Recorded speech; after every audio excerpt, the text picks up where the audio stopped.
Oh god, oh god. Okay. Ooh.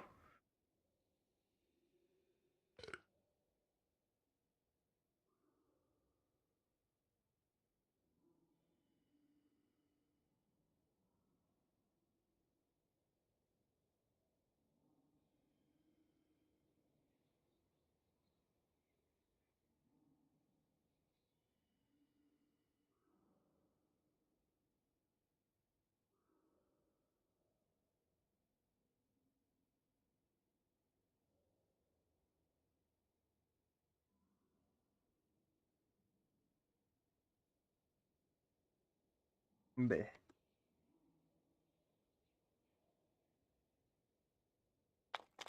I just ate a chocolate bar.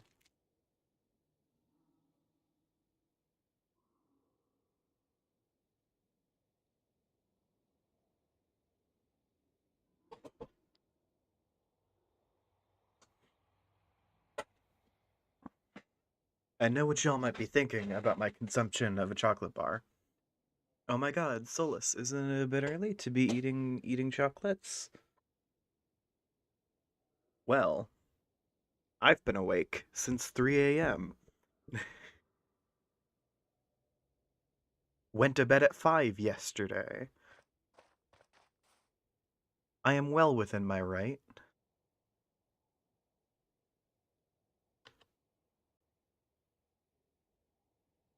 I am just a little guy. And you can't judge me, legally speaking. It's not allowed.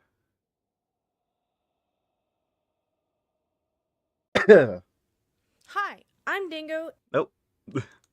Not quite yet. I should share the link to this playlist again.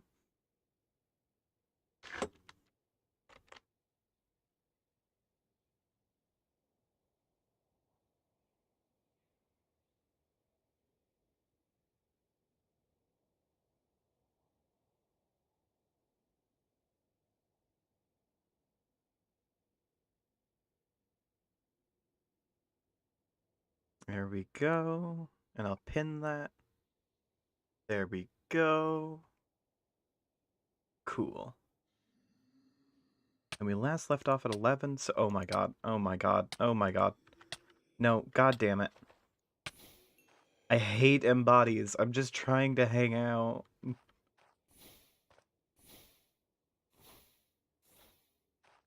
There's embodies and wraiths and they're fucking everywhere. Sorry, I am like in the nether. I was exploring around for a new fortress to make the whole the Wither Skelly spawner grinder at. Um and I found a bastion and I was like, well, I gotta start streaming before I do this. It's a bastion. I'm gonna stream in like 10 minutes.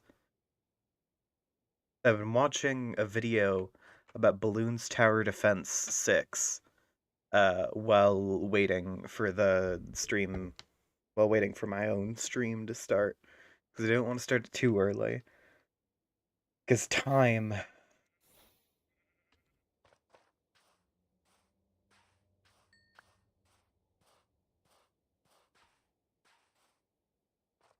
But yeah. Alright. So I'm gonna switch to the actual gameplay. Hurt? It's gonna take a second. And there's the video. It's being weird? Dang. This video is sponsored. Alright.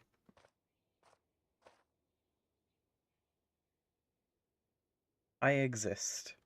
I am here. Reality exists. Yeah. Okay. Oh, I love how you can barely see any of the actual game screen because of all my UI bits. That's great.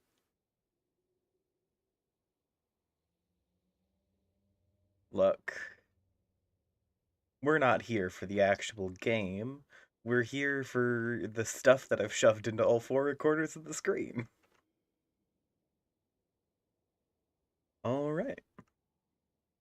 Yeah, this is the Bastion I found that I wanted to challenge on camera. I found a different one before, but I did that off camera. I know there's a few different generations of Bastion. So there's like a few different versions. I don't actually remember what all of them are, but I know a few of the secrets. But yeah. So I'm going to start up the cartoons while we play. Pop. by Knights of Pen and Paper 2. New sponsor. Tell you more? D&D when you need Nope, these, not such doing as this. play murder. I feel like you're projecting. So go check it out and download it for free. Ooh. With a comment by Reba Derps. You should Okay. go check out her D&D stuff on We've YouTube. skipped the ad. It's really good. Out of context summary. Oh. Sneeze cheats. Debatable. Vampire Oh. dies. Sip sad. That's pretty much it. Everything just keeps getting worse. And I fucking love it. Now, being emotional about his curse coming back, Sips tries to process his emotions in a healthy and constructive manner by making his way to go burn down a casino full of vampires, gaining that inner peace. Namaste. Same. We should. Alright, I'm gonna do this nether temple I'm out of first. Sleeping darts, though. Oh yeah, we're definitely gonna need to pick up more of those. We arrive at the casino, and going in, we strategically. Also, All right, you. Good Lord. Jeez. I'm here to burn down this casino. I'm also having a really bad day, so I strongly suggest you leave while you can. But in fact, while I do this type of video, I flat out cannot see my cursor in game. I see you've chosen the crispy option. So this is how it plays out. People flee.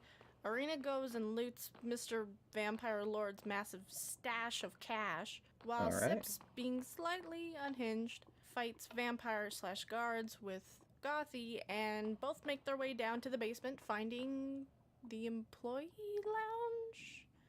Coffin room? I mean, it all catches on fire, so crispy time. Now I'm giving you the Wham Bam version of the story, so it's a bit more complicated than that, but the results is the same. Fire. Which then starts to spread a little bit to the next building. Whoop. And just like that, we destroyed the evil and slightly innocent casino, and also made some mad paper in the process. Hey, if you haven't noticed, this isn't a lawful good campaign. Chaotic good at best. So. I love that. Feel better? It's a start. Really pushing out of that chaotic good alignment, huh? Guys? So apparently, if you set a building on fire, people will call guards on you, like the cowards they are. After a wardrobe change and a stern argument with the Baron, we finally managed to explain the situation and kind of get off the hook, except for one thing. The Baron wants our help. I know. You guys remember the army that was attacking Raskin back in episode 9 that we completely obliterated. Yeah, no one knew who they were or where the pink unicorn banner came from, except maybe Hasbro. Unicorn? With the Baron's intel, he was able to figure it out.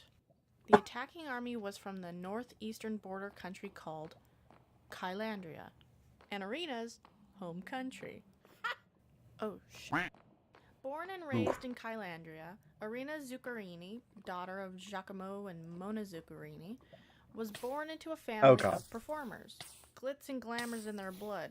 Highly skilled, Arena takes up silver ball throwing and travels all over as an entertainer. Her family eventually lands on becoming the royal entertainers at the castle. Alright, this is fine. However, with her success, Arena wants to seek more adventure in her life and decides to leave to pursue her own passion. Fashion. Believe me, there's adventure there, because she heads towards the Bellowing Wilds to hunt for rare textiles and creatures with strange hides. Before she leaves, her mother gives her a strange yet powerful ring. This ring, simple in style, has a small fragment of pure white crystal that radiates out immense power like white-hot metal. It is said that the shard in the ring came from a larger crystal that was once whole.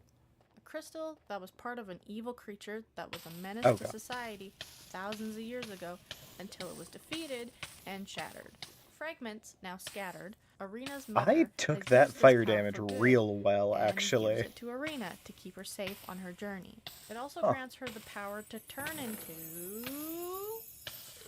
a magical girl. So yes, she can transform, and yes, it is also powered by hope, and yes, this is her class, and no, I am not releasing the build as it is OP as fuck. We had to nerf it a bit. So off she went, fighting I and love that. selling till she met us. Honestly, Yeah, that's magical another girl story. classes Now, are get back great. into it. You Undervalued. might be asking why Arena didn't recognize the pink unicorn banner then, being from Kylandria. Well, that's because that's not Kylandria's original banner. So who's ever in power now is Oh new. god. The Baron asks us to go to Kylandria as Rascom's ambassadors of peace for a diplomatic mission. Because God knows we're fantastic at that. To make peace and, blah, blah, blah. Truly Look, amazing we diplomats. know, Cut to them you know, burning and down the a Baron casino knows literally that's minutes not really ago. gonna happen. We're gonna go in there and either topple a monarchy or get killed. Seems like a win-win for the Baron. But of course, we agreed to do it. The group God, I'm prepped really for catching a on couple fire a of lot weeks today. in-game, pooling all the money we pretty much stole from the vampire guy. We fix our giant mechanical death machine, which is hard Fair. when the entire group doesn't know how to fix things, just destroy them. So we hire some capable workers to fix. And with that, the dragon is fixed and can fly again. But I'm not the seeing more weapons chests out controls here. are still broken. That can only be fixed by somebody who knows four-claimer tech. But we're a creative group. We'll find a way to murder regardless. And just like Alright. that, we leave Abby and I'm head going to see if towards there's a Kylandria, chest full in of unknowns that and danger. Just the ruined five portal of us. there. Oh, god damn it. So I can God apparently damn take it, quite a bit of Arita. fire damage. Abby can't come. Yeah, it's dangerous. Again. It's a diplomatic mission. I really like her. After some in-character discussions, we agree to let Abby stay. Yeah, let's see how this plays out. The few days travel Okay. is uneventful. The group mostly stays quiet, as a bit of tension is in the air as for everything that's happened so far. Hey, don't worry. You got Arena, Sneeze, and I. Also, Abby, I guess. We'll help you fix it. Yeah. Like you always do. What's that supposed to mean? We're here! Then we see it. Okay. The It castle. looks like there isn't We a chest, enter so I should stop bathing in the lava. That pink Hasbro-esque unicorn banner is definitely everywhere.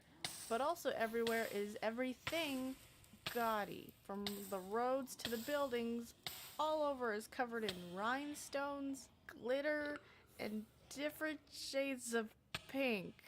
All in a weird 17th century French-like decor. People are wearing powdered wigs with that stupid dot on their face. It's like 1,000 pink French unicorns vomited all over the city. But Oh, that sounds Arena's beautiful. from here, so this does explain a lot. Definitely. I didn't used to be like this. I don't know what happened. A 9-year-old girl's glitter book exploded. That's what happened. Yeah. Along with a 17th century French enthusiast. Arriving at the castle, Sneeze and Abby split off so we can do our I'd love to think about 19th meeting. century French enthusiasts so let's burning. go in with an open Burning? and Exploding? Whatever. non-violent mindset. Hear them out or why they made this a sparkling unicorn wasteland of horrific fashion. And maybe leave all the talking to me? And Gothy? No, that's fair. Yeah, why don't we make a rule that you don't talk or kill anyone during this meeting, okay? Fine. We show the proper paperwork and are escorted into a grand hall towards the Queen's tea room. And of course, I do steal stuff on the way. Are you serious? I can't change who I am. Entering a grand pink sparkly banquet Yeah, hall. that's me think looting there's this glitter in bastion the while just air. trying to make a wither We are appointed skeleton to sit at a spawner. horrid fuchsia pink and white rhinestone-covered 17th century tea table Oh set. my god. There's glitter in the tea. Taking a seat, we hear then feel a suspicious click under our chairs, like they are locking into place. Oh, good start. Then footsteps. A figure enters the room along with two other figures along their side. Before us stands a 4.5-foot tall, 10-year-old girl with a crown delicately placed on her head, for this is the Queen of Kylandria. And our next NPC, Queen Bouclair. Along with her Oh, that guards, makes sense, eyes, actually. and ears. Naming is our speciality in this group. But more on them later as welcome. Not to I commit a hope hate you crime all, against 10-year-old we're girls, doing more but that voices sounds again. right. Okay. Shut up. Okay. Now I am very excited to see you all again. Again. But of course, I owe you all my success. Everything from being queen to these fine clothes and this fine food. Owning this kingdom is all thanks to you all. But most importantly, thanks to Gothy. What? Wait. There's this moment of silence at the table as everyone starts to clue in on who exactly we're dealing with. Oh no. Oh no. Just the 90s router noise. Oh yes. As we are face to face with an NPC we had forgotten about. One we met near the beginning of this campaign, the one famously known in our group as the Potato Girl. Oh, you guys are in for a fun ride. Oh great, I love to hear that. Welcome to the video that nobody asked for. And yet here we are. So yes, these are Fool's Gold Vines. No, they are not canon, much. And take place all over the timeline. Oh, Also, magma I cube did spawner, not censor great. the swears in these in order to keep the essence of the vine. Meaning, if you're sensitive to that kind of stuff, this is probably not the video for you. As in, you better get used to the words like fuck. You ever want to talk about your emotions, Tian? No. I do. I know, David. I'm sad. I know, David. We say fuck on this channel. Dude, check out this SpongeBob umbrella I just got. Dude, that's bad luck. Don't chill out, bro. Who summoned me? Okay, that's great. I sentence him to 10 years in prison. Well, Your Honor, maybe I can change your mind. 20 years. You got this, Travis. Make him wait for it. Boom. Hey, bro, can I get a sip of that water? It's not I water. love Vodka. vines. I like your style. It's vinegar. What? It's vinegar. Pussy. Vinegar Right, pussy. Let's tell each other a secret about ourselves. I'm gonna go first. I hate. Remember, friends, portion control is important Hey. for a healthy diet, so today I'll only be eating 1 jar of cookie butter. Mom, can we stop at McDonald's? Jessica, I'm Yeah. making dinner at home. I hate this fucking family. Release all of those sounds that are trapped in your mind.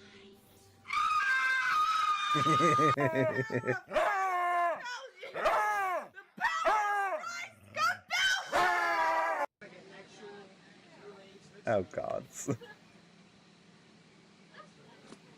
I spilled lipstick in your Valentino bag. You spilled lipstick in my Valentino white. Put that candy back. I'm not buying you all that mess. Oh, try me, bitch. It's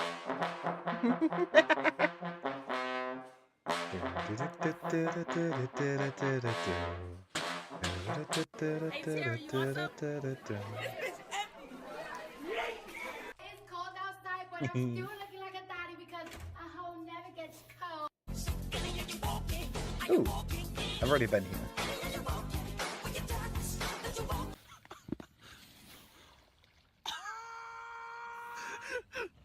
Also, for...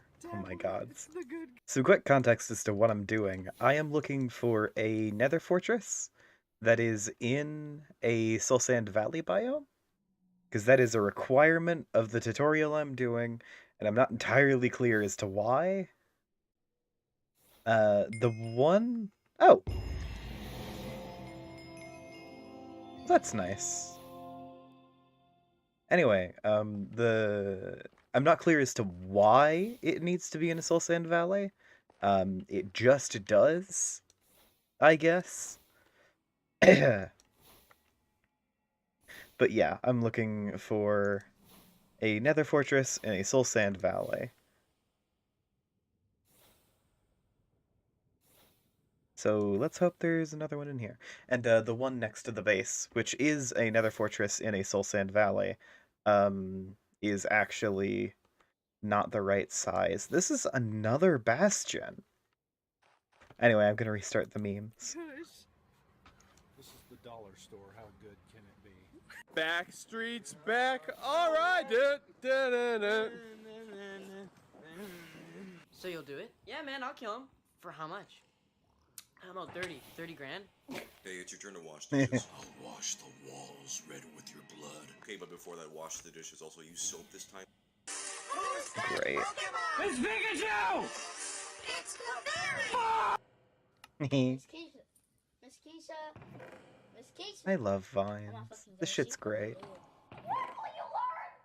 Is this good content? I don't know. I don't care either. I just want to exist. He's dead. Not the dickhead. What do you want me to say? How do you run this thing? Move the sticks.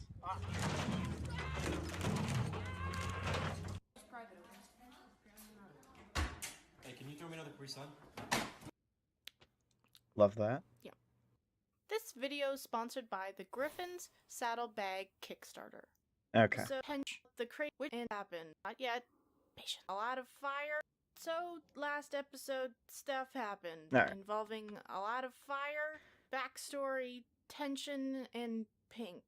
A lot of pink and French, which I was about to take you on a fucking ride about the craziness of how Queen Beauclair, a 10-year-old girl, came to be queen of an entire nation from being known as the Potato Girl. I can't hear probably anything. kicked you off the ride. That's great. Yes, good. Cliffhanger rage fuels me. So, let's start this up again. Yeah! Now, the question to start this off is, who exactly is this Potato Girl, and why does the Fool's Gold team hate her more than the usual NPC? Well, in order to talk about that, I gotta go way back to the almost beginning of the campaign before Karaoke, Gresh, or even Rascom. So, What? yes, What's with the sheep? old Gothy time. Pickles. The Fool's Gold team had just finished 1 to 2 quests I love with old goblin Gothy. spiders and She's sheep. great. Nope. And so, with our sweet loot, rock. We travel back to the village of Munderigo to buy and sell stuff, as we're supposed to do as merchants. But we all know that didn't last very long. So, selling our wares, Arena with textiles, Gorthan with blacksmithing, Julian with repairs, mechanics, robotics, all the useful stuff, while Sips was selling, stolen antiques that may or may not Regular be cursed. antiques, not Hey, I stolen. never You said don't he market was a it as good guy. stolen. And finally, Gothy selling potions and herbs. Who wants boiled shoe? Which was sometimes a hit and miss. So Gothy's just doing what she do till this small, 4.5 foot tall, 10-year-old girl shows up. And what do you want, little girl? Well, I want... Yeah, what? That's not her accent? She's a tool. I want to be a princess. Great. That? I was thinking more the strongest poison you have. Okay. This one stop heart. 20 gold. Have potato. Kid like potatoes, yeah? So that happens. Kid Off like she goes, potatoes, time yeah? passes. Then one day, while staying in Bunderico, the group wakes up to something alarming. Sneeze has been poisoned. Gothy determines what kind of poison it is. It's one of hers.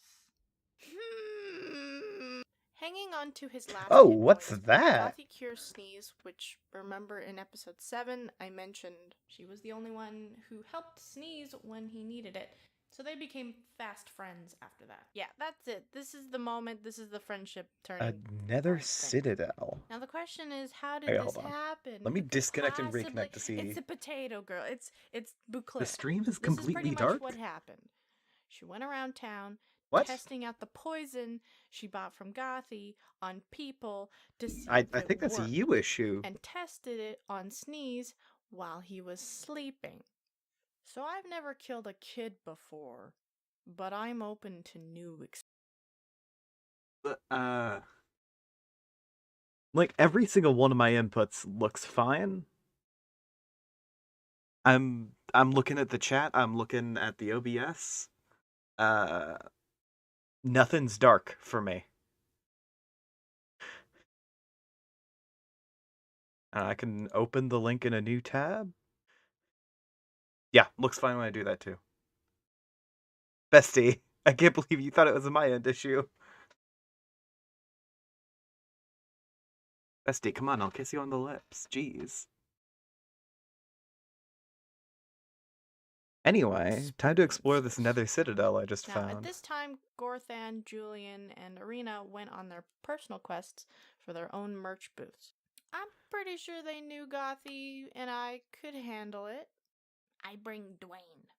We tracked down the scent of the poison with Jawbone to just outside town in the jungle, You are a little where we silly. find a small patch of That's okay, potatoes. bestie. Or with better checks, poison infused potatoes. Meaning eating one of these suckers I can can hear you now. cause a death of con Okay. damage on a failed fortitude. That's What a the spicy heck? potato. She's growing poison potatoes. Oh my god. That's a good idea. Excuse me. These are my potatoes. What are you doing? Us? What That the does sound hell like a are very you good- doing? Going around poisoning people? What? I would never. Cut the crap. You poison Sneeze. Oh, that cat kangaroo monkey thing? Maybe. Did it die? Nope. Kill.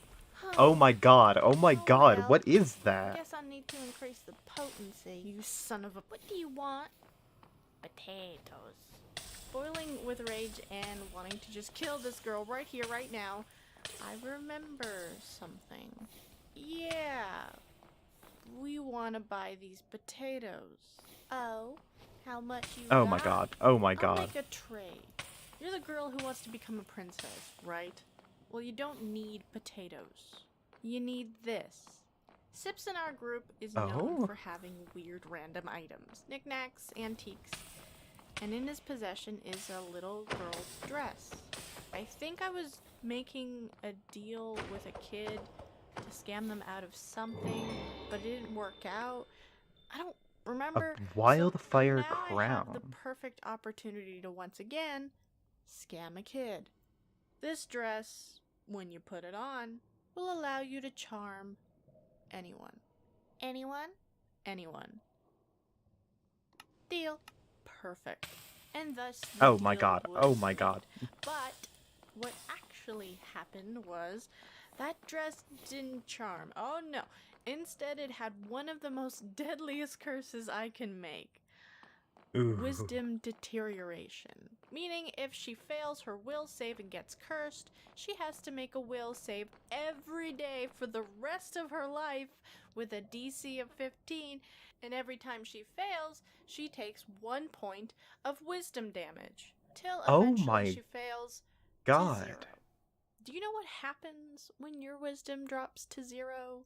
You eventually go into a deep sleep plagued by nightmares. Forever.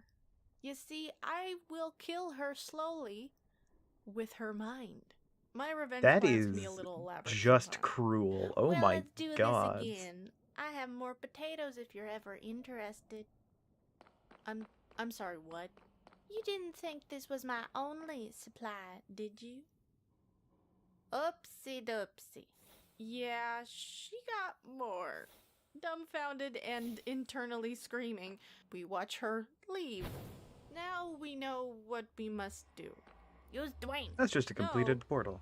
but kinda yes. We run into Arena where we explain the situation and come up with a plan.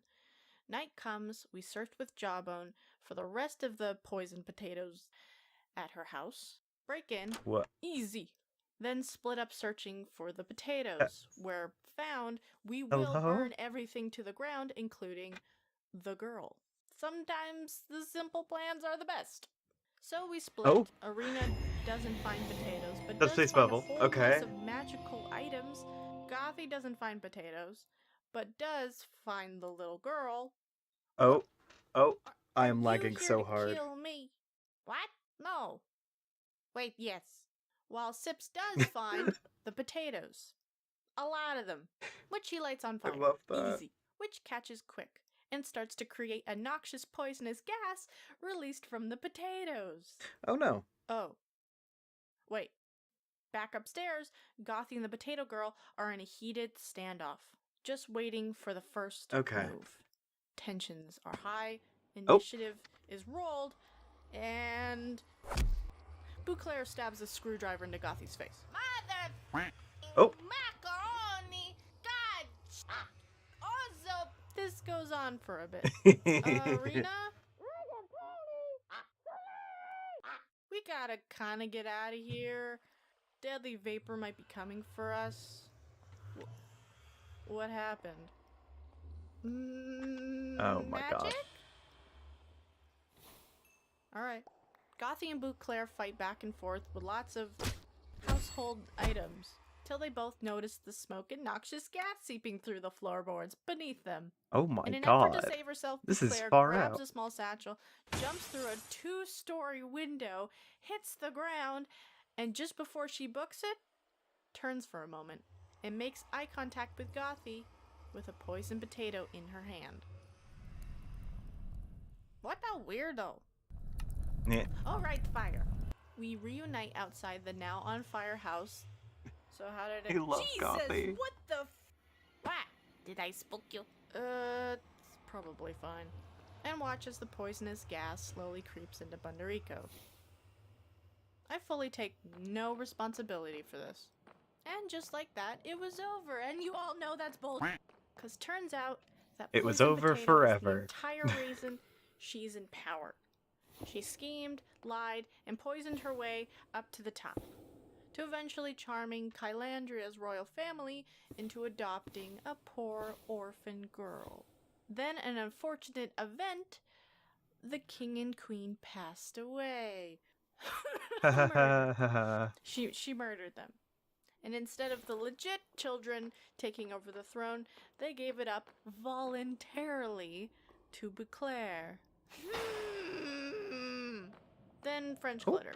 You get it. Kind of. 'Cause there's more to this, but...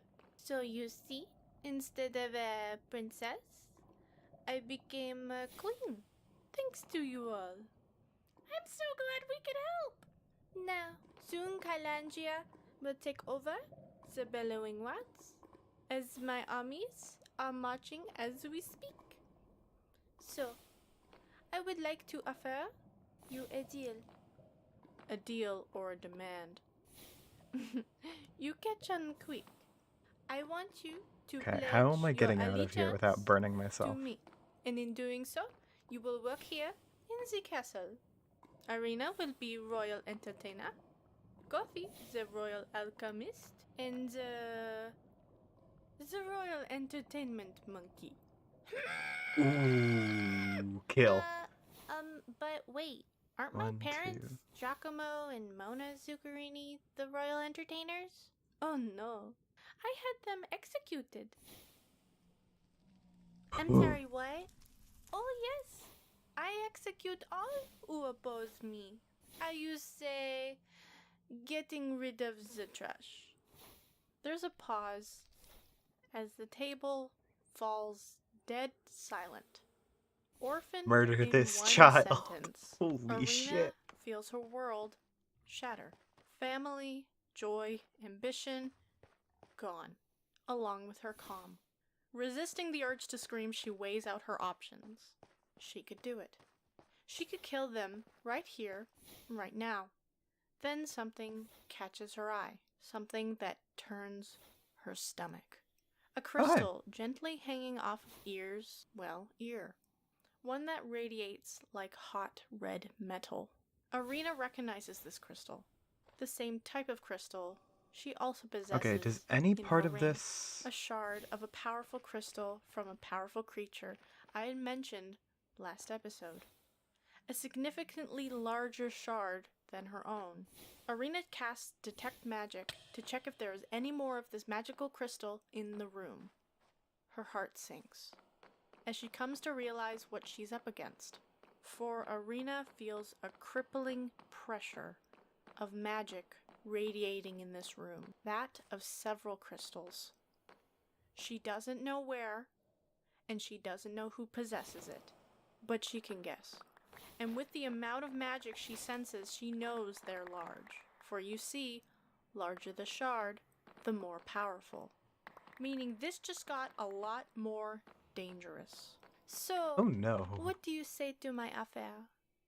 Arena adjusts, takes in a breath, grits her teeth, and will accept. Perfect. But can you give us a few days to let us get comfortable in the castle? But of course, you start in 3 days.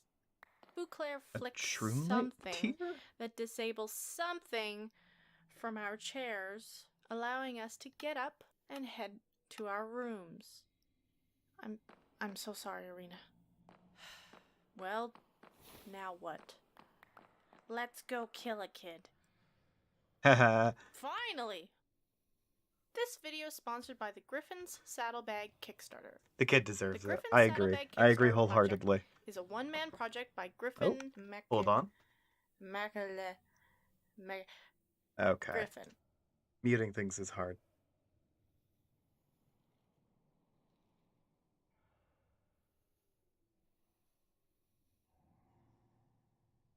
Alright, just someone coming to ask me if I had a class. This video is sponsored by the Deck of I Many do not. Animated Spells, Tarot Cards, and More Kickstarter. I don't know why they asked. I wouldn't have responded to the text message. Demonetized yet. But remember, this campaign is made by adults for adults. Got it? 14 So, plus. recap. Dang. We found out about Potato Girl, how she came to power, and is really our new big bad as she murdered Arena's parents. So there are Very cool. 2 blaze And now spawners one here. of us has agreed to give our freedom to her in 3 days. So really we have 3 days to take down a monarchy. Oh, and we're also up against like 3 potential magic crystal holders, which we know little about except that crystal powerful and we once again, very cool. So what do we need to know about these crystals? Well, they're powerful and crystally? Look, I just found out my parents are dead, okay? The truth is, I don't know much. The shards used to be one large crystal that used to be part of an evil beast long time ago. So these crystals are evil. Maybe. Or cursed. Potentially. Look, all you guys need to know is it gives them magic, and the bigger the shard, the more powerful. But they have to have it on them. Take off my crystal ring, poof, I'm a normal anime girl. No magic. So we'll just bash her face in till she coughs it up. I'm not opposed to that. It's not in her, it's probably on her crown. But I didn't see it. So we smack off the crown, then bash her face in. I'm on board. Well, first, let's do a bit of preparation. So we Crown meet up would with be a good Abby and initial Steve and assumption, but I would also wager discuss what happened and if you're smart, that's not where strategize. you'd keep it. We You'd keep need it somewhere to else. Gain allies in the castle, deal with those Maybe weird like booby-trapped anklet or chairs something. in the tea room, and maybe find a weakness. You have with some kind of Claire. replication in the crown. And potentially So everyone find thinks a that's where it rebellion is. group. Really, we're just setting up for a big fight here. With only 3 days to overthrow a monarchy, we split up. Arena and Abby go around the castle, cautiously trying to gain allies with Especially staff, because which is even if someone really doesn't hard know that you when have a Beauclair's powerful put magical the artifact fear in your of crown, pink the crown and is a very glitter powerful into their symbol, souls, so till people will Arena try to knock it off recognizes anyway one or of the steal it staff, or whatever. a simple chef named Stefan, and a family friend, who of course recognizes her. Finally meeting somebody with a bit of sense, she manages to get some information about how Beauclair was keeping the people of Kylandria under her thumb. So pretty much, she was given the throne voluntarily, right? Well, she quickly took control of the region's food and water supply, meaning if anybody opposed her, she would simply poison the well in the area using the poisoned potatoes. This killing not only the one who opposed her, but everyone else in the small town. Very classy. So, Arena gains an ally, and thanks Stefan for the information. But he then slips something into Arena's hand as they part ways. Her mother's necklace, which inside This wouldn't stop heart. has a God. piece of a powerful crystal, one radiating like red hot metal. Hey Abby, it's gonna get dangerous in the next few days, so I want you to have this. You want me to have this super powerful and potentially dangerous crystal shard that may or may not be evil or cursed? Yes. Ah, it should be fine. I'm sorry about your parents. I know you're gonna be fighting that horrible girl, and she deserves justice. But please don't sink down to their level. In violence, you can lose yourself. Got it. Yep. Try to avoid violence. Meanwhile, Gothy alone. Where is this wild shapes into a small musical bird to piglin, scope out the presumably? castle. She finds her way into the grand-sized tea room. Now, I you remember last time we were there, when we would sit down, we'd hear a mysterious click, right? Well, with some checks, Gothy figures out what exactly that was, as she finds runes carved into the chairs. When activated by Beauclair, it would trigger the spell Boiling Blood. It's as bad as it sounds, and does 2d6 fire damage. This girl needs therapy. With her beak, she scratches out the runes, making them unusable. From there, she flies around the castle to eventually finding Beauclair and overhearing how Boiling she'll make our blood. lives a living hell and that we're idiots and blah blah blah. Evil stuff. You get it. But then she mentions the dress. Yes, the dress. The cursed one, and how she finds it a laughable attempt to bring her down. Meaning, no, it did not curse her. She either succeeded the will save or got removed curse. Either way, Sips is not gonna be happy about that. Fuck! Why am I doing the diplomatic mission? Shut it. As Sips and Sneeze are tasked with finding people to rally against Beauclair, which wasn't that hard to find since Sips has a natural sense of finding shifty people. You're looking to fight against the crown, huh? And you are... I have no name. Soul Sand Valley I'm over a man here? of the shadows, a listener to all secrets. I'm gonna call you Bucket. What? No, that's not my name. Wait, just call me the Dark Seeker. Nah, man, you lost your chance. It's Bucket now. Yeah, Bucket. I'm on board with that. Bucket it is. Dang. I don't know what I was expecting. So introducing our next NPC, Bucket. God damn it. A retired war veteran who, under Beauclair's reign, has been organizing a rebellion against her. Yeah, it looks like A lot of people no aren't too part of fond this the new fortress is in the aesthetic, Soul Sand so it Valley wasn't region. hard to find followers. Bucket was also the previous advisor to the deceased monarchy. Now bitter, he wishes to put the proper heirs on the throne. Eyes and ears. Beauclair's guards. Ah, crap. Twin princesses, Delilah and Dharma, one blind and the other deaf, grew up in a loving family and were destined for greatness as the future rulers of Kylandria. So what you're saying is we can't kill them. Yes. Cool. Dang. How about maimed? No harm will come to them. You gotta work with me here, dude. So, we make a plan. Meeting back at the castle, Ooh. we do a recap.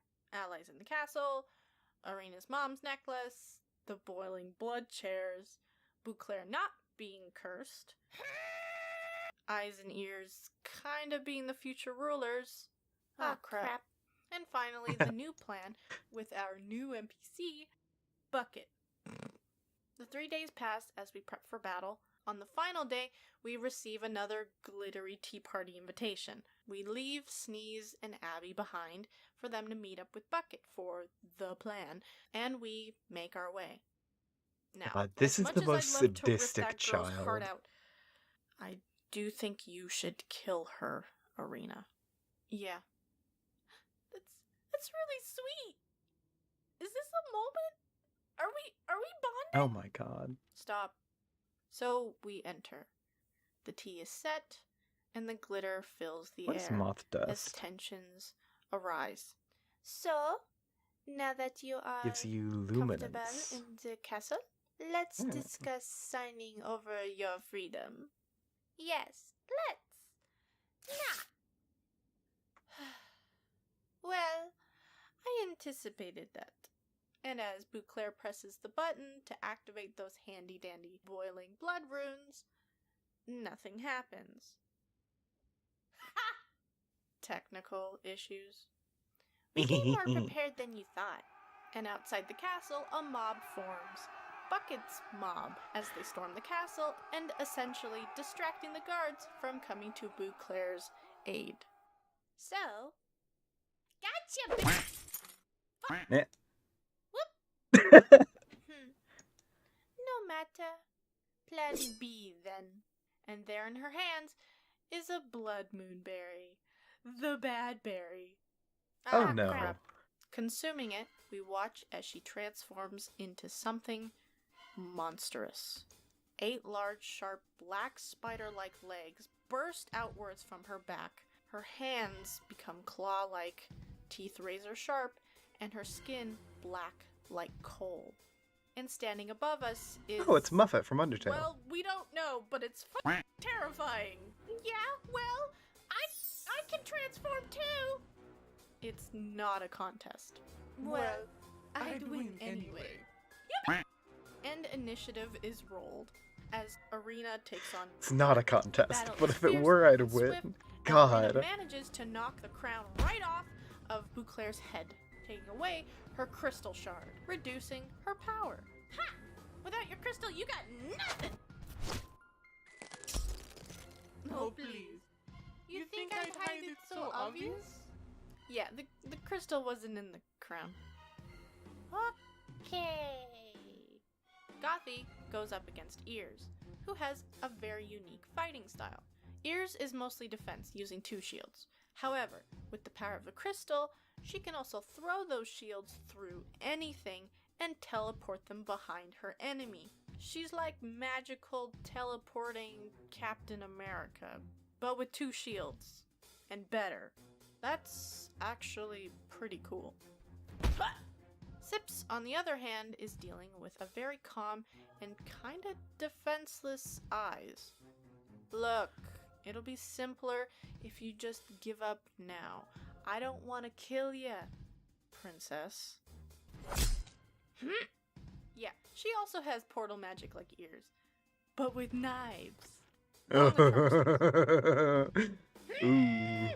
The fight goes on, spells are cast, steel is thrown, and hit points are lost. The group is hyped to kill this monster. As Arena Hyped to kill this fights kid. for not only justice, but for pure, simple revenge, as she loses herself in the violence. You killed my parents! You took over my home! You made everything God. wreck! Oh, is that all? And you're not even French! With all her rage and frustration, Arena hits Claire square in the chest. With a loud crack, shatters her ribcage on impact, puncturing her beating heart. Gasping, she can't catch her breath. Her heart is trying to beat, but she collapses on the ground. Claire, Oh the my tyrant, gods. is defeated. Eyes and ears surrender, and there's this moment of an overwhelming feeling of victory and relief. But only for a moment. Because Sips feels something. That was a Agony, vicious as his description. chest feels like it's being crushed from within. Gasping, he cannot catch his breath. He cannot breathe. His heart is trying to beat, but it's struggling. Sips is dying. So, what are your last words? What? Your last words. Oh god. Crap. And he dies. This video is sponsored by the deck of many animated spells, tarot cards, and more. No, Kickstarter you can't that just do launches that May to 12th. me. Yeah, I know. Today's video is sponsored by Episode 15. Oh my god. That was a hell of a conclusion. This isn't gonna be a Oh wait, hold roller on. What were coaster those anymore. warnings? Sponsored by the deck of many who have been warned. Crazy violent stuff. You have been warned. This isn't Okay. gonna be a roller coaster anymore. This is gonna be a free fall. Now I can tell you probably remember what happened last time, as I delivered one of my Psychic most brutal damage. cliffhangers so far. But quick recap. So We did far, prep for taking down a bestie. monarchy. We met Bucket. Arena went a bit revenge mode. We defeated Bouclair. And I've already then told my like Sips D&D character died. revenge mode His story, body so lying still on the ground, and his heart I'm completely not going to go into it stopped. again. You can watch the And previous we stream. don't know why. So the group looks over Sips's body and sees no fatal wounds, no poison, no reason for him to simply drop dead. Gothy tries to cast something to help, but nothing works. He's gone. He's gone somewhere else. As his soul floats in the black, he sees a light off in the distance. Something draws him towards it. A feeling of warmth? No. Comfort? No. It's determination. As he starts to run towards it against his will, and that free-floating feeling suddenly becomes weighted. His feet touch solid ground, but it's not just ground. It suddenly feels of grass and dirt and then stone. He's no longer in the void, he's in a city, one with architecture angular and precise, a city of the Foreclaimers, and it's being attacked. It's night. People are screaming in panic as metallic raptor-like creatures create carnage in the streets, killing anyone in their path with their razor-sharp teeth. Large buildings crumble with devastating blasts of energy that screech through the air. Sips is witnessing not a war, not a battle, but a slaughter, as he finds himself watching the past and the end of an empire.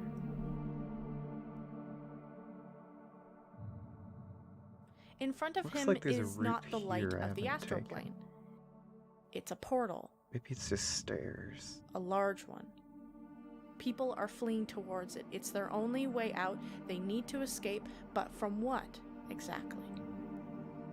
The metallic beasts devastate the scene, but the fear in the people's eyes aren't just of the rampaging monsters, but the fear of something much more powerful. Sips looks behind him to find nothing. There's nothing chasing him. In fact, he feels no fear because he's not running away from anything. He's the one the Foreclaimers are running from. He is the one they are scared of. Because Sips realizes that these arms, these legs, this body is not his. It's black like ash, with white lines running through it, eyes cold and calculated, and a large white crystal in the center of his forehead, one that radiates like red hot metal. I didn't notice this. Sips is just a bystander living through this being's memories. Sips sees what this man sees. He hears what this man hears. He feels what this man feels. Rage, determination, and the need for revenge. It's overwhelming. He must reach this portal. They must not escape. I will not fail. The portal starts to close. No, you will not let them slip through your fingers. You can't. Closer, the determination builds. Closer, the anger grows. Closer, you must wipe them out. But you don't. Because just as you enter the portal, it closes. The force and magic crushing down on you, ripping and tearing you apart as you feel yourself shatter, breaking into pieces. And coming with it, a crippling feeling of failure. Oh my Then, god. he rises. Sips's heart is still not beating, but his corpse gets up and starts to walk on its own towards Beauclair. Do you fight it? No. I want to see what happens. Losing his control, Sips again becomes a bystander in his own body, his corpse arriving at Beauclair's very dead body. He kneels down, and in one motion plunges his hand straight into her back, ripping out her black, still dead heart, and sees a shard of a familiar white crystal embedded into it. Without hesitation, Sips then eats the heart along with the shard in front of everyone. And then he lives. Sips now senses it. He sees it. All the crystals in this room, Arena's, ears, eyes, and Beauclair's, that he feels move inside of his own body without pain. Up his throat, behind his ears, like it's being drawn towards something larger. When Arena did a detect magic, when she sensed that overwhelming power back in episode 12, that wasn't from Beauclair or eyes and ears. No, because placed directly in the middle of Sips's head is his crystal. A shard larger than anyone else's. Sips, are you... Suddenly Sips can hear through 3 sets of ears. He can see through 3 sets of eyes. Like he's connected to Arena, eyes, ears, and himself, all at once. It's overwhelming. What happened? What's going on? The room is spinning. He can't keep himself steady. Whoa. Hold on there. Shut up. Sips! Shut up! Shut up! I can't stand it! Stop! And through the madness and crushing panic, Sips hears a voice cut through it all. One male, stern, and precise. Simply say, concentrate. I roll a concentration check and eventually bring my senses back to focus. What the hell is going on? I don't... You did something to me! What did you do? Us? We did nothing! Like hell! What are you talking about? I have a damn crystal in my head! Whoa. Wait. What? What do you mean? A crystal. In my goddamn head. I saw it. I could see yours, theirs, and mine. These crystal witches must have put it in my head while I was asleep. Or something. We did no such thing. Liars. Hey, come on. Please. We don't know what you're talking about. Sips, would you just calm down? Well, then if you're not going to tell me, then I'll kill you both right now and sort it out later. Stop it.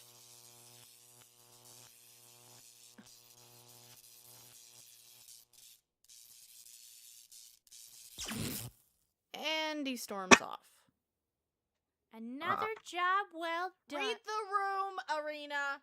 Now, when I write these episodes, I think back to the jokes our characters made during these sessions. I want you guys to experience the humor, but to be honest, I don't remember this session being very funny. Our characters were just tense as Sips finds his way back to his room. Sips, you're in a room that's immaculate, one of luxury. You see delicate pink curtains draped over a bed made of mahogany with sheets of the softest materials. Nice. You hear the gentle singing of birds outside your window. You smell a sweet scent of expensive perfumes with a hint of lavender. You feel soft carpet under your feet. And you taste blood as you stand in this pristine room covered in it. What do you do? I destroy the room. I'm not entirely sure why I made Sips destroy the room. Maybe it was his frustration of losing control again. Maybe it was the feeling of not wanting to be in a room that was so damn perfect when his life was not. And maybe it was him taking back control, because at least if he decides to destroy something, if he really wants his life hell, it will be on his own goddamn terms. Or maybe he was just tired. Tired of this room. While the group tries to calm down and make out what just happened, Gothy hears, Sips destroying a room. I think I better. Yep. So she makes her way to the now destroyed room. Oh my god, there's so much in the Nether in this pack. Say what? About how not to freak out, Sips. Don't worry, Sips. You got Arena, Sneeze, and I. We'll help you fix it. We'll figure it out, like we always do, right? No. I wasn't gonna say any of that. What I was coming here to say was, that was scary. You died. And for the first time, we couldn't do anything. I couldn't do anything. I was scared. And I ate a little girl's heart. And you ate a little girl's heart. Yeah, well, that wasn't the only scary thing that happened. That's oh God, there's wild. More. When my heart stopped, I saw something. Something weird. I think it had to do with the past, with the disappearance of the Four Claimers. It was like watching a memory or a nightmare. I was there, but it wasn't me. Ugh. It's hard to explain. Hey, it's okay. Just try. Oh, I've got so much stuff. Okay. As I got a Sips Bastion describes Remnant to map at Gothy some point. about what he saw, the destruction, the portal, the man, she starts to Probably fine. remember something. You see, she's heard of this before. Because in fact, she was there.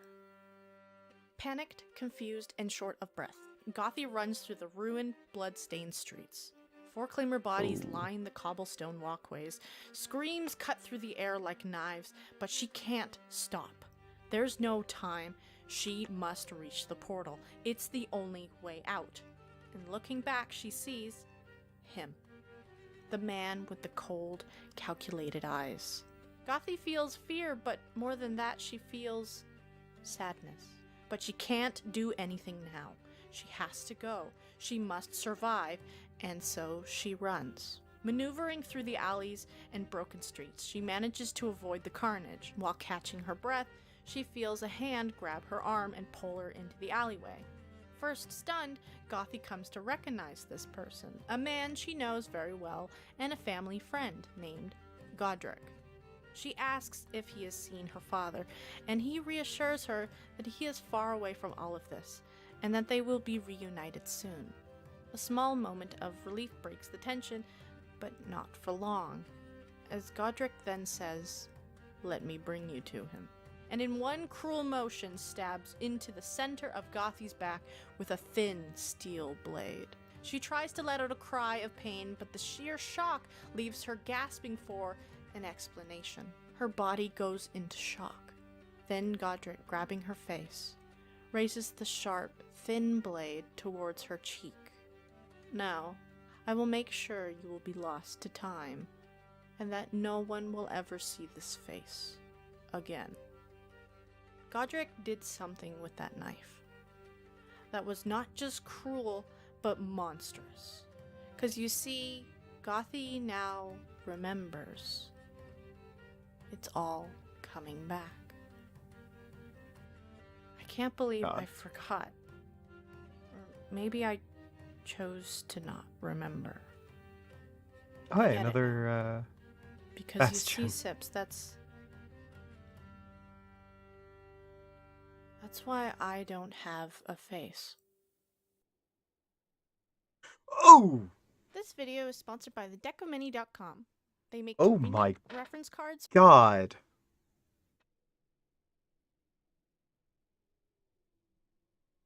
Oh, that looked away.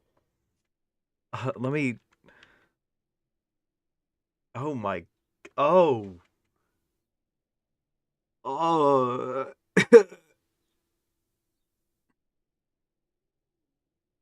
Holy heck.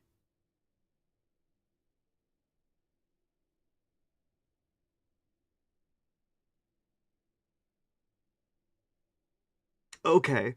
Yeah, that's a thing. Oh my gods. Oh, that was a hell of a thing to look at.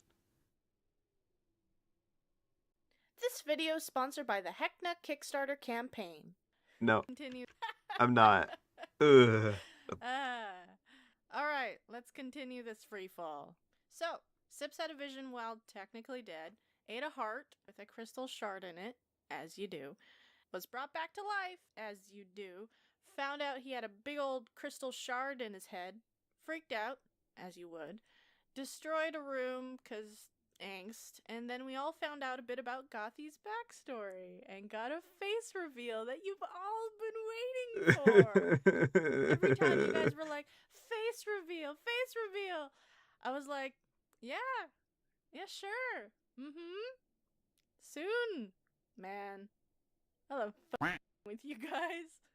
So yeah, Oh she got God, no face. okay. Now, just to clear things up, these are really old scars, not fresh wounds. No, healing potions don't work on it. What do you hate, story or something?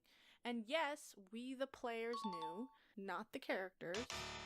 Except Gothi, of course. However, Gothi's player just didn't know how it happened. That's all Felix. Huh. So, we're brought back into a room that's tattered and smashed, with Gothi sitting in front of a mortified Sips who just found out his friend doesn't have a face. It's a little tense. Does it hurt? I don't know. I can't remember how it felt before. These scars are old. The face I had, the life I lived, it's all so distant. It's like trying to recall a dream. Just pieces come back. You know, maybe I was blocking it out, like I do with the pain. I guess I'm just numb to it.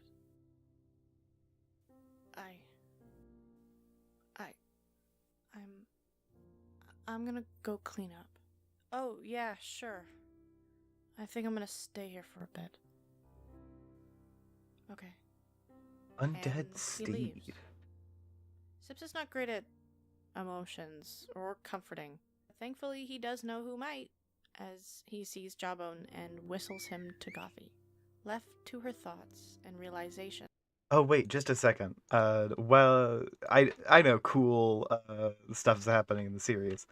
This is a special spellbook that mimics the effects of one of the spell focuses.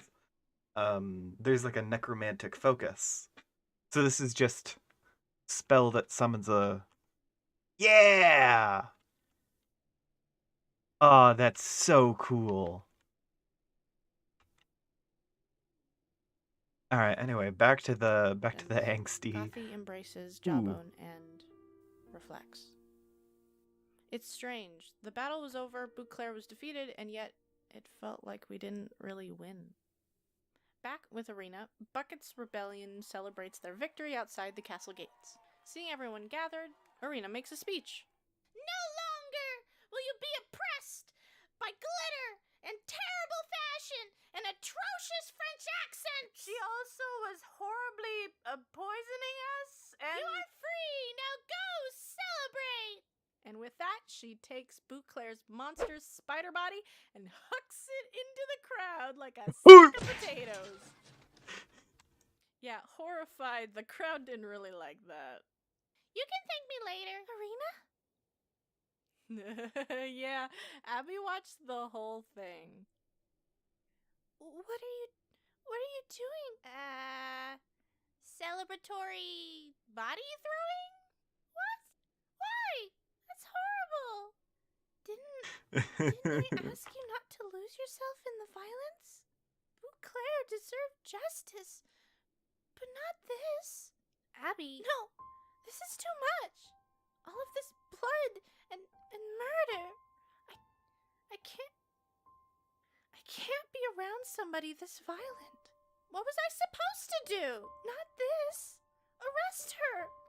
Lock her away. Not everything has to be so brutal. Why is it always so brutal? She was the bad guy! Yeah, well, now I'm wondering if she wasn't the only one. I'm going back to Alchemist Quarry. Talk to me when you've sorted yourself out. And Abby leaves. She leaves the party. And Arena. Excuse me? God, just coming up? Okay, or sure. Sorry, I did not want to interrupt you talking to your friend? Girlfriend? Red Panda. But you are Arena, right? Yep, that's me. Daughter to Mona Zuccarini? Yeah? Well, I must tell you that she is still alive. Huh? Yeah, Ice explains to Arena that, yeah, her dad is definitely dead, but before the execution, Eyes and Ears managed to organize some people to be smuggled out, and Arena's mother was one of them. Beauclair executed a lot of people, so she didn't really notice who was up on the chopping block all the time. I'm getting some serious emotional whiplash right now. Yeah, and so was the whole party, because by this point, we ended the session and went off to our lives in the real world. We play every Tuesdays, so we had an entire week to process what the hell just happened and slowly panic. With the whole day of Eaton Heart's crystal stuff and Gotham's backstory, Abby and Arena's mom, we were exhausted. I can only speak for myself, but I'm pretty sure everyone was feeling a bit lost on what to do next. I had to really process how Sips was feeling at this moment and what he would do. I knew I had to fix this emotional monkey just so he didn't implode from everything. So I came up with a plan. A plan that in the entirety of playing D&D, which by this point is like 6 years or so, I had never done anything like this before. And I was nervous. Oh, I was very nervous. So I talked to Felix and gave him a heads up. Then Tuesday came, and the next session began.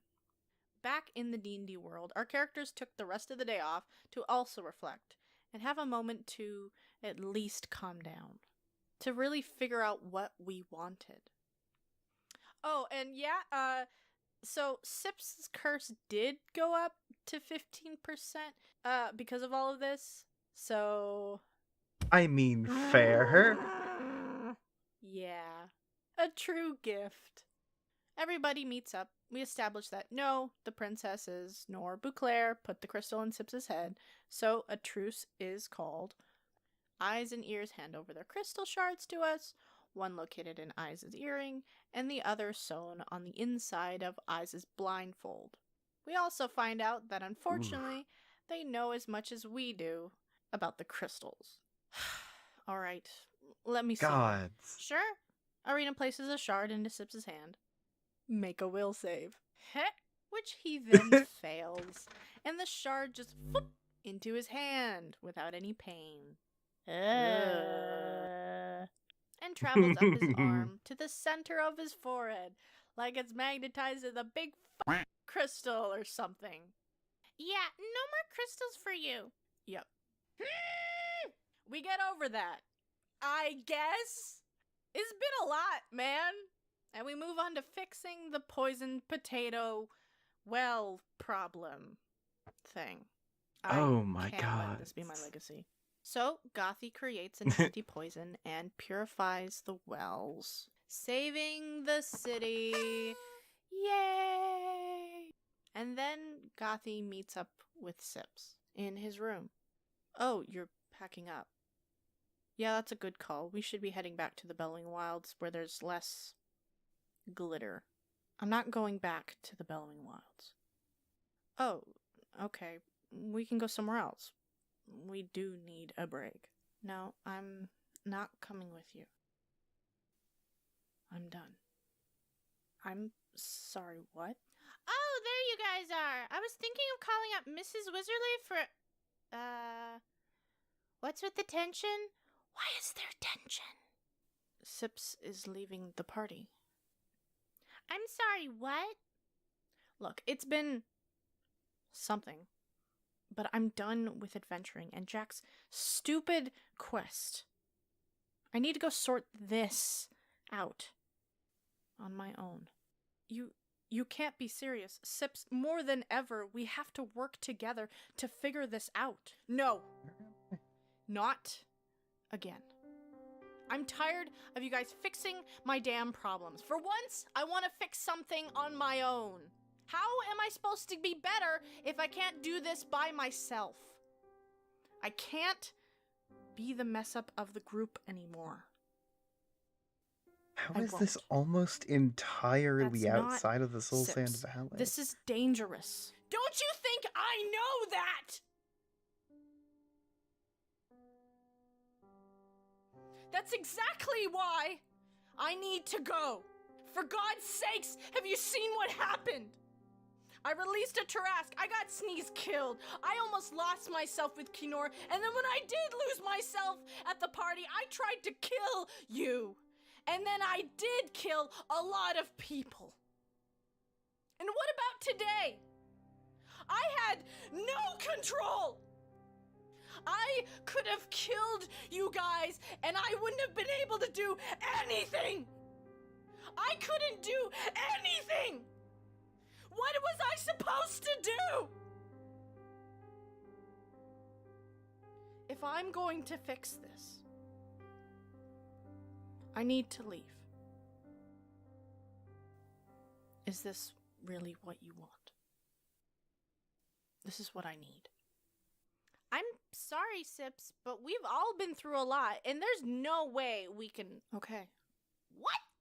Are you serious? I don't want to break the fourth wall too hard, but isn't it in D&D you never split up the party? Isn't that like a rule or something? And you want to do that permanently? I don't fully agree, but we need to respect his wishes. Thank you. Well, cool. First my parents die. Well, except apparently not my mom. Then Abby breaks up with me. And now this. Everybody's just leaving Arena today. Huh? Cool. And she storms off. They were dating? After packing up and borrowing a few things from the marketplace, Sips meets up with the Fool's Gold group at the city gates to say goodbye. At which point, then Sneeze tries to leave with Sips. When I said I was leaving the party, I meant everyone. Sorry, kid. They'll take good care of you. Better than I could. He looks at Sips and his heart kinda breaks. And then he just walks off. Kinda pissed. Ugh. You might have to watch out for that. He kinda breaks stuff when he's upset. Got it. Take good care of him, okay? Yeah? Look, I'm I not love good at nearby this, demolition noises. but it was fun, I guess. It was something. Yeah. Good luck. You too. See you later? No. You probably won't. Bye. Bye. And just like that, Arena and Gothy are left to do the rest of Jack's quest on their own and go off. Well, it's been great, Gothy, but I think it's time we part ways. What? What? Yep. Thanks for the adventuring and stuff, but it's probably best if we cut it here. Arena, I don't... Also, I'm gonna give you this potentially evil, potentially cursed crystal piece. Why? I mean, it's important to plot. Plus, I want to be connected and all. Well, good luck. Stay safe out there. Peace. Just walks off. What just happened? Off on the road, Sips hops on a cart leading out of the capital into the mountains of Kylandria. Okay, where am I going? Night falls, camp is set up, and he goes off on his own with his thoughts. All right. Hey! Crystal Head Shard guy! We need to talk. I know you can hear me. 'Cause I sure as hell am able to hear you. Well? Are you here or not? Huh. Really didn't think the crazy would kick in this early. Your sanity is questionable, but I would not call you crazy. Because Great. I am here. And who is this? I go by many names, but you will call me Zanu.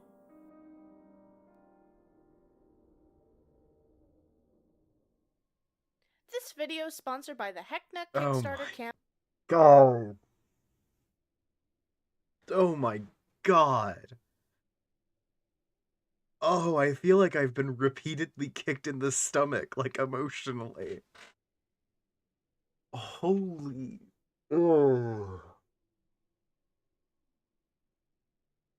Oh my God. Will this button do anything? No. That button won't do anything. Okay. Jeez. What does this button do? Oh, okay.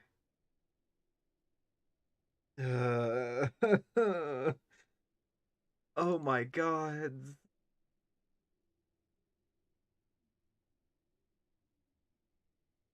Yeah, alright. Next episode, I guess. This video is sponsored by the Deck of Many and their big bad down and got done. Gothy reflected on trauma. Arena Splitting chucked the a party corpse is and got this dumped by episode. a passive Abby. Crystal stuff. Sips decided to leave the party to deal with angst. Then Arena also left. What? 'Cause Arena. What just happened? And we finally got to meet that disembodied voice that keeps chatting up Sips. But hey, it wasn't all bad. Gothy did save the town. And Arena found out her mom was alive. Right? Oh, come on. Sometimes things need to get worse before they get better. Or things just keep getting worse. Now, some of you have been asking, oh, new characters? Time skip? New campaign? Yeah. Oh dear, competent viewer. You underestimate our group's sheer stupidity. For you see, the campaign still goes on, as usual. But as a 3-split story. This is how we did it. Oh! We still all play together, but take turns every 15 to 20 minutes. Oh my Give or take. gods. Not everybody's cup of tea, but it worked for us. To Felix's horror. So now we are back into the dark forest with Sips, who is very much not alone. I feel that you have questions. Yeah, finding a random crystal in my head comes with questions. And I wish to give you answers, but in due time. Oh, Oh, don't give me that God. bull. Why not now? Well, mostly because your camp is being attacked. Yeah. Sips hears screaming in the distance. Oh, I'm not fun. emotionally invested in them. They are your ride, however. We will pick this up later.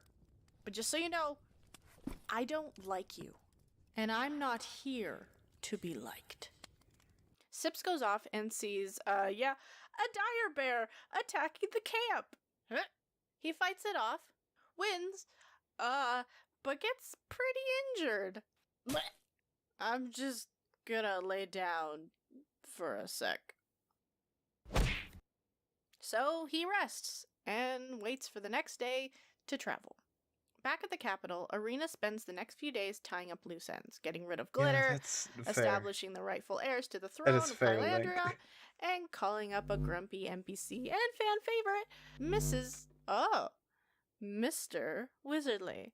Yeah, sorry guys, he removed the curse. This is his choice, even though he kinda had the legs for it.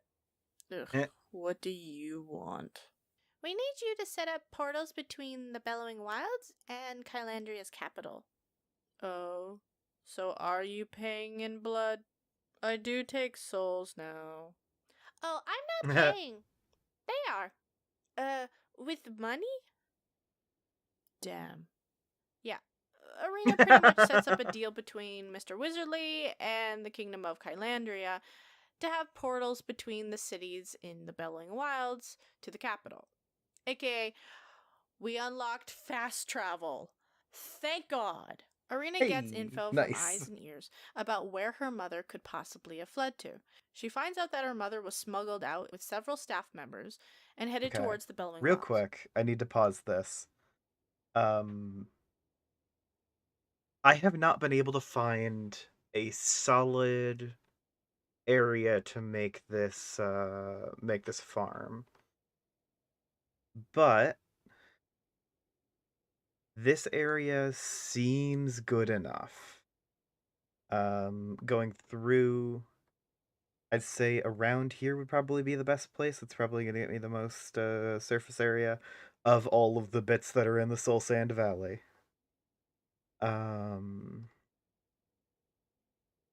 So yeah, I think this is where I'm going to be making my wither farm. So let me just make a waypoint for that, and I'm gonna pull up the instructions as well, and show you a few other tricks.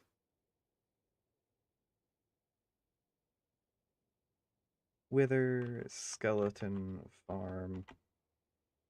I'll do a question mark. There's always the chance that I find somewhere better. I plan to do a little more looking around, but this is probably going to be pretty close to my final location.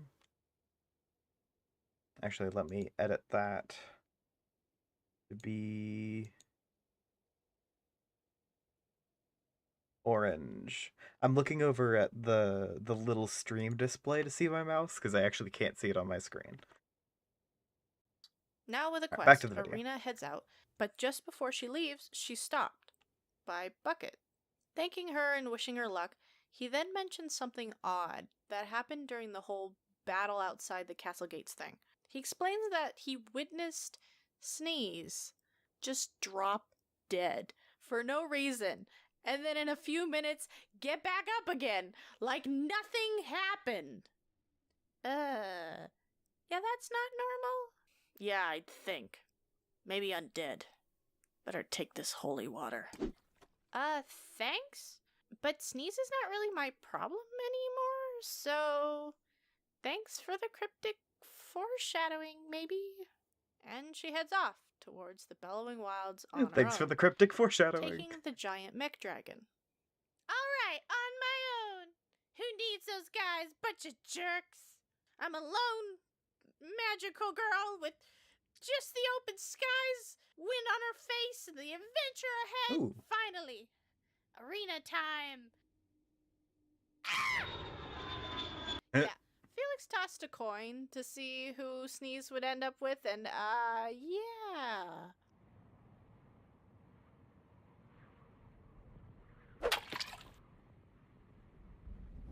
Just had to test something. So yeah, get ready for that duo. Back with Sips, traveling into the Kylandrian Mountains, he comes to settle in a small village called Amarin. A quaint village ran by orcs. Werewolf hunting orcs. Oh, fun. Quaint. And what is your plan? Ah, God, could you not? Still a bit freaked out about the disembodied voice in my head randomly talking to me. Do you wish me to raise your hand when I want to talk? No, there will be no raising of my hand or controlling anything of mine. Rule number 1. I am the captain of this ship, so no controlling the monkey. Got it? Your body is not a ship. You being a captain makes no sense. Sips asks around to find a place and discovers a secluded abandoned cabin just outside the village to stay in. It's good enough. He enters the cabin and make a reflex. Is instantly mauled by a raccoon. Or a pack of them. I don't remember. After forcibly evicting the raccoons, Sips is left in the cozy cabin. It's a dump. But you know what?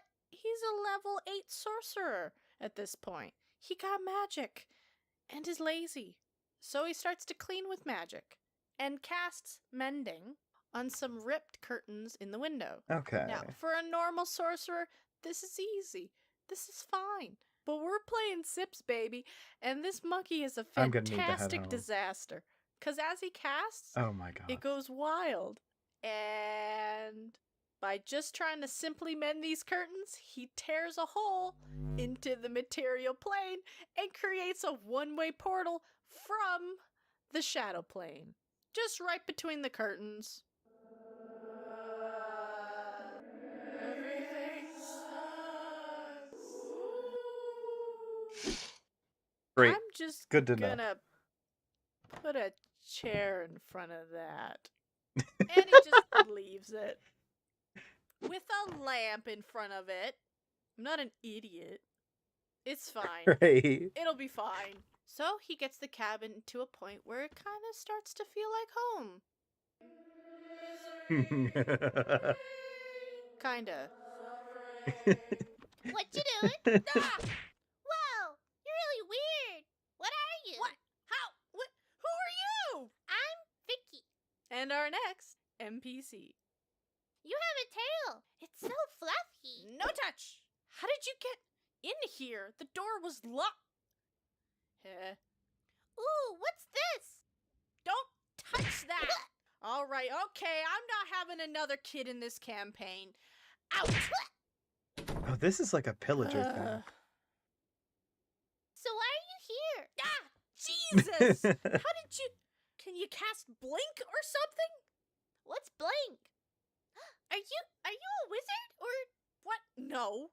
Do I look like a nerd? Oh, what's this? Wait, stop! And when Vicky reaches out to touch Sips's cursed crocodile hand, nothing happens. Don't touch me. Or in fact, don't touch anything. Just leave. Oh god. Hey! Oh god. You're really starting to piss me off. Boop. You need to leave. But I don't wanna. Well, you better. 'Cause you know, the last little girl I knew, I ate her heart. What did it taste like? Regret. Neat. Look, you can't be here. But Neat. you're so cool. You get one question. Okay. What are you? I'm gonna A monkey, throw I throw think. out some shit. It's complicated. Now get out, get out, get out, get out, get out! Wait! What's your name? My name? Nope! Too personal! Back in a less crazy situation, Gothi ties up loose ends in the few days, like Arena. She packs up and gets ready Can't to use that leave sword for the anything. capital towards Alchemist Quarry with Jawbone. Looking for Sneeze, she finds out from Bucket that he left with Arena. Bucket then hands her a bottle of holy water with no explanation. Thank you. She then goes through one of Wizardly's new portals in the capital, Alchemist Quarry, to continue with Jack's quest. The city is back to its magical ways and fix the whole Tarask issue, along with establishing a new leader, which they were pretty happy about. Kinora wasn't very popular. Gothi eventually finds Jack in a bar, who's, pissed. Oh, well, look who finally showed up. I'm sorry, Jack. I know it's been weeks. Yeah, I've Already been have waiting for that? y'all to... Where's the sparkly girl and grumpy monkey? A lot has happened. Gothi then explains the situation, and both of them start to hash out a plan. Recap! Jack's original quest was to go to these ancient Four-Claimer ruins and collect these big sun crystals, big enough to crush your grandma with. And when we have all 5 of them, Jack will be able to open the portal Don't that the need Four-Claimers those. escaped into 2,500 years ago. We got 4 of them so far, and the ruins in Alchemist Quarry was the 5th. Wait, you've been here for weeks. Why didn't you just go get the crystal yourself? Well, I'm a bit of a coward. Look, I can't open the portal if I'm dead. Those ruins are dangerous. There we go. That's why I hired you guys. I'm an archaeologist, not a 6.5-foot tall Amazonian with guns that can crush boulders. Fair enough. Gothi, we're so close. Just this last crystal, and we can open Oh the my portal. gods, there's A so whole much loot, ancient and I don't have society the could be on the inventory other side, space. and maybe even some answers for you too. What is Alright. this? So what's first? Well, Another we need starter to get into spawner. the ruins and get the final crystal. I got 3 of the crystals with me, and you brought the 4th one from the giant mech dragon, right? So now can we talk? Yes. Ask whatever you desire. Well, first of all, I don't like talking to a disembodied voice I can't see. Sips prepares to cast Minor Illusion. Essentially, I came up with the idea that Zano uses Sips' magic to cast an image of himself in front of Sips and use it like a puppet. Kinda like a hologram? He agrees, casts it, and standing in front of Sips is a 7-foot tall, Four-Claimer man, dark gray skin, glowing white markings, and a don't need large that. crystal on his forehead. An illusion of the being himself, Zanu. I probably don't need that either. Okay, Oh my god. I know you got a whole Ken doll situation going on, but I'm gonna need you to illusion some pants.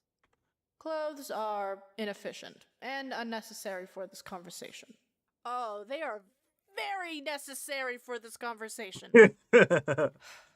Very well. Are those cargo pants? The pockets are efficient. What are we in the fantasy 90s? Put on something from this plane. Fine. Does this satisfy? It'll do. So, what do you wish to ask me? Where do I start? What are you? How did you get in my head? Why the heart eating? But most importantly, what do you want? What do I want? What I want is to commit a genocide, and you are going to help me do it.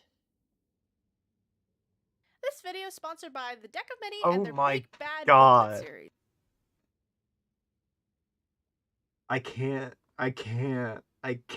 deal with these cliffhangers. I'm gonna have like a heart failure or something. Oh my god.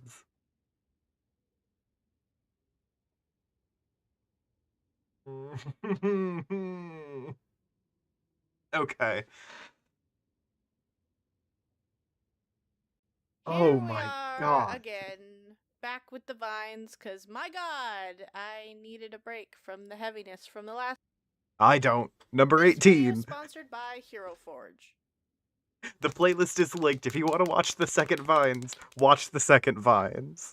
You know, you'd think after all this time I'd have more creative intros, Oh my god. but Oh my I'm god. kind of lazy. Well, doesn't matter, cause let's talk about what happened last Oh time, yeah? no. Sips I was fought a big almost bear. killed by an embody. Arena liberated Kylandria. Wizardly unlocked fast travel. Okay, Thank I've got another God charm of Arena life had left. An interesting talk with Bucket. Set out to find her mom and was accompanied by Sneeze. Sips then traveled to an orc werewolf Okay, I'm hunting gonna raid village. this. Quaint. Found a cabin. Did some wild magic. I'm just gonna put a chair in front of that. And then was introduced Wait, there's to another Vivi, a chest small in orc there. girl, who he promptly kicked out. Gothy traveled to Alchemist Quarry to continue with Jack's quest, and found out she was missing a crystal for it. At which Sips then finally got to talk to a clothed Zanu, and asked him a bunch of questions where he only answered the one. What do you want? What do I want? What I want is to commit a genocide, and you are going to help me do it. Where Sips Hey, replies Ami. with a not so surprising, yeah, go to hell. Look, I'm a murder hobo. I can admit that. But I am a very picky, choosy kind of murder hobo. Causing a genocide isn't really my style. And I ain't nobody's puppet. I don't expect a simple mortal monkey to understand, but I will try to explain. Slowly. Spoke up from a nightmare? That sucks. Oh, yeah. This is a great start. Meanwhile, Gothy and Jack travel outside of Alchemist Quarry to gain access to the Four Claimer ruins for their quest to get the big ol' crystal. Walking underground, they sneak past a large room where the city still stores the magically chained up Mother Tarask. We'll deal with that later. I pray we don't deal with it ever. Deeper they explore the ruins, solving puzzles and avoiding conflict, till eventually they reach a strange set of rooms containing Oh yeah, old they don't have anyone to technology, large recapture glass that containers, Tarask. and a tapestry, one depicting something that seems Probably fine. familiar. Gothy looks and feels something wanting to break Oh? through her memories, like trying to recall. I don't have the inventory Over space to raid another 3,000 fortress. years ago, there used to be two suns in the sky. One named Solus, the other Oh hey, Stella, it's me. gold and white.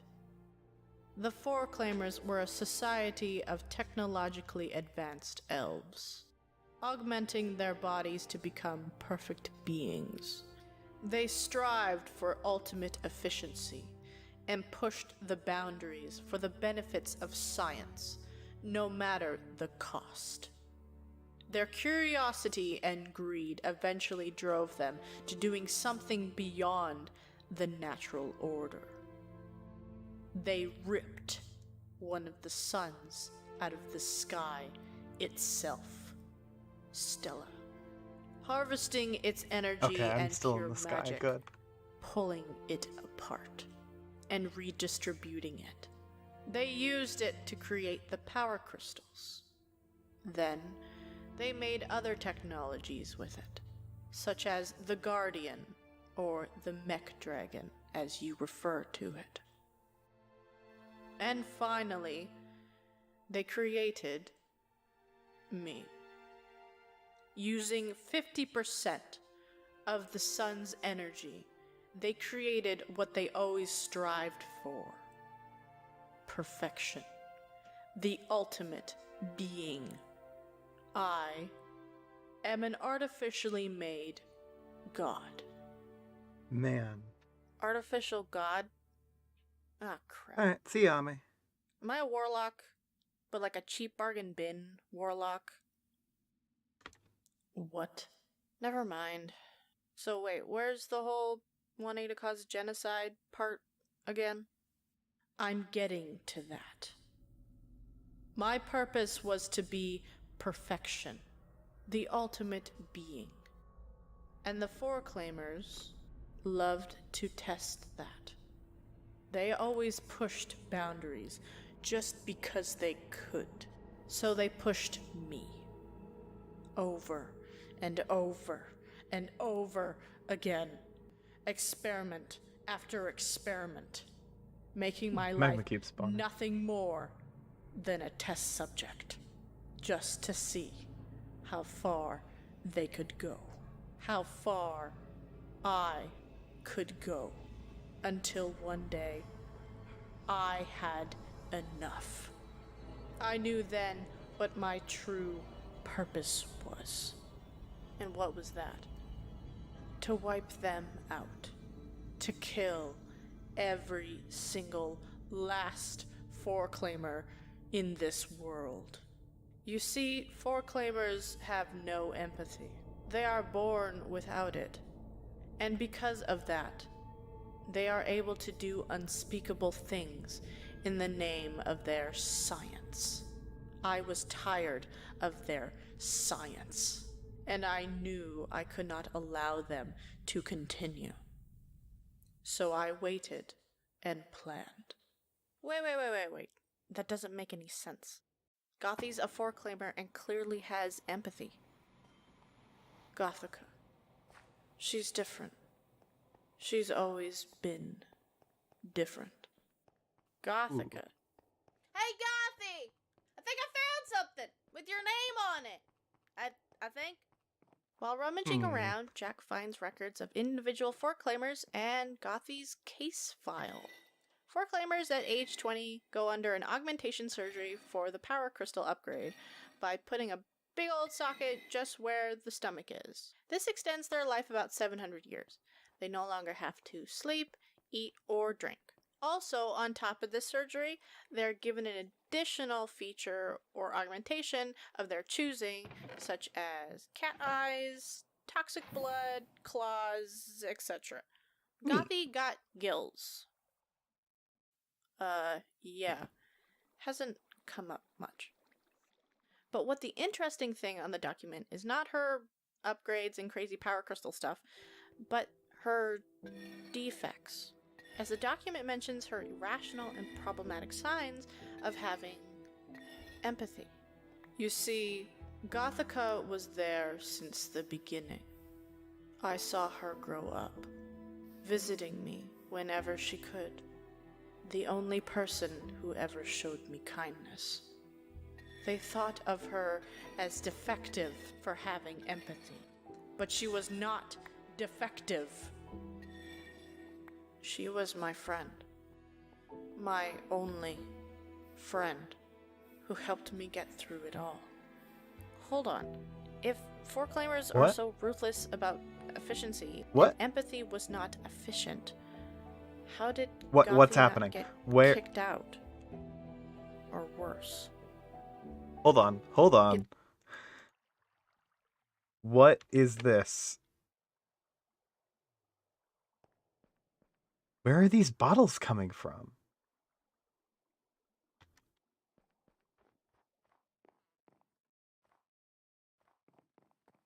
What the fuck? What? Wait, hold on. What?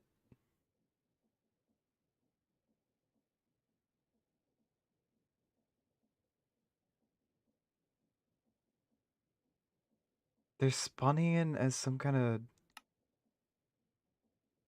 byproduct of the feeding upgrade? But what's being consumed?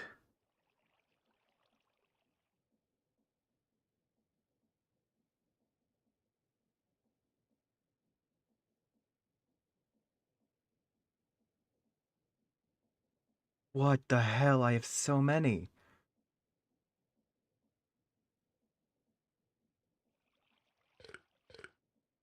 Oh my god, it was the mana bottle.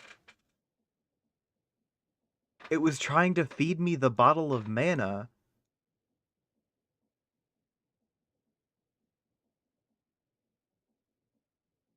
But it wasn't quite working, it just kept duplicating glass bottles. Oh, that makes sense. Okay. Huh. Weird. Anyway, back to the thing. It's because she has rank. Hey, Gothy? Could you come here a second? What do you mean by rank? What I mean is, Gothica Diosol was royalty, and the future ruler of the Four-Claimer Empire. A princess. I'm sorry, what? It reads right here. You're royalty. That's wild! A real Four-Claimer princess the entire time. I mean, who knew? I didn't. I mean, isn't that crazy? Do you need some time? Gothy looks around the room. It shattered and broken. All that time. All those memories. Lost. In this room. Yeah. I think I do. I knew I needed time. Time to plan on how to take them all out in one single night. I knew it would not be easy. I am a god, but the Four-Claimers were spread all throughout the Bellowing Wilds. I had to reach them without being there. Now, I can create matter and destroy it, just like any other god. But I am also a god of souls. I am able to create and control them. And the Four-Claimers happen to power their deadliest weapons with souls. I just had to reach them. So I trained, I meditated, and eventually gained the ability to control souls from far distances, all across the Bellowing Wilds. So, one night, I began. I took over the souls of the machines they created for death and destruction, to now slaughter them all. Each temple, each outpost, each Four-Claimer attacked all at once by the very creations they deemed perfect. Now, they were their destruction. But it wasn't, was it? No. When I broke free to the surface in the chaos, I saw it. A portal off in the distance at the capital. I didn't anticipate it.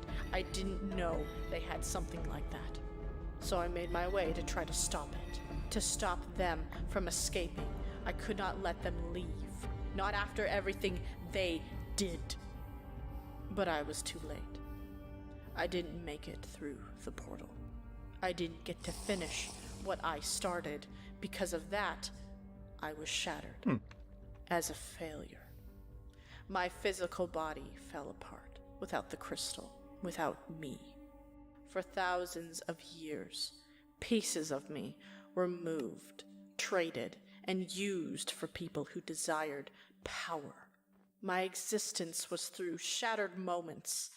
I was in a haze, in and out of consciousness, for thousands of years. But do you know how you got in my head? That witch.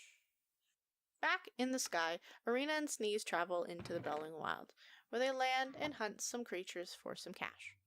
Eventually, they find a small town where they start their search for Carson Arena's has mom. a They ask spirit around statue in town, their house. but unfortunately, no luck. So they turn to the information hub of any town, the bar. They walk in asking for leads, but again, nothing. So they are left to their own to rant. You know, Sneeze, I'm great. I'm a delight. And I made that group cool and fashionable, and they just blew it. Those jerks didn't know what they had. Who needs them? I certainly don't. I mean, Gothy with her smelly potions and sips with all that angst. That I won't miss one bit. It's not like we had fun together or anything. Doing quests and punching bad guys and the parties. Yep. Won't miss that. Some friends they were. Leaving me like that. What are these words? I'm pouring my heart out here. I don't have time for words. Another bubble tea. Damn it! Back into a quieter setting, night falls over Alchemist Quarry. Gothy and Jack managed to find the final crystal they were looking for. Now with all 5, Sneeze is great. 4, I love Sneeze. minus the mech dragon crystal, they can start to place each crystal on top of these large pedestals. One located at each temple that we had already been to, having to backtrack all across the Bellowing Wilds. Oh, that's its coordinate location. I don't need you looking at the plot holes, alright? And when all the crystals are placed on these pedestals, they will be able to open up the portal to... who knows? Okay, great. Now, let's not waste any time and let's go. Jack, I need to ask you something.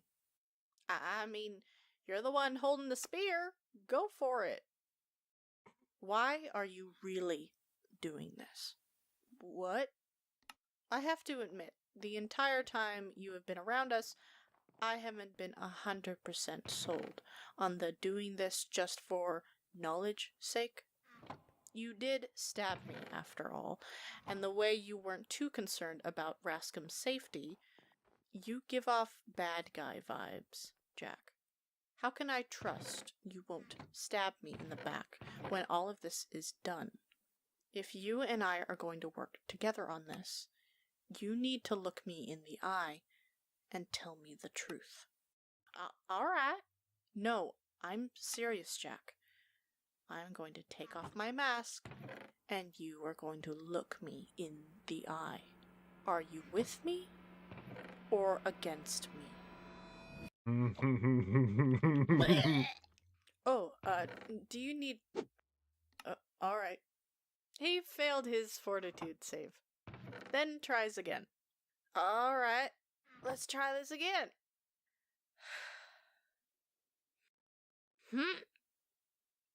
Wow, there's really, like, no skin there, huh?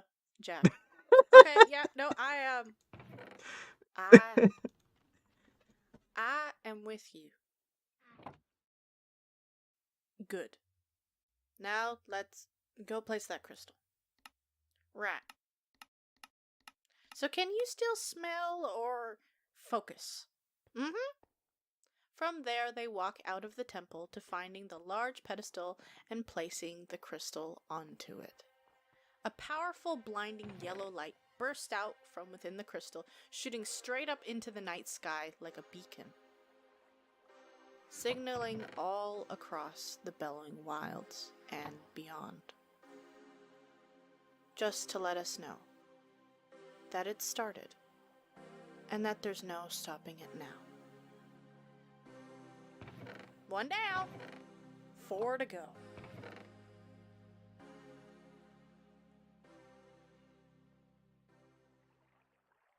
This video is sponsored by Hero Forge. I'm just realizing, I didn't... Hero Forge is an online design tool that allows you to build a completely I'm custom gonna assume miniature. that was like fully And when I destroying say all the custom, things I put I in there. mean custom. She is beauty. She is grace. She got trunk on her face. We got haircuts, Oh, I body love her. proportions, armor, clothing, equipment, accessories, and races. Look at all these races. You get to mix and match stuff along with changing poses and facial expressions. Also, you can design them in color. They print this in color, saving you time on painting those tiny, tiny hands. I mean, look at these beauties they sent me. Let me... This video is Next sponsored episode, by, demanding answers. me. I Got some good shit coming your way. Recap! Alright. I'll play the Let's ad on this speedrun one. this lore. Zano came out as an artificial god. Ah, crap. Talked about his edgy backstory and how he does not play nice with four claimers. Arena had a moment. Another bubble tea! Damn it! Gothi then was revealed to be a princess and gave a stern talking to Jack. Then put on the first crystal on the pedestal for the main quest. So yeah, it was a lot, but let's reverse a bit. Right here. Because before the dramatic light show, Sips was starting to get some answers. But do you know how you got in my head? That witch. So this is what happened. Kinora gathered crystal pieces after hearing rumors of a powerful creature that once resided in them. Her goal was to place the crystal into a creature and take it over with her voodoo magic stuff, aka the curse, and essentially control it, like the Tarrasque. She chose Sips cause, monkey, easy to control. But it wasn't that easy. When I was placed in your head, I made you fully conscious, not just a simple awakened monkey. Two fully conscious beings could fight against the curse. She had no control over us, which she quickly realized, and we got away. Yeah, okay, you know this is a lot. What do you mean by fighting the curse? Let me try to explain. Alright, Sips's build is a bit complicated, but I'll try. There are 3 consciousnesses in Sips's body. Sips, Zanu, and the curse. A being of pure evil that just wants to mess up and take over Sips's body. However, both Sips and Zanu fight against that at all times to make sure that doesn't happen. It's kind of like 2 people holding a door closed while someone on the other side is trying really hard to get in. If one of them gives up on holding the door, the curse has a much easier time getting in. That's why when Sips is mentally unstable, he subconsciously allows the curse to come in. The more unstable he is and gives up, the curse grows. It's very roleplay heavy, obviously, and Felix and I determine when that happens. Oh, yeah, so why didn't cutting off his hand not just get rid of the curse back in episode 5? Well, it's 'cause the curse is tied to your soul. What? What? Well, you're a soul god, get it off. It's not that simple. I could shatter your soul, allowing it to take over. So there's nothing we can do. Not to my knowledge. That woman may not have known exactly what she was dealing with, but she did know how to make things difficult. She does that. So wait, have you been watching my life since then? Like everything? Yes, unfortunately. Every lie and stupid decision you've made, I've witnessed. And the many events in your life. Like the event with your mother. So sorry for the state she's in. You don't get to talk about that. If you want to work with me, I strongly suggest you don't piss me off. Very well. I need you to assist me with taking out the 4 claimers. First, obtaining the remaining crystal pieces. Second, you will open and go through the portal. Thirdly, you will absorb all the remaining pieces to complete me. From there, I will have the magic required to make a new body for a god, where I will be able to leave yours, then fulfilling my purpose of killing every single last 4-claimer. Except Gothi. Except Gothica. And what would happen to me after all of this? There is a chance that you will simply die from the pure magic of a god inside your mortal body. If, by chance, you survive my transition, you could be taken over by the curse. Or, another scenario, nothing happens. You remain yourself. There is no 100% certainties in any of these scenarios. This is new for me as well. Cool. Like those odds. Look, you want revenge. I get it. But you're asking me to help you wipe out an entire race that I have nothing really to do with. Hell, it's been 2,500 years. They may not even be alive over there.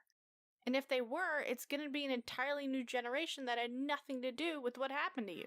I mean, should the next generation pay for their parents' mistakes?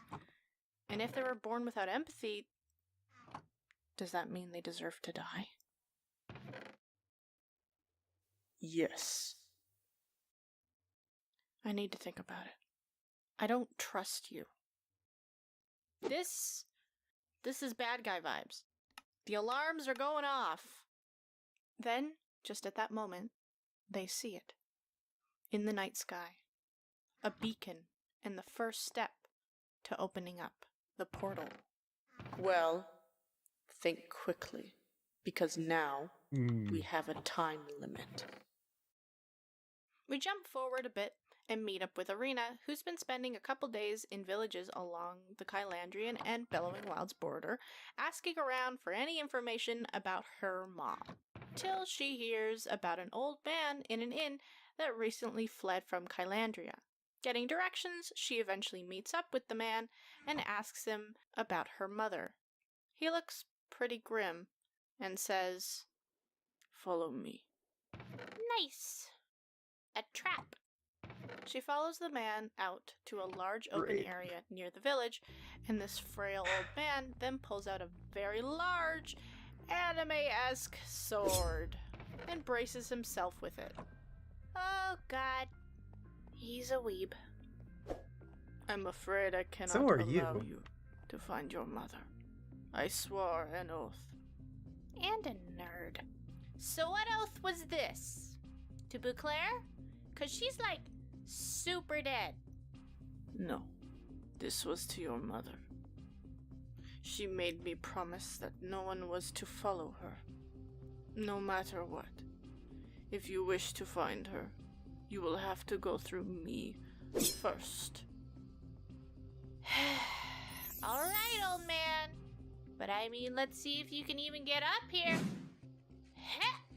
In an instant, his whole body launches upwards, using the momentum of his large sword to propel himself forward. Oh no. He's also anime good. And is hit for 34 points of damage. Okay. Time to focus. Sips, I want you to focus on something for me. Even if you don't want to help me, I still need to help you. If we are to keep the curse at bay, you and I need to build a stronger bond with one another. So I shall show you how to use my power.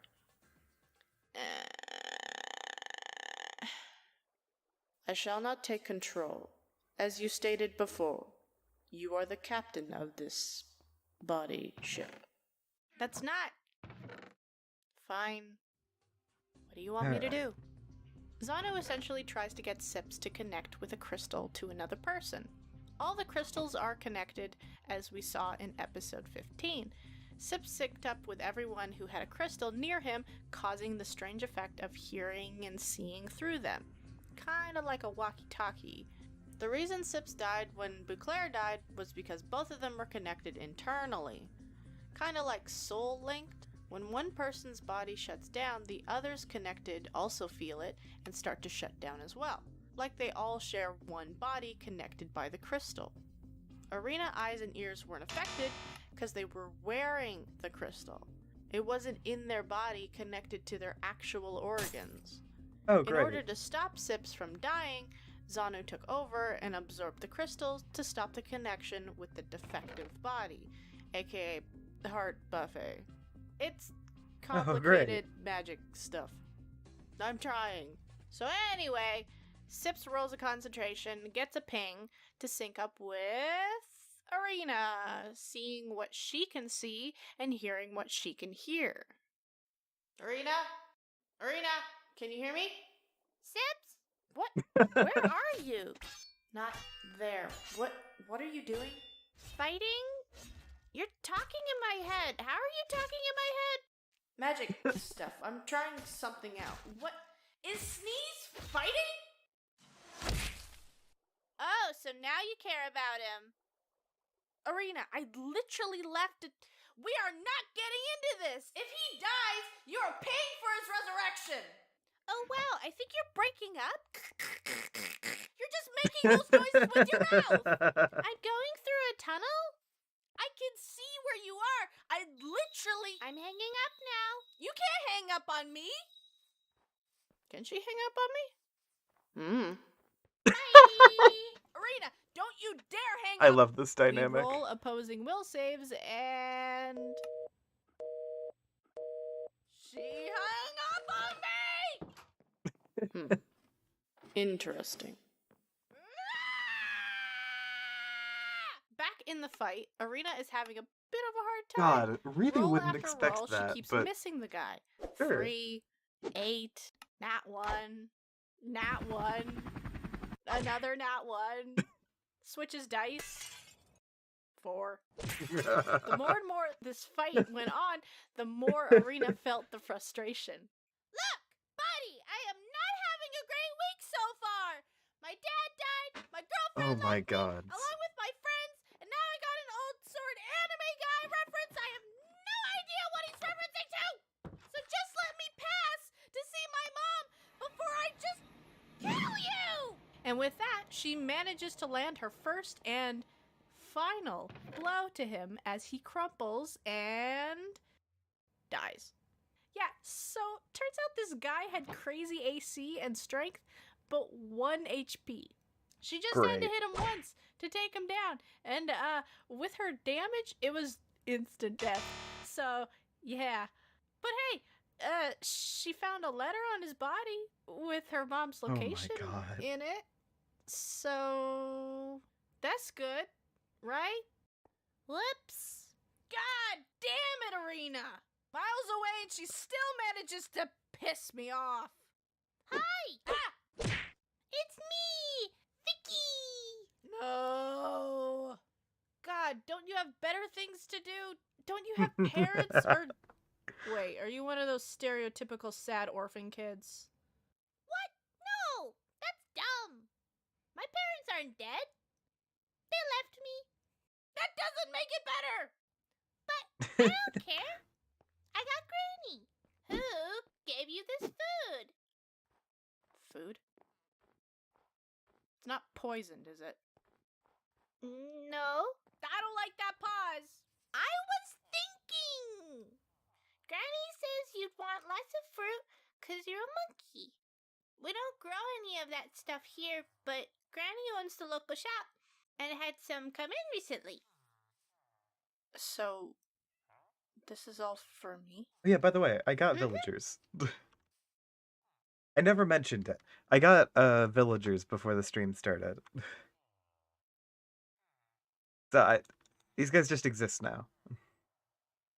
Also, love that I unintentionally spent a lot of time getting a third row of hearts. I also did briefly forget what I was doing, just kind of vibing out to the playlist, but I feel like I'm not talking all that much, so this isn't quite a reaction, it's just like a group watch party. Anyway, I am going to get back to trying to make that wither skeleton farm that I set out to make at the beginning of all of this. Okay.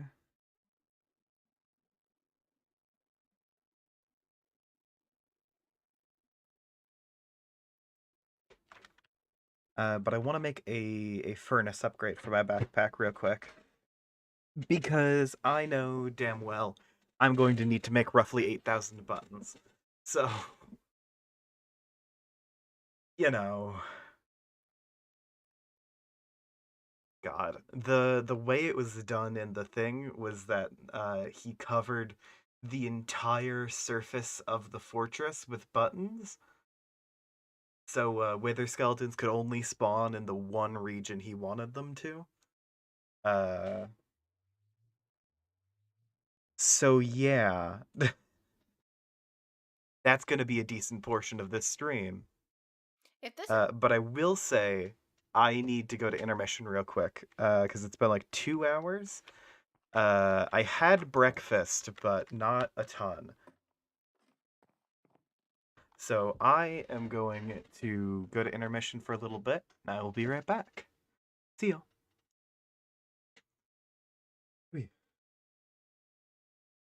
Okay.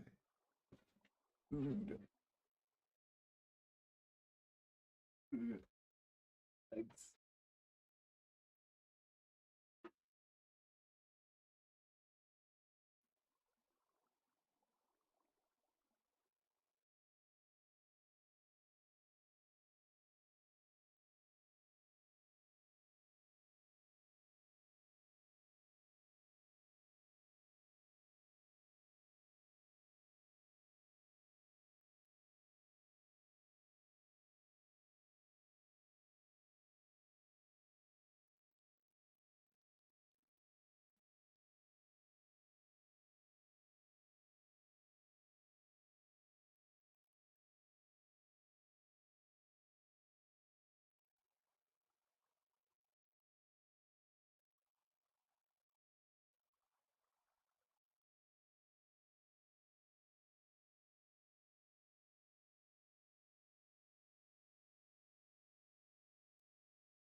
Hey y'all, I'm back.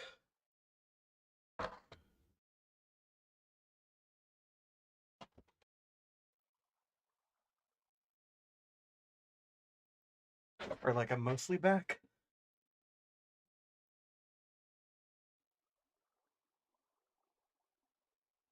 Or wait, hold on. Oh, I'm realizing I responded to a message that was sent like 2 hours ago.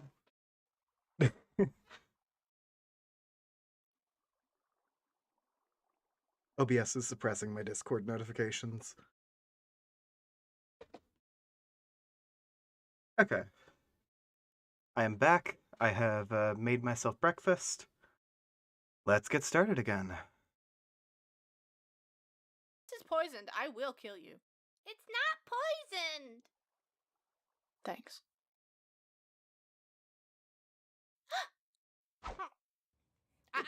First of all, if you're gonna be around me, there's gonna be some rules. Rule number 1, no touching. None of that. Yeah. Second, no more jump scares and breaking into my house. And third, don't touch the curtains. Hey, hey, hey. Look at me. That's the rules. Or I kick you out. Okay. So, in a few days, Vicky comes by once in a while to bring food outside of the house, avoiding curtain temptation, spending some time with Sips, along with teaching him about the village. What the hell is that? Snow? I don't like it. Till eventually he starts to open up a bit. It's Sips. My name? Don't make it weird. Sips. That's kind of dumb. You're dumb. But I like it. It's weird. Okay. Like you. So what's that? Really pushing it today, huh? It's my curse. Like a werewolf? Kinda, but not really. It's a crocodile hand. If I touch somebody with it, there's a chance they can become cursed. It grows, tries to take over. So we're crack. Don't! That's not a thing. It's just something I'm dealing with. Well, I think it's cool. Break in first rule! Then off in the distance, they spot something. Another beam Oh, of another yellow fortress light smash. shoots up into the sky as Gothy and Jack activate another pedestal, meaning one step closer. That's the one I've already found. What do you think it is? A countdown. I think it's fairies. That's dumb. You're dumb. Eh, This video is sponsored I love this small by child. me. I'm now working with the wonderful people over at Hit Point Press, formerly known as the Deck of Many, to bring you guys shiny new Fool's Gold merch. We're only selling shirts at the moment, but it's something, damn it! So look, we got shirts for your body and your dog. Okay, not your dog, but wow! With new designs, fun for the whole family. Along with the OG ones, such as a bunch of sips. What? Wait, I'm getting paid for this, right? Gothy shirt. Is this what the kids call the meta? Answer the damn question! And a brand new arena shirt. Oh wow, these are great. Black, huh? Like the most basic t-shirt color ever? Wait, that's just It's netherite. like the most common. Come here, you son of a bitch! So go check it out and maybe buy some to help support This the ship just show. had 2 And bars of pre-orders are netherite live in till it. the end of April. So go to foolsgold.shop. And there's something under or the click lava. link in the description. I can see it on the map.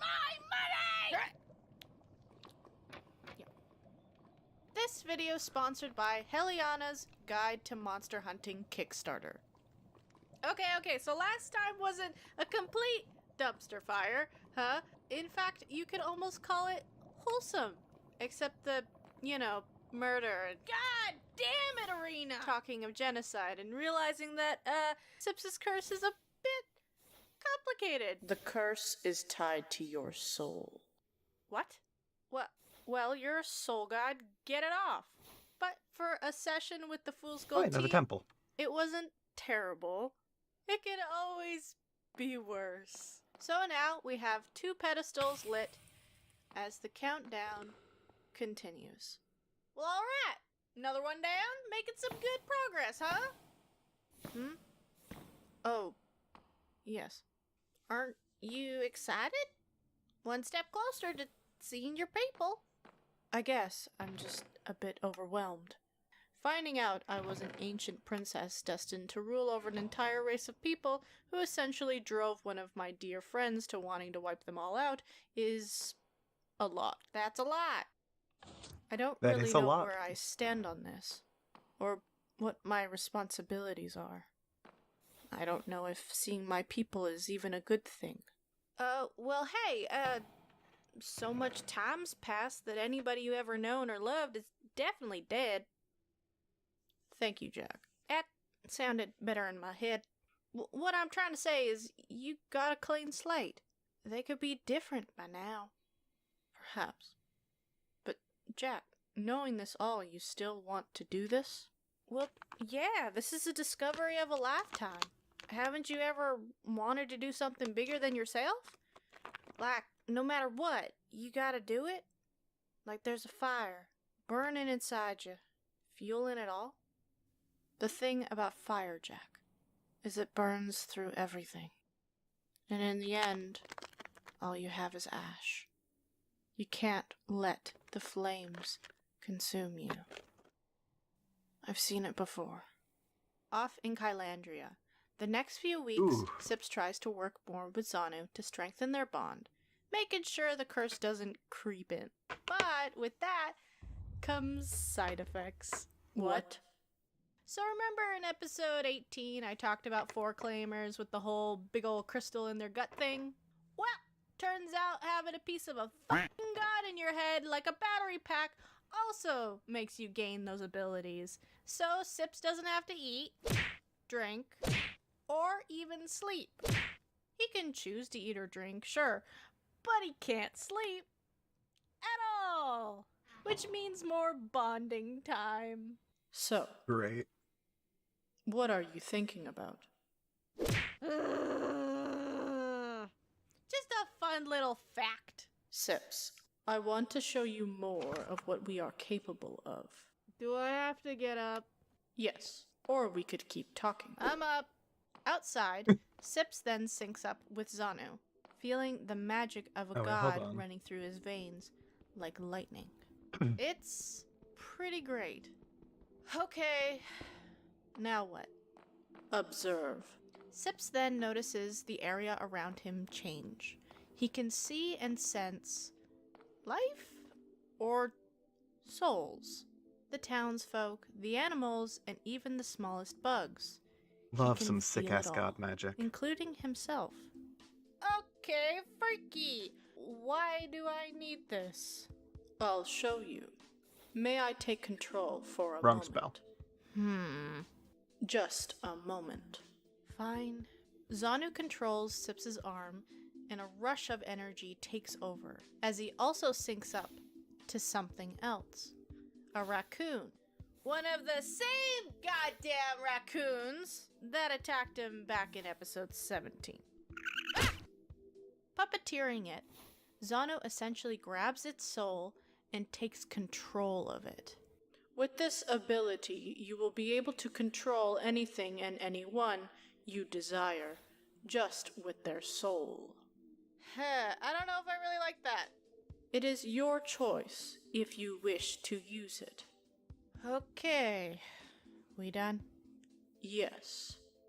Zano then takes the raccoon's soul and pushes it out of its body, kinda killing it? Well, leaving it catatonic. What? Hey, why did you do that? It served its purpose. So you just decide to kill it or whatever that is? Why are you upset? Another temple. Didn't it attack you before? Yeah, it wasn't a threat, just annoying. It was following its basic instinct. That doesn't mean it deserves to die. And that's where you and I disagree. Hey, you have empathy, don't you? Yes.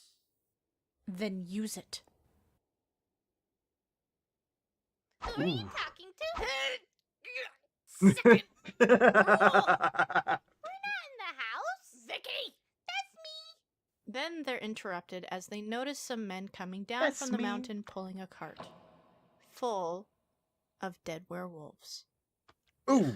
Right. Werewolf hunting town. I hate them. I wish they would all just go away. Granny says werewolves hurt and kill people. Everyone in the village thinks they're bad, and they'll always be bad. Just cursed monsters. Just because somebody's cursed doesn't mean they're bad. Look, I'm not a great example, but other cursed people are sometimes put in a bad situation. Doesn't mean they're destined to be a monster, but also doesn't justify their actions. Just means they gotta work a little harder. Control it. Know when to step back to avoid hurting the people you care about.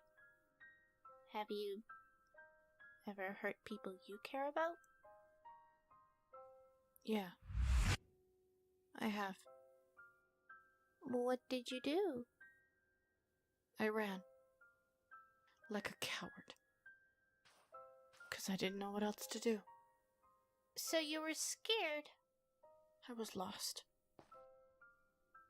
And angry. I'm not gonna rely on others to clean up my messes. I'm gonna do this on my own. I refuse to lose myself to it.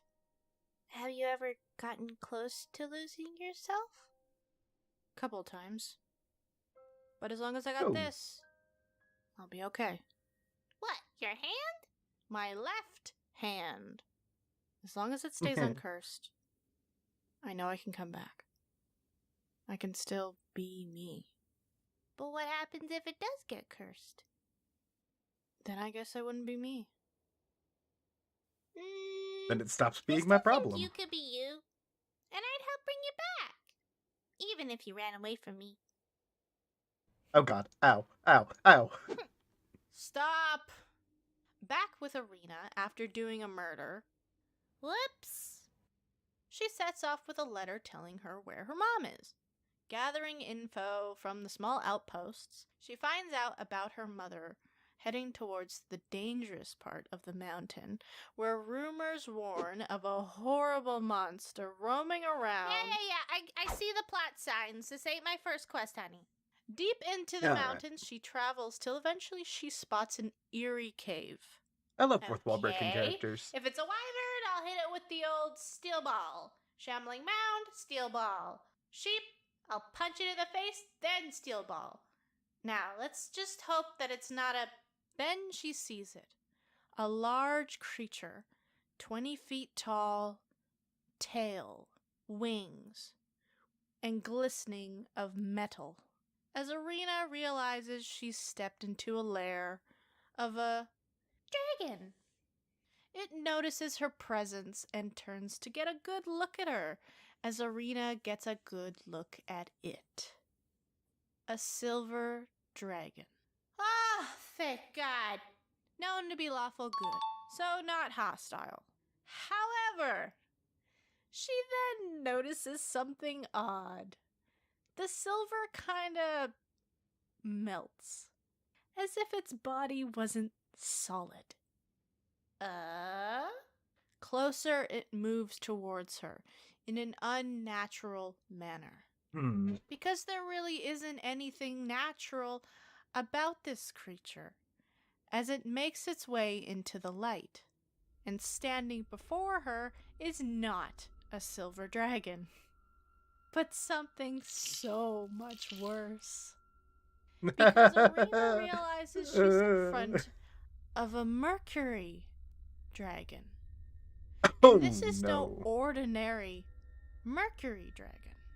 This is Felix's personal homebrew called a soul prowler.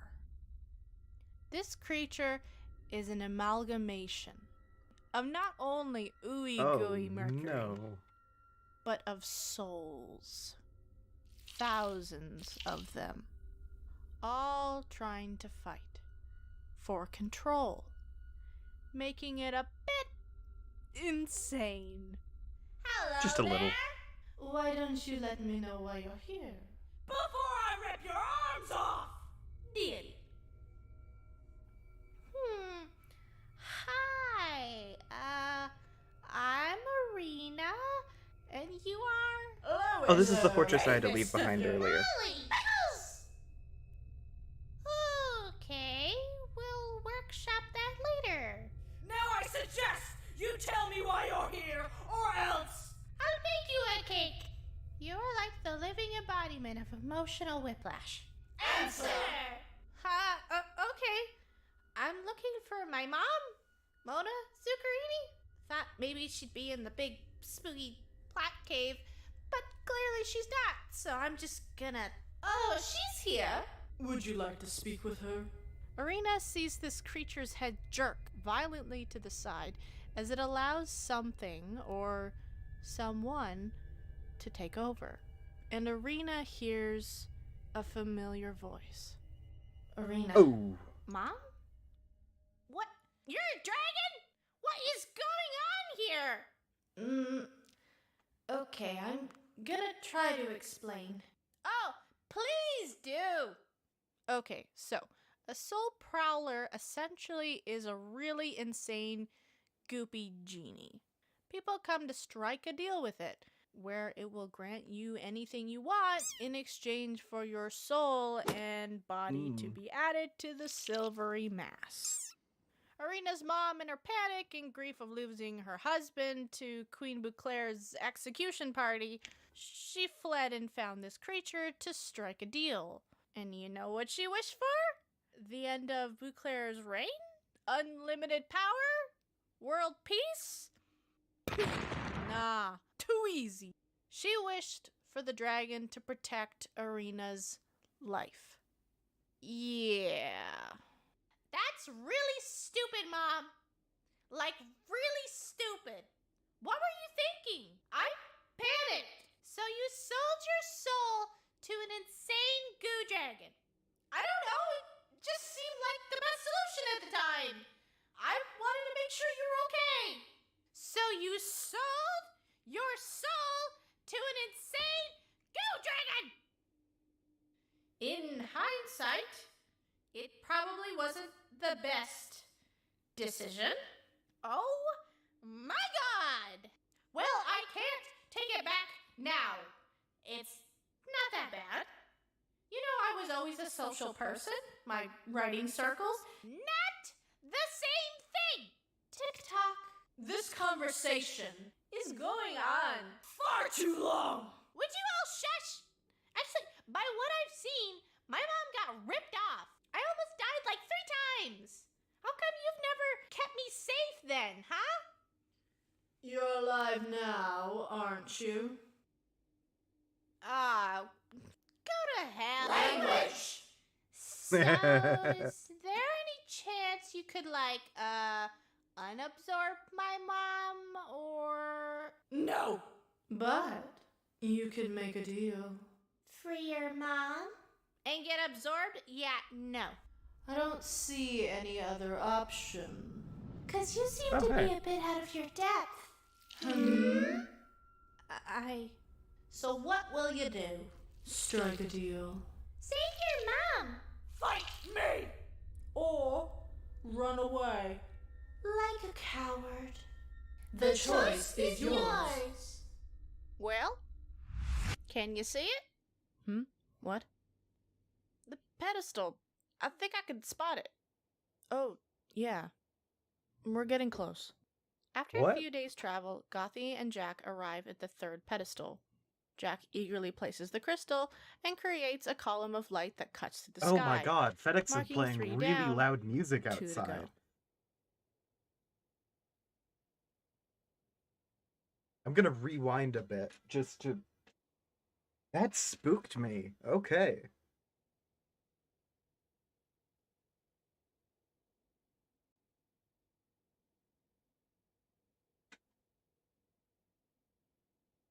I don't know what kind of music that was, I'll be honest. The pedestal. I think I can spot it. Oh, yeah. We're getting close.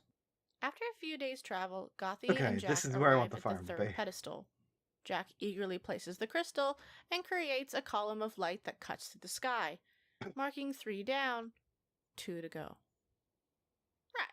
Well, that wasn't so bad. Suddenly, Jack is interrupted as a rush of air moves past him, followed by an unnerving sound. As he turns to see Ooh. Gothy stabbed right in her guts by a very long stinger. Right beside him, a large grassy mound starts to shift and unfurl itself, revealing a creature Jack recognizes. Kinda. Ooh.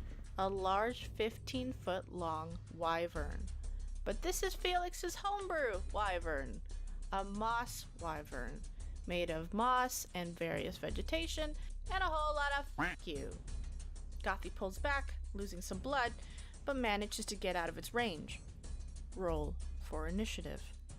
Unfortunately, Jack, not being much of a fighter, moves away, leaving the battle to an already wounded Gothy and a jawbone. Hit, hit, miss. The dice is rolled and damage is dealt. The fight feels uncertain as Gothy has never fought something like this before, but round after round, hit after hit, Gothy manages to wear it down. However, it is also wearing her down. As the wyvern's poison courses through her veins and claws hit with a natural 20, dealing double damage. Gothy stumbles a bit, then her vision turns dark as her hit points reach 0, and she passes out. Gothy is the only PC there, so when her vision turns black, so does the scene. Until she succeeds on her fortitude save, and wakes up.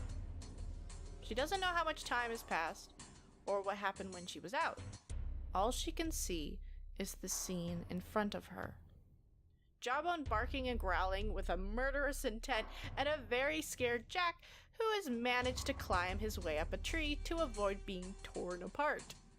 He looks terrified and confused, because a few feet away on the ground is a dead wyvern. But it's not actually dead, because Gothy notices it's still breathing. It's just catatonic. Almost like its soul was pushed out of its own body by something. Or someone. Someone who would possess soul magic. A someone who might be hiding secrets. Gothy! Call off Jawbone! Now that depends. Because I'm starting to feel that someone hasn't been 100% honest with me. Isn't that right, Jack? Ooh. This video is sponsored Ooh. by Heliana's Guide to Monster Okay. Hunting Kickstarter. Great. Do you like fighting monsters in D&D? Have you ever wondered what Love those a monsters near would death. taste like? Of course you have. We all have. Don't be lying. And don't you wish you could just, All right. wear their skin? Of course you. The next episode is called Discovering Motives. Apparently this one was called Making Bad Deals. Plushies! Plushies! Plushies! Campaign setting! Campaign setting! More on that later. Honey, are you okay? Okay, so what happened last time? Some deep I life love a little bit of talks, madness. Learned a bit about Sips's new powers, along with some raccoon soul pushing. What? Hey! Seeing the God-given gift that is Vicky. That's me! Arena found out her mom sold her soul to a goo dragon, cause poor decisions. Okay, here's the That's thing. really Here's the stupid, area. Mom. Then finally we had an intense fight with a wyvern, where Gothy almost died. She then woke up to a scene of a very scared Jack in a tree and a very murderous Jawbone about to eat him. Because lying near him was the same wyvern, but completely catatonic. Like its soul was pushed out of its own body by someone who would know soul magic. Which Gothy was like, because I'm starting to feel that Good someone morning. hasn't been Oh. 100% honest with me. Isn't that right, Jack? Wait! Hold on a second! How did the wyvern get like that, Jack? What? Wait, no, because I only know 2 types of magic that can do that. So either you're a necromancer or you've had a crystal shard this entire time. What? No, I don't know what happened! Well, maybe Jawbone eating a few toes might help your memory. No, I panicked. One moment it was gonna eat me, the next it just dropped. I don't... Do you really expect me to believe that? No, I just... Jack, it's happened before! I don't know why or how, but whenever I feel like I'm about to die, things just drop like that. I don't know if you should call me lucky or cursed, but it freaks me out just as much as you. So please, I'm not your enemy. I just need help. Help. Gothy rolls a sense motive, and he's genuine. We'll have to feed you something else. Archaeologists are too rubbery. Anyway. Gothy and Jack sit around a small fire for an interrogation. Jack explains that this has happened before, where he'd be in danger and the creature would just drop right in front of him, like its soul was pushed out of its own body, which really just sounds like soul magic. Zanu or someone possessing a crystal are the only ones who can do that. And you're telling me you have no knowledge of ever having a crystal shard? No, you guys are the first people I knew who had one. I'd read about something like Zanu, but I never knew there was something like that actually existed.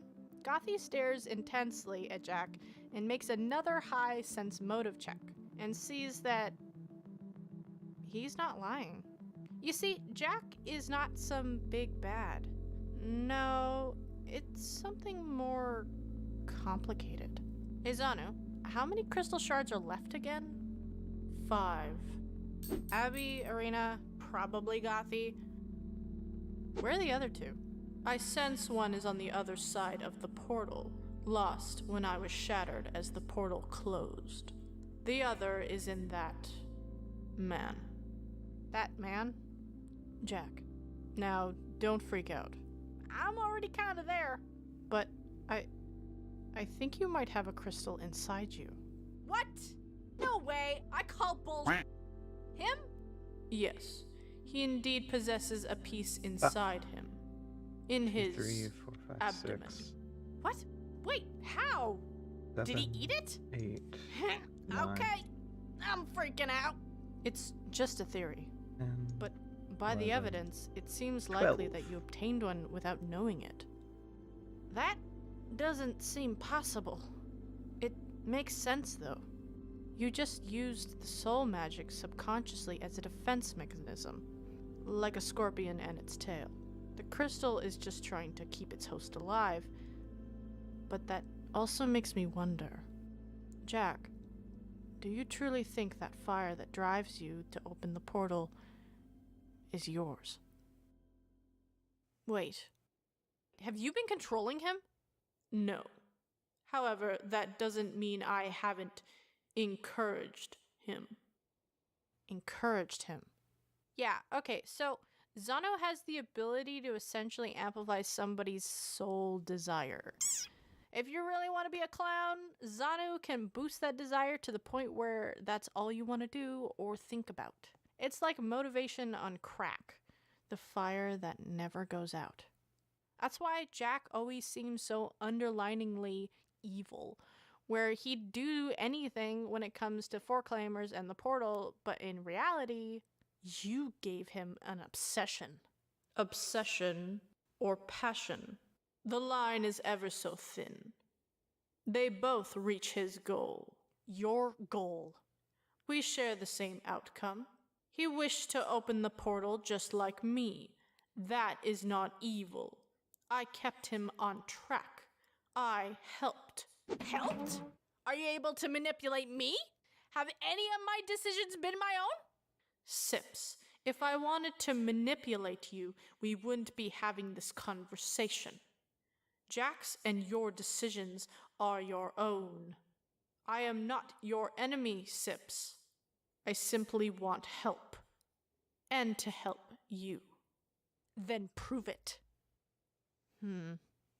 We'll have to find a way to prove it. I don't... Without pushing someone's soul out of their body. Yeah, I'd prefer that. But for now, I need time to think. 'Cause it seems that you're most likely just an idiot, not evil. Thank you. Yay! We're still doing this, but I'm not taking any chances with you, Jack. Try anything I don't like and, well, Jabba will eat me. Got it. Yeah. Well, who knows? Maybe if you're right, that means maybe the crystal shard really was just trying to help, protecting me and all that. Yeah. Maybe. Sips, I can help you control your wild magic. What? How? Okay, so Sips's magic works like this. Sips casts a spell drawing from Zanu's source of magic. Like a warlock. Then it moves throughout Sips's body. However, when it reaches his soul/curse part in his body, the magic gets messed up, making it go wild. The more the curse is covering Sips's body, the more the curse has a chance of messing with the magic, aka the wild magic percentile that keeps going up. However, Well, that's if interesting. Zanu and Sips work together 4, while casting a 6. spell and feels it going wild, they might be able to concentrate together to stop it. The 2 against 1 thing. All they gotta do is practice. Whoa, I'm not just gonna start casting spells to go wild. That stuff don't mess around. I could just explode and die. Impossible. You are immortal. What? With a god in your mortal body, you do not age, and if you ever get close to death, I will step in and prevent it. No matter the cost. Wait, so I can't die? Correct. I am a Mary Sue.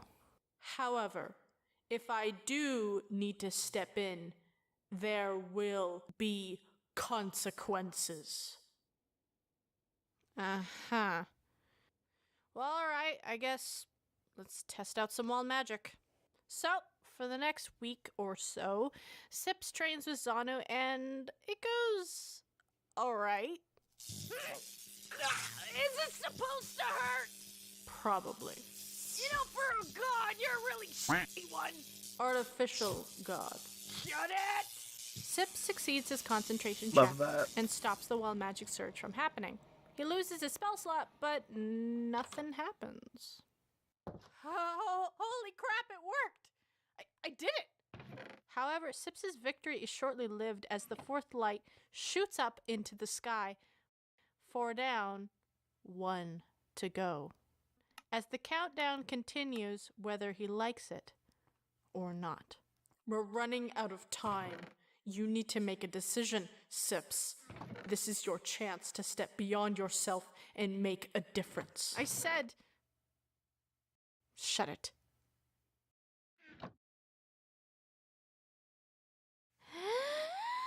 Second rule. Vicky time. Yeah. Hey, why so sad? Here, have an apple. Vicky! See? Better. Huh? What is it? It's just... Okay, if you had the choice to wipe out an entire race of people that lack the ability to feel empathy, who tortured and tormented an artificial god over 2,000 years ago, would you do it? Even though it would be the next generation, meaning these people had nothing to do with the previous atrocities, but they might do it again. Who knows? Is that enough evidence to justify killing an entire race of people simply because they lack empathy? Yep. What? Are they bad people? They can be, but they don't know how to be good. It's just their nature. Well, I'd want to protect people I love, so I'd do it. So you'd commit a genocide. Yep. But I mean, The messed up kid. 8? That doesn't... No. Get out. What? Hey! Why? I need the cabin tonight. What? Why? Secret. No coming until I tell you. No peeking. Out, out, out. Hey! So... Oh, I'm breaking back in. Okay. Sips turns invisible and just magics his way in.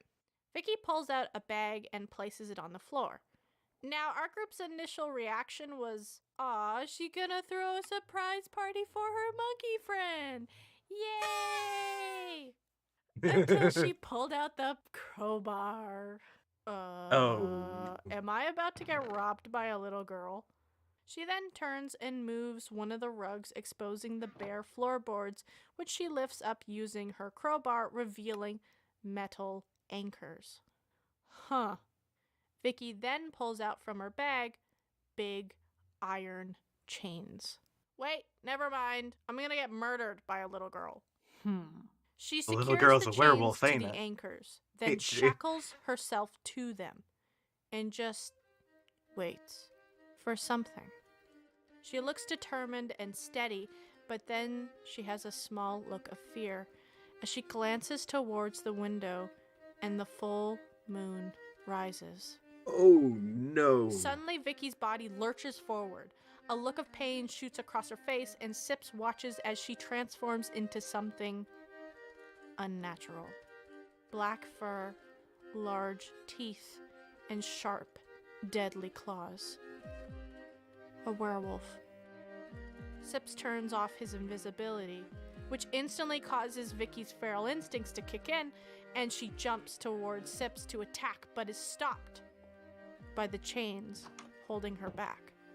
And Sips is face to face with this small, scared, and angry werewolf. It appears that she's cursed. That's why my touch curse didn't work on her. Yeah, in Felix's world, curses can't stack. So Vicky would automatically be immune to Sips's touch curse. She was never at risk, only at risk to herself. Do a spot check. Sips looks around the cabin and notices old, large scratch marks on the floors and walls. Not made by raccoons, but something else. This is her cabin. That's why she's been able to get in here. She has the keys. She'd come here every full moon and wait it out. All by herself. Sips approaches her, but is instantly swiped at by a very vicious but scared Vicky. I suggest you avoid getting in close, unless you would like to truly test if you are immortal. Shut up! Just let me think. Sips weighs out the risks, but he knows what he has to do.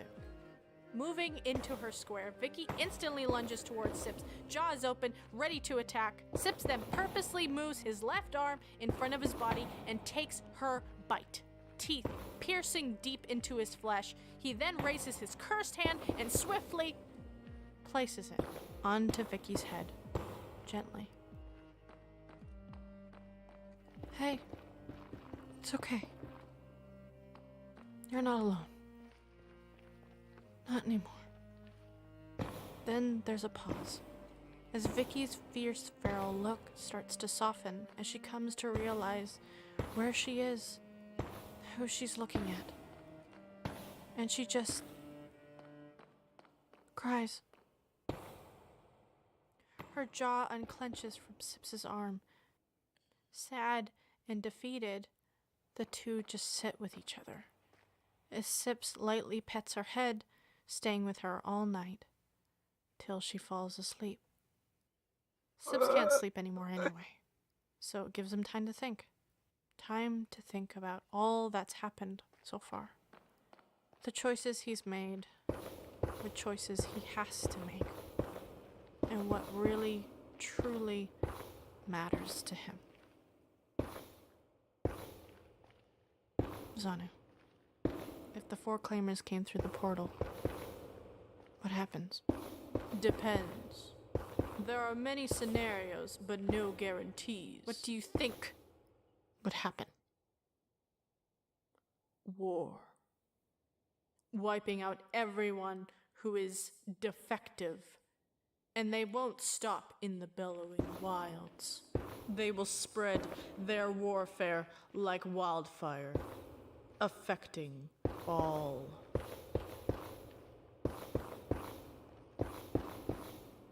Okay.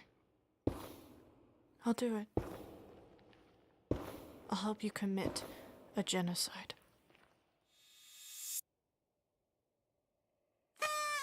We finally did it. We finally decided genocide to make plushies. Just look at them in all their glory. Sneeze is such a sweetheart, and Sips is Sips. Beautiful top quality material. It's so very soft. Baby hug proof, wall proof, stab proof. Oh!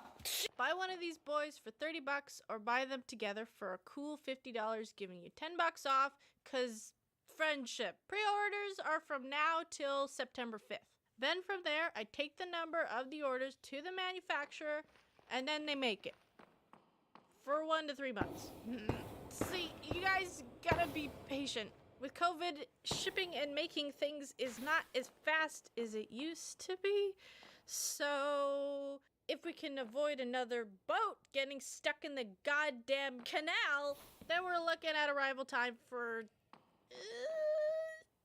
January. But it's gonna be worth it.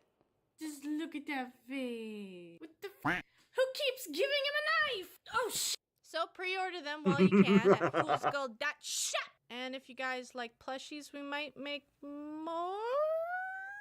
But we gotta see what you guys want. Speaking of, you guys have been asking Felix and I for years about making a Fool's Gold module. Well, this October 12th, we are partnering up with Hit Point Press and gonna be launching a Kickstarter for just that.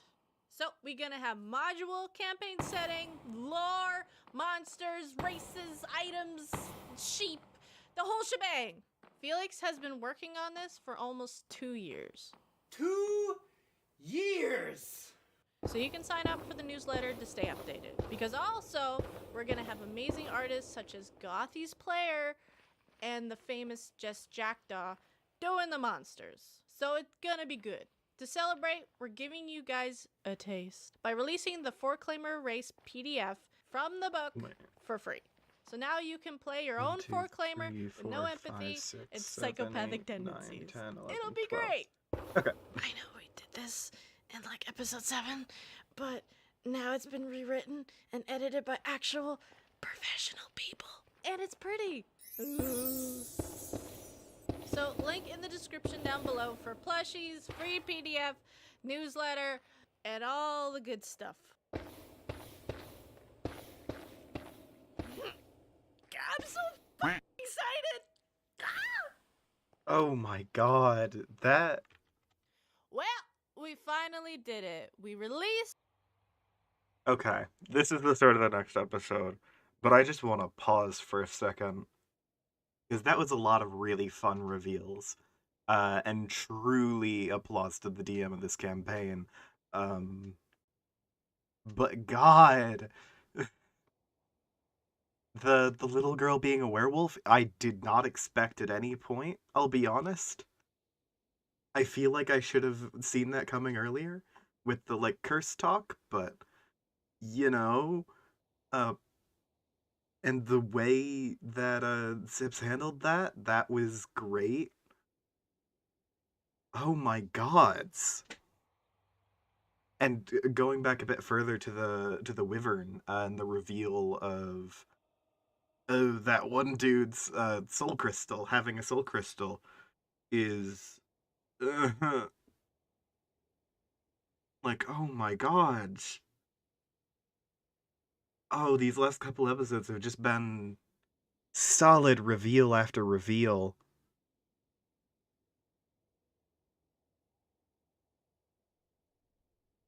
Hold on, let me open up the most recent episode. See, this is from like a month ago.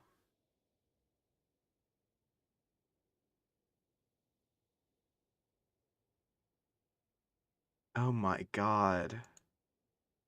Oh my god.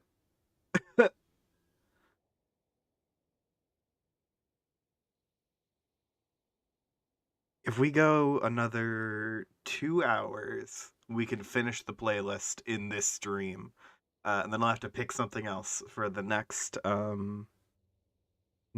cartoons thing. But honestly, that's probably fine. I'll just react to some hot takes or something. I don't know. But like, ooh, this is a really well done campaign.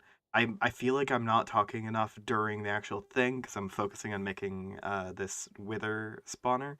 But ooh, you know, this is doing some psychic damage to me. And I hope y'all are enjoying it at home. Anyway, The Fool's Gold back to 5e it. module on Kickstarter! Yay! This bad boy is everything you need to experience the story and madness that is the Fool's Gold world with your own party. You want a jawbone? We got you. You want to punch Kinora in the face? We got you. You want to hug this child and kill this one? That's a stretch goal. We got tons of charts, items, and monsters Nice. like the sheep. So yes, you can now see why they definitely had to die. And on top, we got more cool stuff in the Kickstarter like a Gothi's mask, pins, plushies, dice, minis, along with a 12-inch I'm tall really Taras curious mini. as to what's up Why? with the Because f*** you, that's why. sheep. But overall, Felix and the team at Hit Point Press have made something really cool and unique for you guys. So go to foolsgold5e.com and back the Kickstarter today, maybe. Link in the description down below. Okay, now we can do the episode. Y'all ready for genocide? I'm gonna have to risk it. It's D&D, baby. Now, a bit of recap. So, found out Jack is not evil, just kind of dumb. Thank you. It really is just a tool. Zanu and Sips train up their wild magic stuff. Is it supposed to hurt? Probably. Fourth light went up, along with peer pressure. Then we had Vicky. Vicky time. Which turned into werewolf crying time. And Arena was benched last episode. But don't worry, I got you. But I know there's been a lot of Sips this arc. Gothy and Arena had a bit more simple, while Sips has a lot of new stuff and information and junk. You also had to finally decide if you wanted to commit genocide. Which essentially was like, don't commit genocide or protect tiny werewolf child by committing genocide. So... okay. I'll do it. I'll help you commit a genocide. Yeah. Leaving Zanu kind of shocked like, well, good. But if we're gonna do this, I have some rules. First, this is still my body. I'm in control. Meaning, you can't take over. Unless it's a dire situation. Second, you will never, under any circumstances, hurt my friends. Period. And the third and final rule. Oh my god. When this is done and you're on the other side of the hate portal, them bodies. you will stay there. Never setting foot into the Bellowing Wilds again.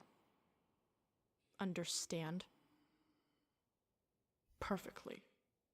However, I too have a rule of my own. But just one. If you hesitate, if you try to stop me from reaching my goal, our deal is off. Because I will do everything in my power to succeed, even if you or your friends get in my way. Understand? Perfectly. Then it's a deal. You will help me wipe out the entirety of the four-claimer race. And in exchange, you will have purpose. Deal. You do realize this may kill you. Yeah, well, I'm close to death all the time. Wild magic thing. But for once, I want to make the decisions. This is my choice. This is finally me having control in my own life. And what if you lose control? When I obtain my body, the curse may take over. No, it won't. Because you will kill me if that happens. Fourth rule. Are you sure? Yes, because that's my choice. Very well. We shall head out immediately. Oh my god. No, we're doing this my way. We'll head out tomorrow. I still have some things I want to do. What knocked Now, me off? genocide aside, let's go back a bit and into a deep, dark, spooky cave where Arena was face to face with a very insane Mercury dragon. The one that kind of has Arena's mom's soul in it? Yeah, I don't know, man. It's D&D. You get it. Anyway, the last thing it asked Arena is if she'll strike a deal in order to save her mom's soul, or if she's gonna fight it. Kind of. Either way, huh? So what will you do? I'm kind of either way, huh? Answer! I got the hell out of there! I mean, what else was I supposed to do? That thing could have been a CR-15 or something, and I'm like level 8, man. Like, it's not running away, it's tactical retreat. I can't be blamed for wanting to not die. I mean, what would you have done? Ma'am, this is a Wendigos. Did you want to order, or... Oh, right! 2 made here by combos and 3 orders of Chimera crisps. What? I'm having a day! I don't need your sass. It's just... I guess I was a bit out of my depth. But I'm not gonna give up. But I also think I might need help. Knowing what she has to do, Arena packs up and heads out on the dragon towards the Bellowing Wilds. Because guess who's gonna be joining up with the group again? Doesn't mean I gotta like it! But she is instantly stopped by a very concerned Sneeze. What? What is this? Sneeze gives her a letter saying, You want to find him first? Him? I think I'd rather go to the Goo Dragon. Fine. Oh, I'm gonna hate this so much. Yeah. She Find a turns mad monkey. around and heads towards Kylandria's capital city instead. Lord, give me strength. Time passes and morning comes in Amarin. Lord, give me Back strength. at the cabin, Sips wakes up a now normal Vicky, which goes just as well as you'd think. Why are you screaming? You saw! The werewolf secret is out! The village is gonna kill me! What? No! I'm gonna die! Vicky, I'm not gonna tell anyone! It's too risky! I'm gonna have to kill you! What? Man, I don't want to kill a monkey today! But Granny always says never to leave witnesses. Vicky, I can cure your curse. Stupid. What? Yeah, Sips actually has the remove curse spell from his last level up. And Oh, no, great. it does not remove his curse. A cursed soul is different. Anyway, he can cast it now. However, there's a chance it can go wild though. It's risky. Do it. I hate it.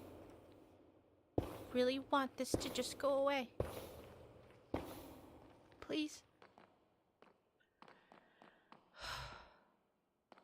I get it. Okay. Sips casts the spell and it goes wild. Sips rolls a concentration check to try to stop it and fails.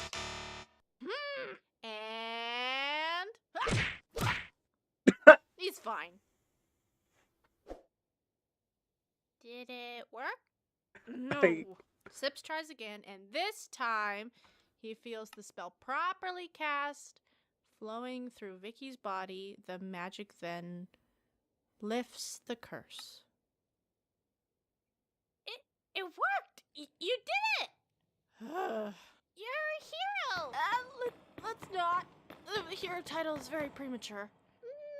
Nope. Because you're my hero. Vicky, don't touch the hand! You just got uncursed! Actually, she'll be fine. What? So, with Sips and Zanu working together to hold back the wild magic, aka the curse, it also helps hold back his touch curse powers. Meaning, if Sips touches something now, it won't automatically become cursed or will need a will save. Essentially, Sips unlocked Curse on Demand. You can't just drop that casually on me, dude. You're gaining some control. Huh. Yeah. I'm still here. Ah! Now that I'm all cured, we should celebrate. Actually, I'm leaving today. What? Why? No! Illegal! I'm an adventurer. I gotta go do... Hero stuff? Maybe. I'm coming then! What? I'll go get my axes! No! Wait, why do you... no! You're not coming!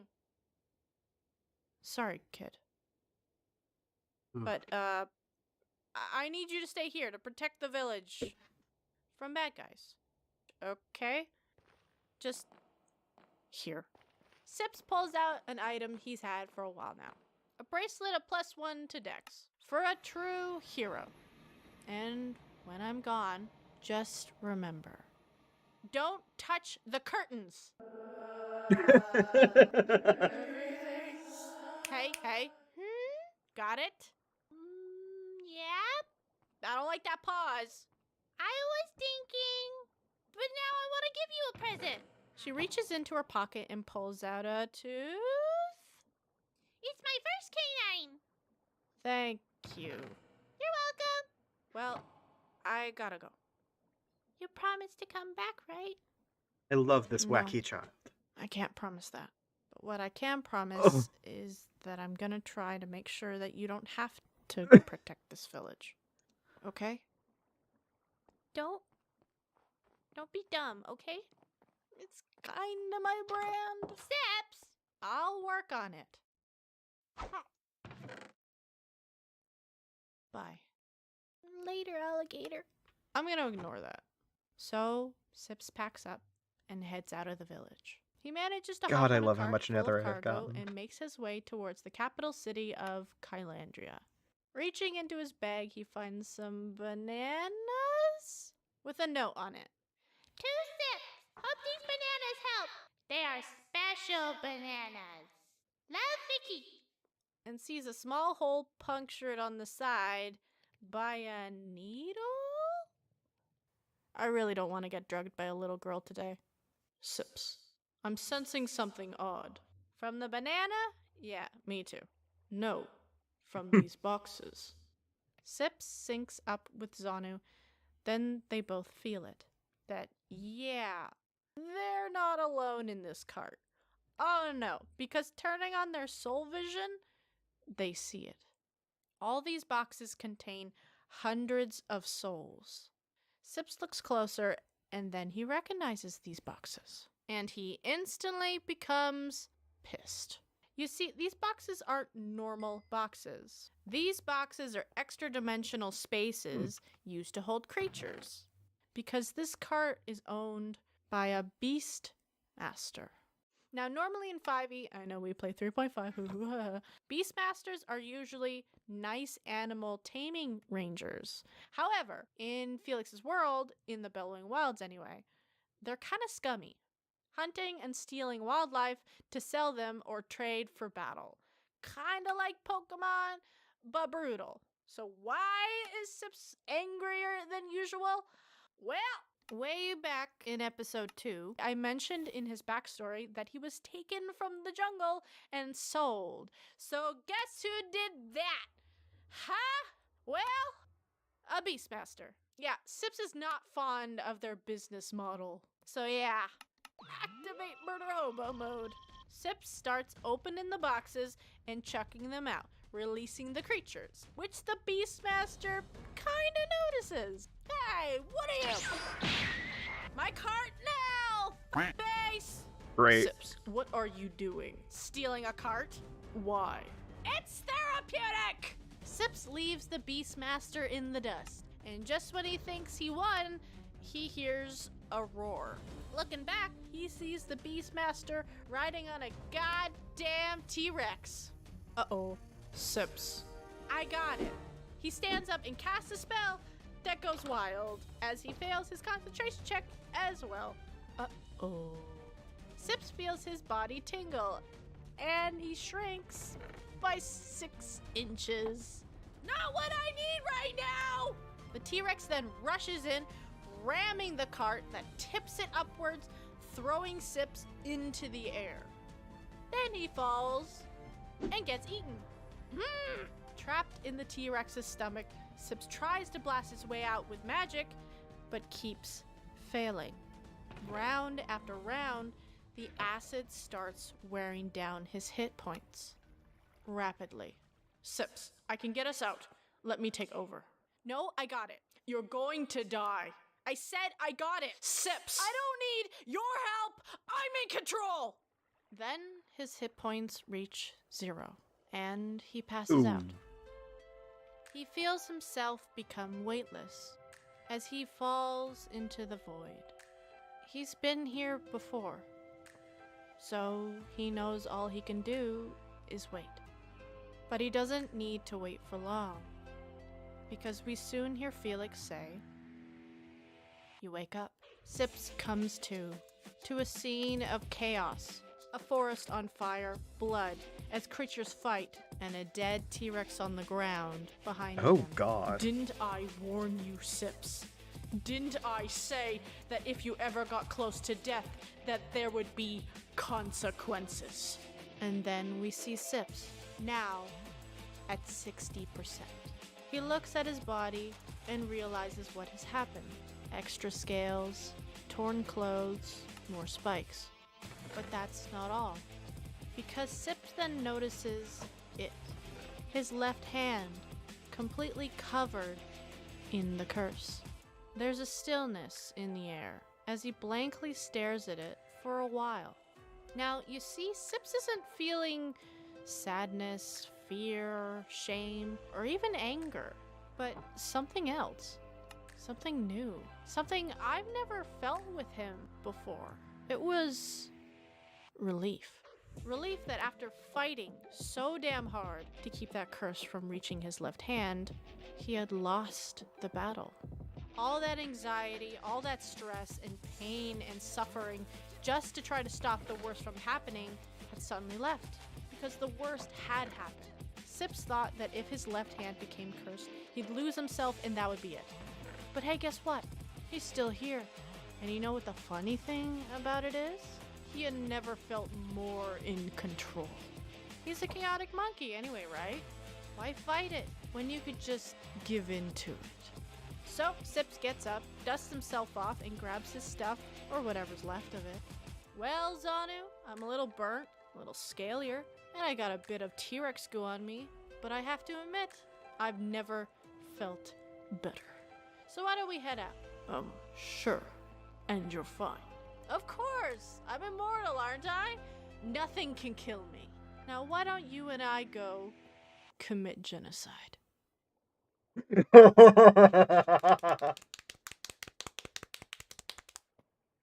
Sips is worryingly into this.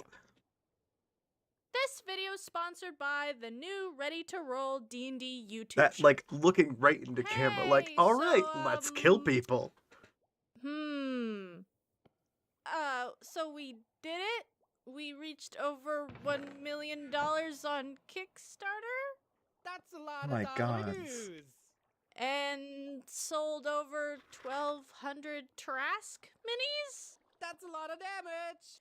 Which we did print out a prototype and, the only mini that can deal damage in real life. So if you still want to go buy a book, Oh my along god. with all Okay, the hold other on. goodies, So I just went into the thing, and let me turn on... They made 2.5 million to get this project.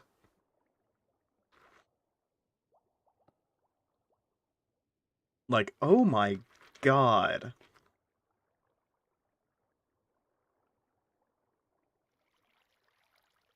Oh, I could pre-order.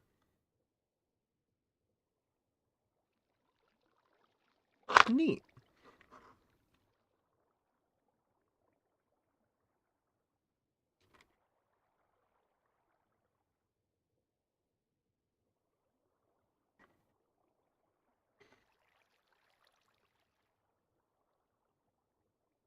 Oh my gods.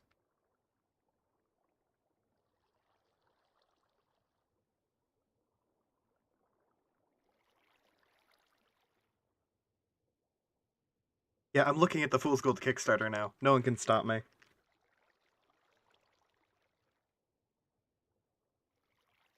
But like, oh my gods. I might, like, purchase some stuff after the stream. You know, so none of you can see my monetary information or the volume of my bad choices.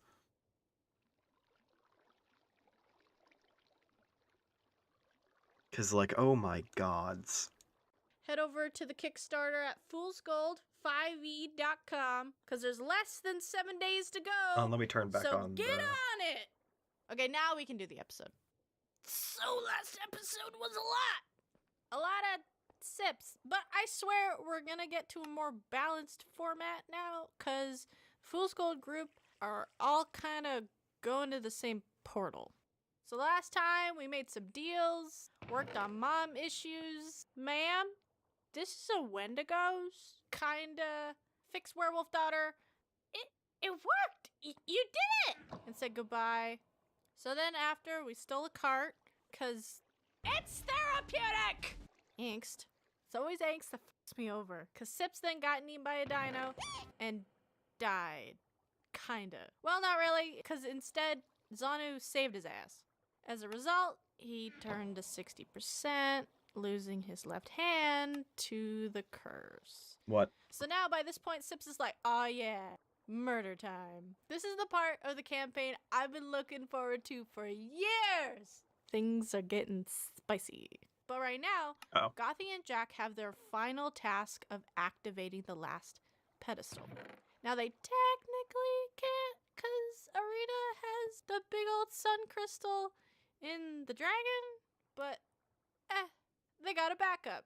A soul crystal. Should be alright to use. I don't know if this is alright to use. Ethically. The group has been leaning towards chaotic neutral for a while now. Yeah, and we're only using it once. They placed the spooky crystal on the pedestal and bam! 5 down, none to go. They did it! Yay! But now what?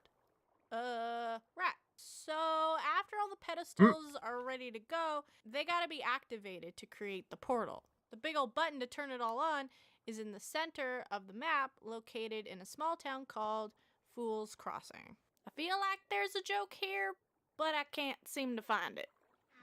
Okay then.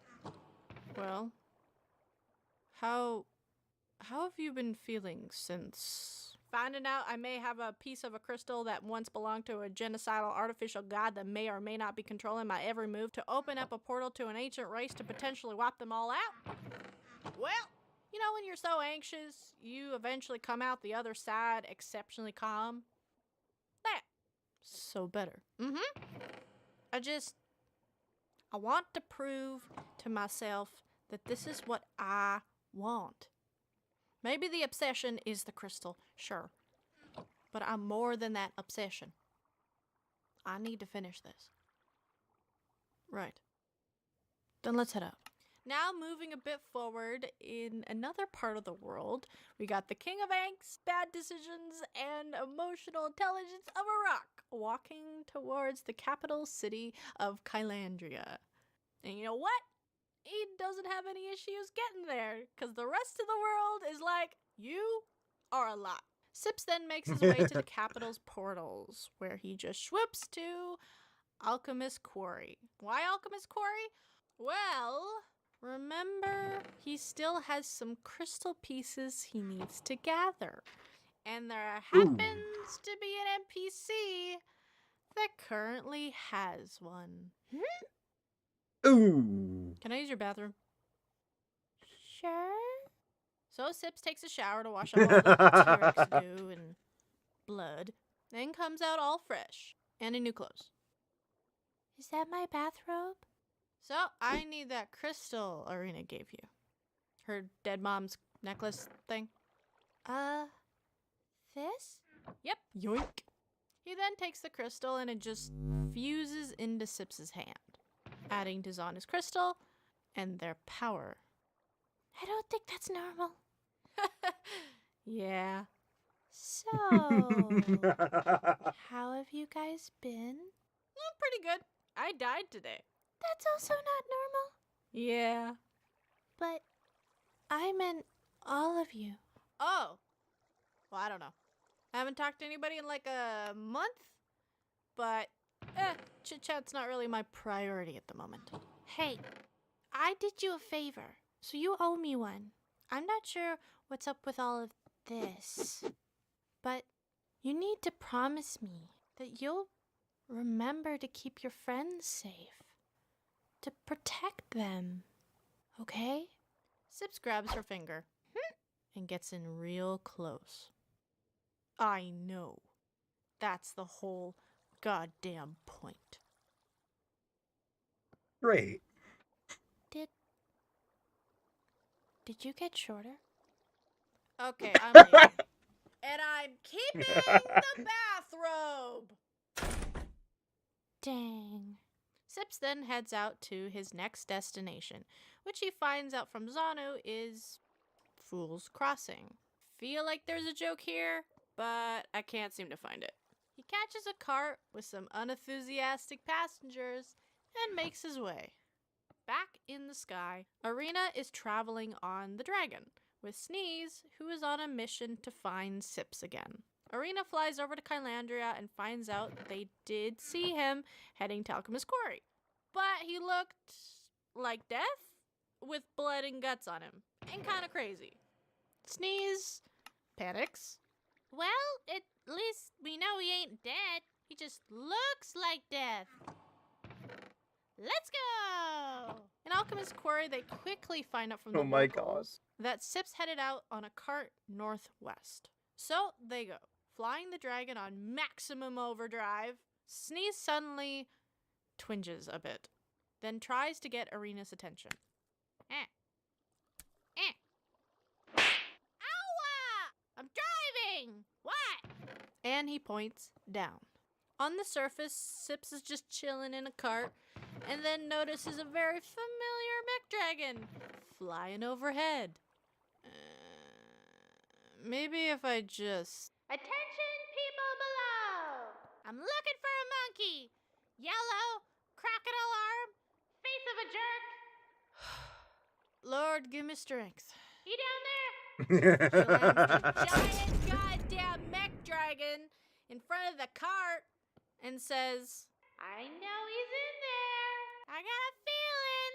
That's terrifying. Which everybody in the cart just went, wah! And tosses him out. Well, look who it is, Mr. Jerk abandoning your friend's monkey face. Damn it, I had something better for this. Whoa. You look like death. Ah, yes, I forgot how pleasant you are. Did you get shorter? Arena, what the hell do you want?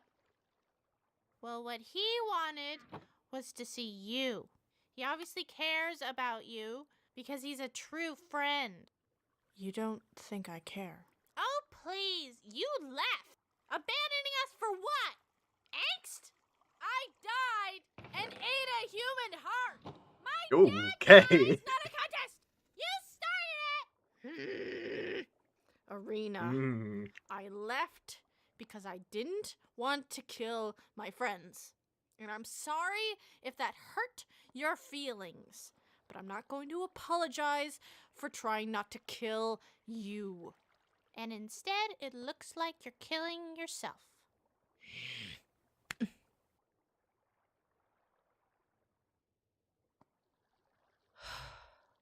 Now get in the car, dragon! Because we're heading out Hard with or dragon. without Great. you! Reluctantly, Sips gets on, along with Sneeze, and they head out on the dragon. I need a shit ton of this nether So brick. where's I'm sorry Goth? if I'm not doing Oh, much. I left her a while ago. Are you So after a aneurysm or two, Arena and Sips head to Fool's Crossing and land nearby. Which is, of course, noticed by the locals, who don't panic, funny enough. The McDragon has come to be known all across the Bellowing Wilds by now, along with the Fool's Gold teams. Bullshit. So they're mostly met with suspicious looks. Also noticing their landing is Gothy and Jack, who also arrive in the town. They then make their way towards the dragon. Arena hops off the dragon and quickly spots Gothy and Jack, who she greets with all her sparkly glory, My eyes! but also giving Gothy a cold shoulder. Hey, Arena. Surprised to see you. Yeah, well, somebody's got to keep this group together. I think you're mixing up your timelines. Sips and Sneeze join up with the rest of the group. A little awkward. Hey, Gothy. Gothy steps close to him and just gives him a hug. You've gotten shorter.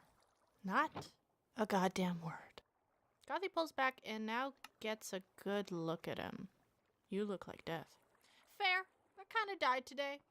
But I mean, I got to snag this bathrobe. Okay. And you're fine. Oh, yeah. And you? I almost died from a wyvern. Huh. And Jawbone almost ate Jack. Huh. My mom's an insane goo dragon. Oh, I'm so sorry. Cool. What? No, it's not. How is that cool? I don't know. Dragons are cool. Well, not this one.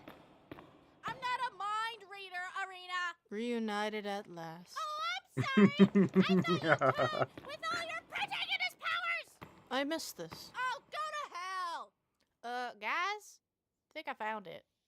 What? Jack explains to the group that he found the big old button to open the portal.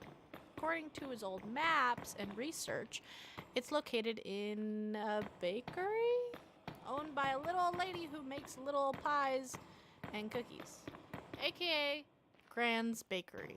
So our dumbass group comes in there trying to explain things like crystals, four claimers, portals, genocide.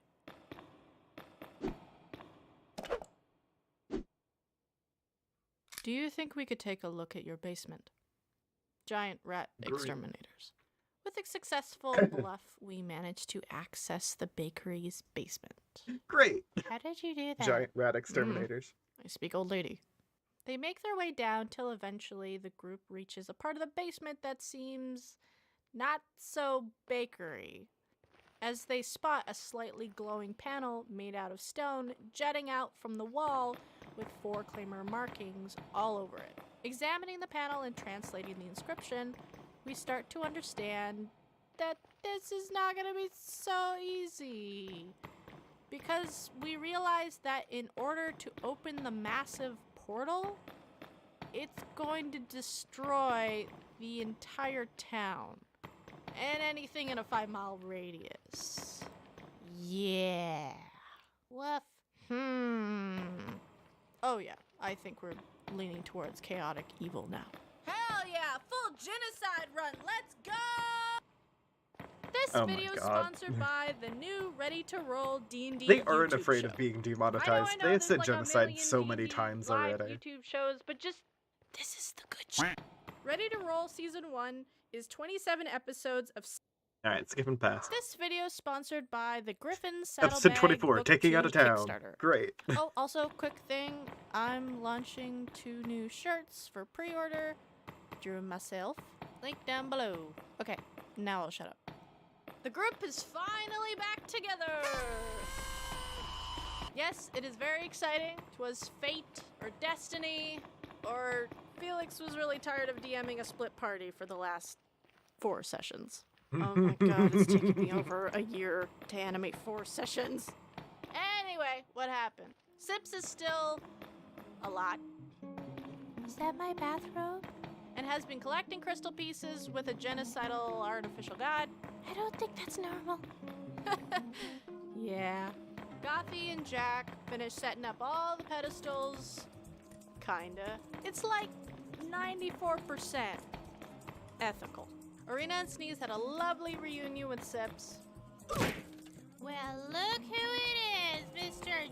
Jerk abandoning your friend's monkey face. Damn it, I had something better for this. And headed to Fool's Crossing, where we all reunited. Oh, go to hell! This is nice. However, tensions are a bit high, as Arena's given the cold shoulder. Gothy could potentially be meeting her people pretty soon, and Sips could be killing those people pretty soon. So our group is just like... But pushing that aside, we kind of have to figure out what to do about the whole, in order to open the portal to reach an ancient civilization, we gotta obliterate an entire town, aka Fool's Crossing, using a button in a bakery. Now, Fool's Crossing is a bit of an odd town. It's made of a bunch of merchant carts that have been stacked and stapled together to create something called the Pile. It's essentially kind of like a bunch of mobile homes. Did Felix just make a magical trailer park? Anyway, it means it might be easier for them to leave, if we can convince them, which is easier said than done. Maybe we could tell them that there's a natural disaster coming. Or an army? We could just burn down their village. That'd make them leave. Quick. No. Maybe. I mean, no. We just gotta convince them. Now, how does without this work? Fire. Oh, I got a plan. There's no fire. fuel in So, this. Arena grabs the dragon and flies it over the Is it town. taking something Sips from my is there inventory? because, to be honest, I wanted to see where this was going. We just need to inspire them. Give them hope that there's somewhere else that's even better. Sure, I'll try. Attention, people of Fool's Crossing! You are ordered by The giant mechanical dragon to leave this town! Oh, Lord. because there is a great threat coming here. It's us. We have a giant mechanical dragon. I don't know what else to tell you. We got fire, we got lasers. Get the f out. And leave for like, hello? Well, I don't know. Well, then what am I supposed to say? 4 minutes. Looking at me. I left them for 4 minutes. Don't touch the button. Stop. Great. Like 2 weeks or something. And if you have questions, Don't talk to us. Thank you and have a good day. nailed it. 4 minutes. That's all it took. So, Felix rolls, and with that threat and terrible improv, the majority of the town leave. I mean, they Great. saw the McDragon and they were like, yeah, we good. However, a few stragglers decide to stay behind. A fruit merchant, an old jeweler, and a blacksmith. So, we all decide to persuade them one by one. First, Gothy goes up to the fruit merchant and tries to plead our case, which doesn't go great. Why did he give you... Rotten banana. I think it's a bad omen. Or ill wish. Then Gothy makes another plan. Sending locusts to the superstitious merchant. Using the old Uno reverse bad omens ill wish card. She casts locusts and...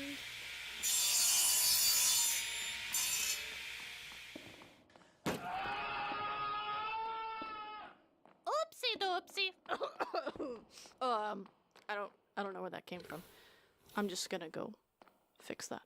So, with the morning of the fruit stand and some Oh cash, god damn it. the merchant leaves I town. forgot that after I One get down, rid of all the 2 to lights, go. the monsters Next, will we start have the spawning. jeweler, a stuck-up old elven woman. So naturally, being the most glamorous and fashionable, Arena was the obvious pick to persuade the woman to leave. Mars! Plus, she has like a plus 15 to her charisma. She could not fail until she failed. She rolled really low. Life is suffering. So Arena leaves. Suffering! I want to try. Concerning. We walk into the shop, and before the snooty elf can even say anything, Sips casts a spell. Very concerning. And it goes wild, with a failed save. There it is. And everyone in a 5-foot radius of Sips is held by the spell hold person for 10 minutes. That plan went bad in less than 10 seconds. New record. This Arena is hears all great. this and walks back to see the stupid. Wow, less than 10 seconds. She walks over our frozen bodies, ties up the jeweler, grabs her, and leaves, putting her on the mech dragon and flying her to another town. 2 down, Great. 1 to go. So while Rena's gone, Gothy and Sips take on the last one, the blacksmith. Gothy attempts to try first, and it doesn't go well. Well, he's a dick. Let me try. With no magic, then what's your plan? Easy. I'll kill him. What? The point of the plan is to make sure they don't die by taking them out of the town. Yeah, but he's too stubborn. And if we leave him here, he could become a bigger problem. So, I'll just kill him. No, you don't even have a weapon. I got a dagger. Or, I could lock him in a shop and burn it down to the ground.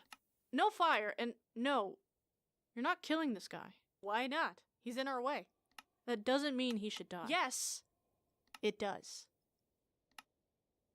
He's gonna die anyway when the town explodes. Why do you care? Because that's not what we do. And you don't know what I do. Not this. Sips, you've never killed someone simply because they were an inconvenience to you. You're not a murder hobo. Even though we joke about it, you only kill people who truly deserve it. Don't. Fine. I'll try something else. But I'll use it as a last resort. So, essentially, Sips talks to the guy and convinces him that the Baron of Rascom is the one who's telling everybody to leave. Meaning, that f***er! The blacksmith with a bunch of weapons and vengeance in his eyes marches into the jungle towards Rascom to probably go kill the Baron. See? Didn't kill him. He's Great. just gonna die when he gets to Rascom. I don't think that's better. Well, 3 down, none to go. So yeah, we somehow managed to kick everyone out with somewhat minimal issues. Now we can properly obliterate this town. Goal achieved. However, we first set up camp because we need to rest before all the plot. Arena is pulled off to the side by Gothy, who seems a bit concerned. I need to talk to you. I'm already pretty tired from, kidnapping. So, it's been a day, but I want to talk to you about Sips. He's been a bit... A lot? off. Sips has always been a bit Off. but lately he's been a bit more murder hobo-y than usual. He wanted to straight up kill the blacksmith. He looks like hell, and he could obviously be influenced by the curse. But it's hard to tell. In Rascom, at 50%, he was completely out of it. While with Kinora, he was somewhat there. And, Arena, are you listening? What? I'm sorry, why do I care? Because he's your friend? Oh, no, he's not. I stopped caring about him when he stopped caring about me. Arena, I know you're still hurt about him leaving. Oh no, I'm so over that. like, whatever, but, he's still not my friend. Uh-huh. But what I was going to say is that when somebody hurts your feelings, you simply shouldn't just toss them away, because you don't know what they might be going through as well. And what were you going through? What? Because you just allowed him to leave, which led to the group breaking up. What does that have to do with... Are you saying I hurt you? Yes, maybe. Look, you obviously didn't care about the group or how I felt. I just lost my parents, my girlfriend. Yes, we were dating. And I really needed you. But instead, you just left me. You left me. Because you were gonna leave anyway. No. What? Irina, I wasn't going to leave you. Oh. Well, you would eventually. Everyone does. Eventually. Well, Irina, I'm not like everyone. I'm kind of an odd everything. There was no need to leave me because I wasn't going to leave you. Huh. Well, that's a first. Really? Well, yeah. You know, I've always had people leave. Friends, family.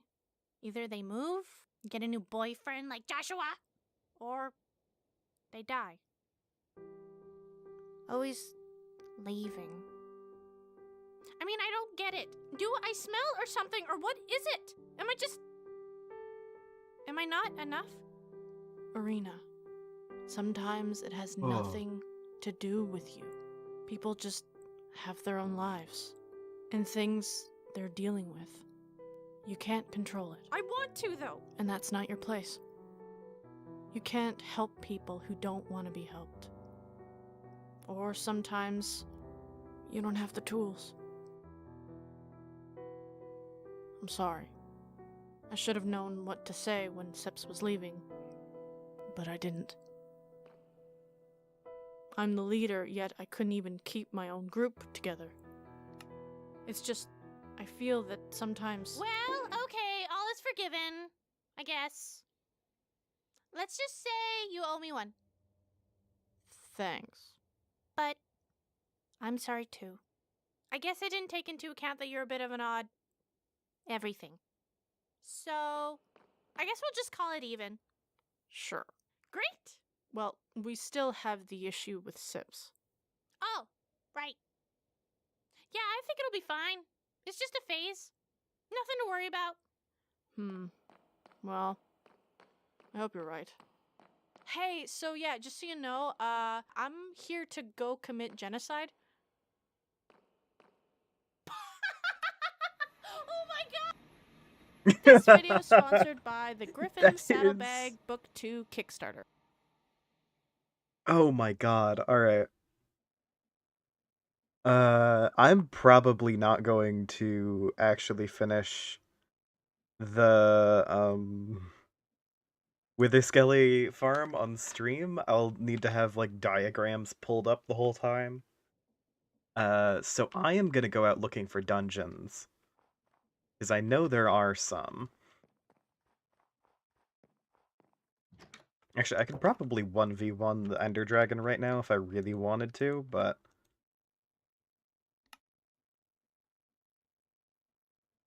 Okay, now hold on. What just got shoved where? Oh my god.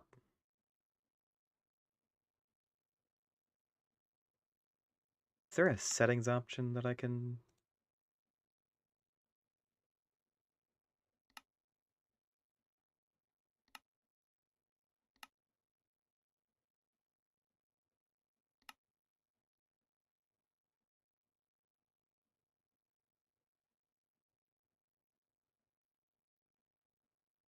Okay.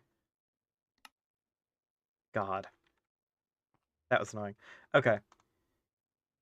I'm not gonna finish the Wither Skeleton farm on stream.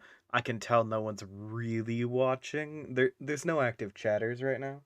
So I'm assuming no one was super attached to the Wither Skeleton farm. So I'm just gonna go out raiding places. Yeah, 0 concurrent viewers. Ooh, I've been streaming to 0 all morning. That's fair.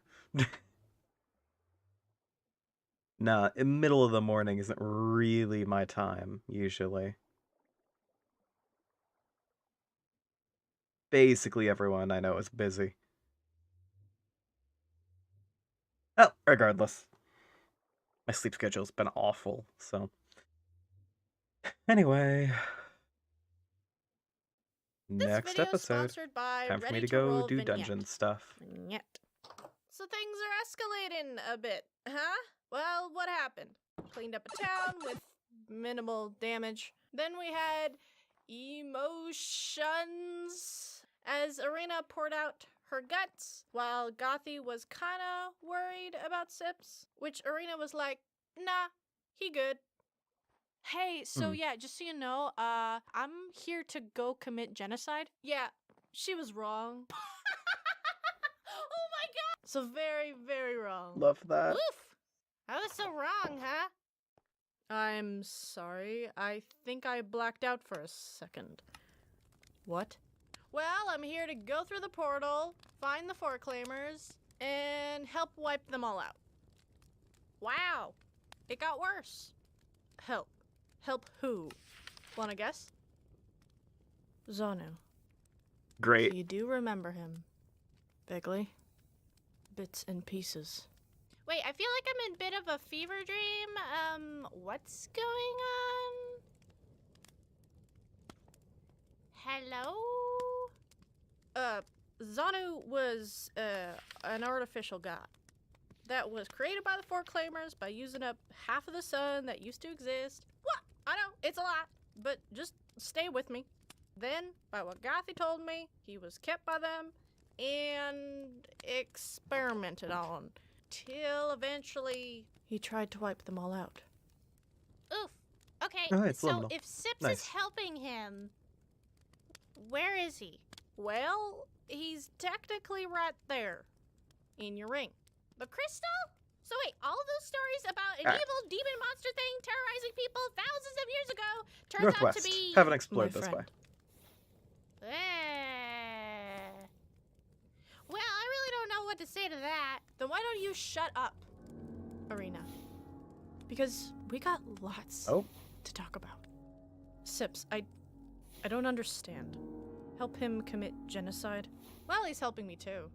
How? The wild magic, Gothy. I can control it. But the jewelry shop. A fluke. But I really can stop it. Here, let me show you. Sip sticks out his hand and it doesn't go wild. Zanu, make it go wild. What? Absolutely not. Sips, I'm not going to endanger everyone for some trick. It's not a trick, because I have control. Nothing will happen. Sips, I don't think that's a good idea. Oh, come on. Don't you trust me?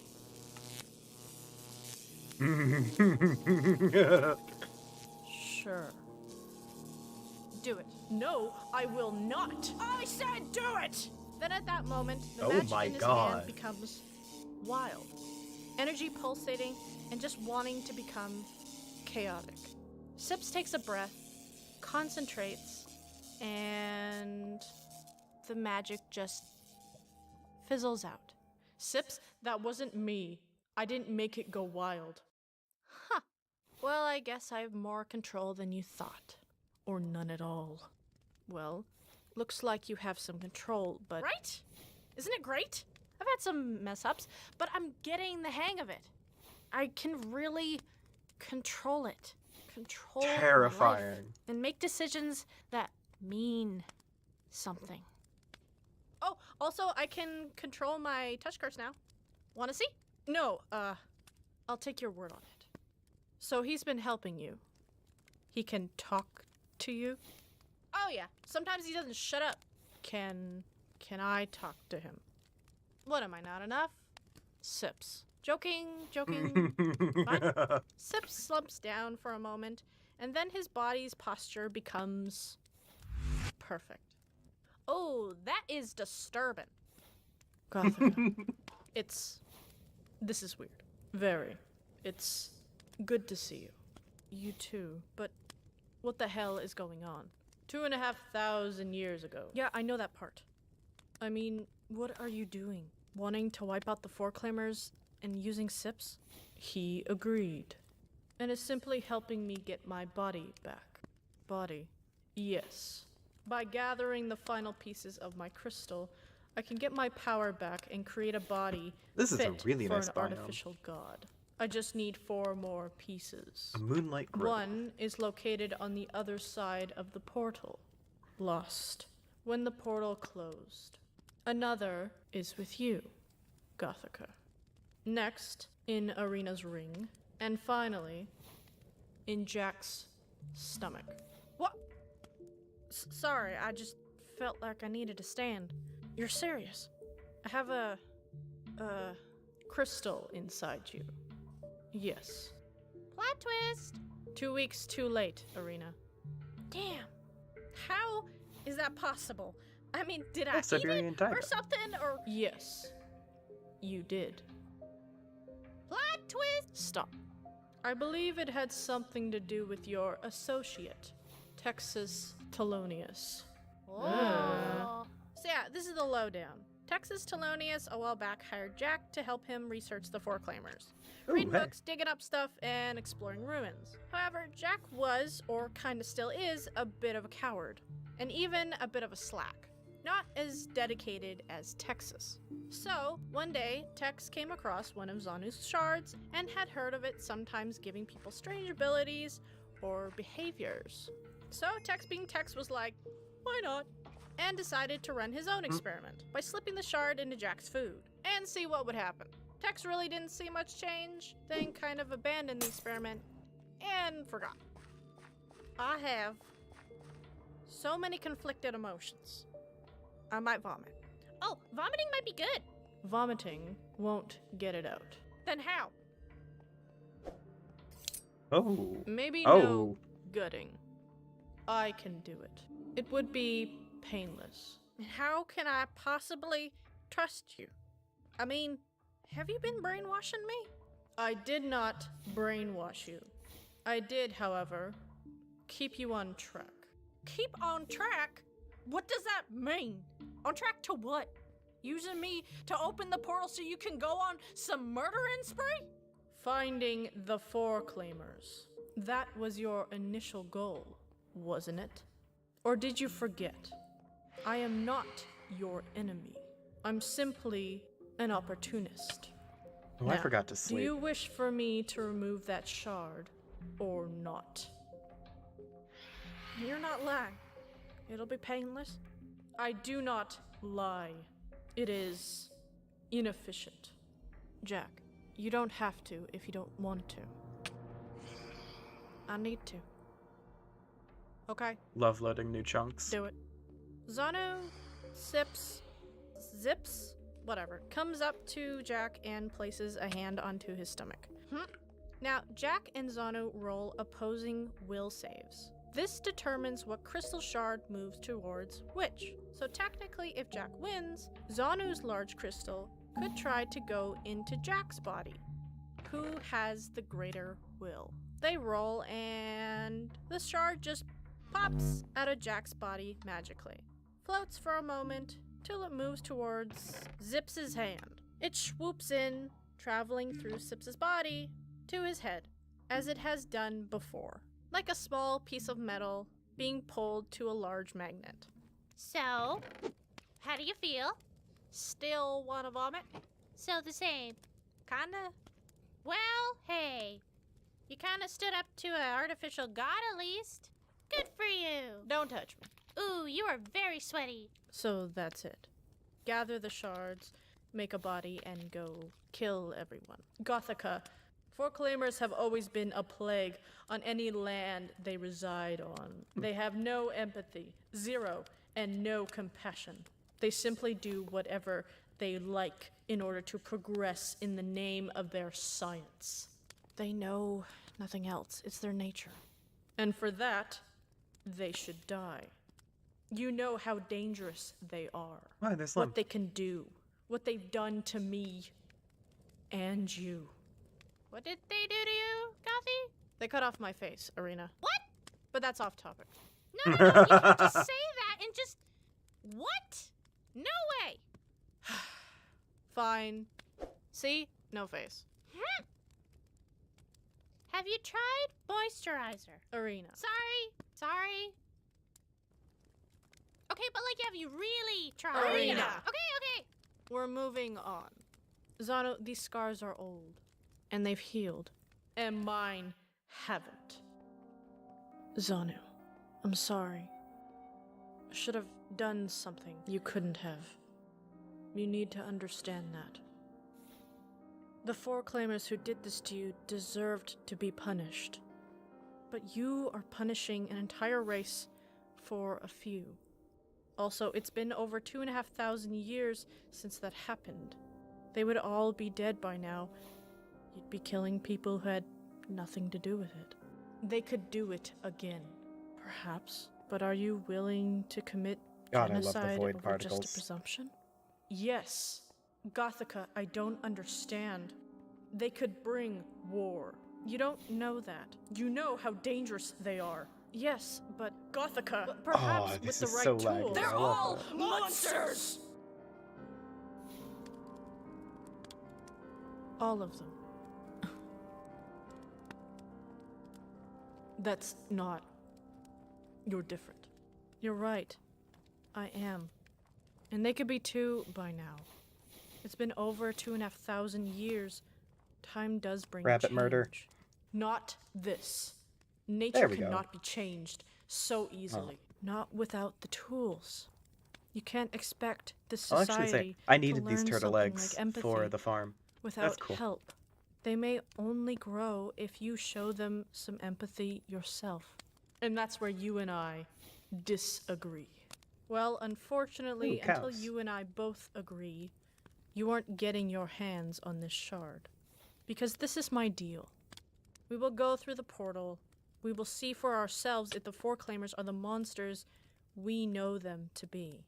Or if there's a chance they could be redeemed. Then we'll make our decision. Together. I can't say I agree with you, Zanu, but I also can't say I disagree. The Four Claimers are dangerous, but maybe given some time and care, they could be more than threats. Gothica, you are my friend, and only because you are my friend, I will agree. Agree to give you time to convince me, as that is all I can give. Fine. It's a start.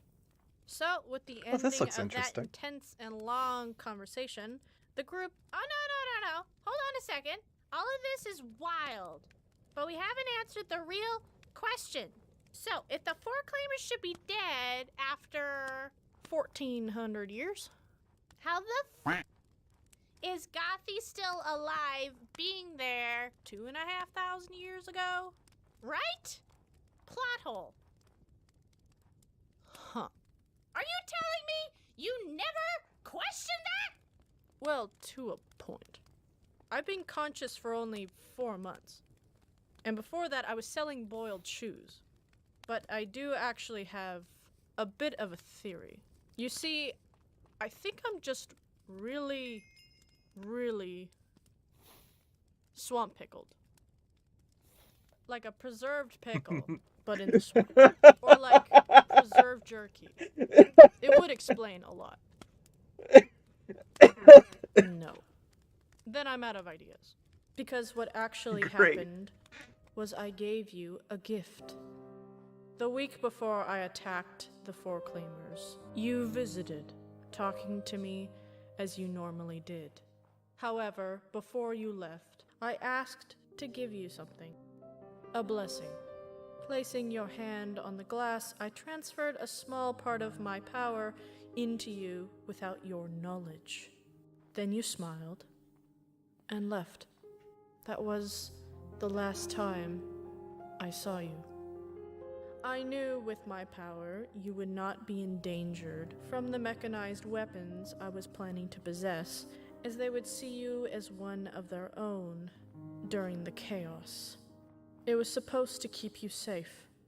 However, a side effect of having this power is also immortality.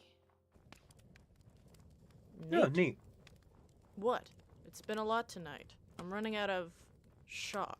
So, with that little tidbit, the group rests up I'm and running out of prepares shock. itself for Portal Day. That's We fair. then make our way to the bakery where we find, the old lady. Yeah, we kind of forgot about her. We try to kick her out and, look, she pulls a gun, Sips gets mad, curses happen, her hand becomes a gun, you know, the usual. Then we knock her out, kidnap her, and bring her to another town. We're moving on.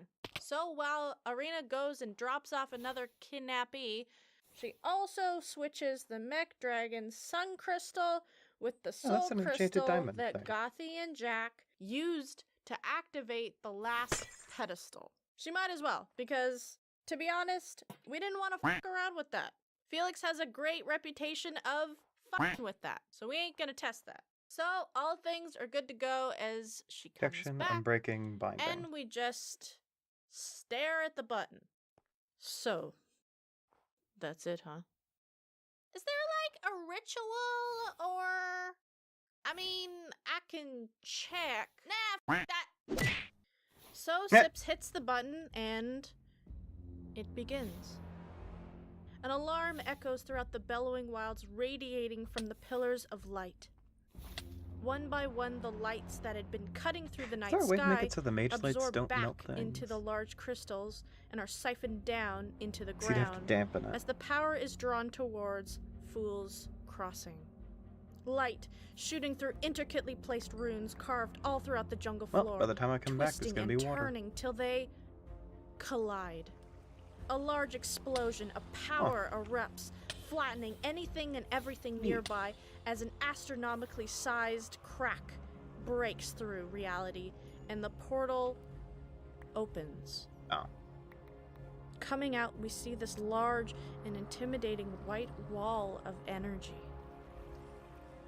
Great. Seeing it, not only are we in awe, but we feel accomplished. It's taken us a long time to get here.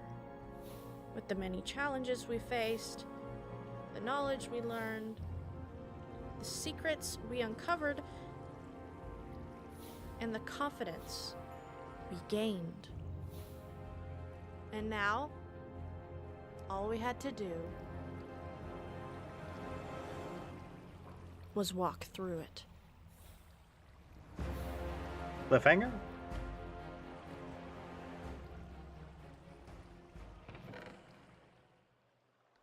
This video is sponsored by Ready to Roll Vignette.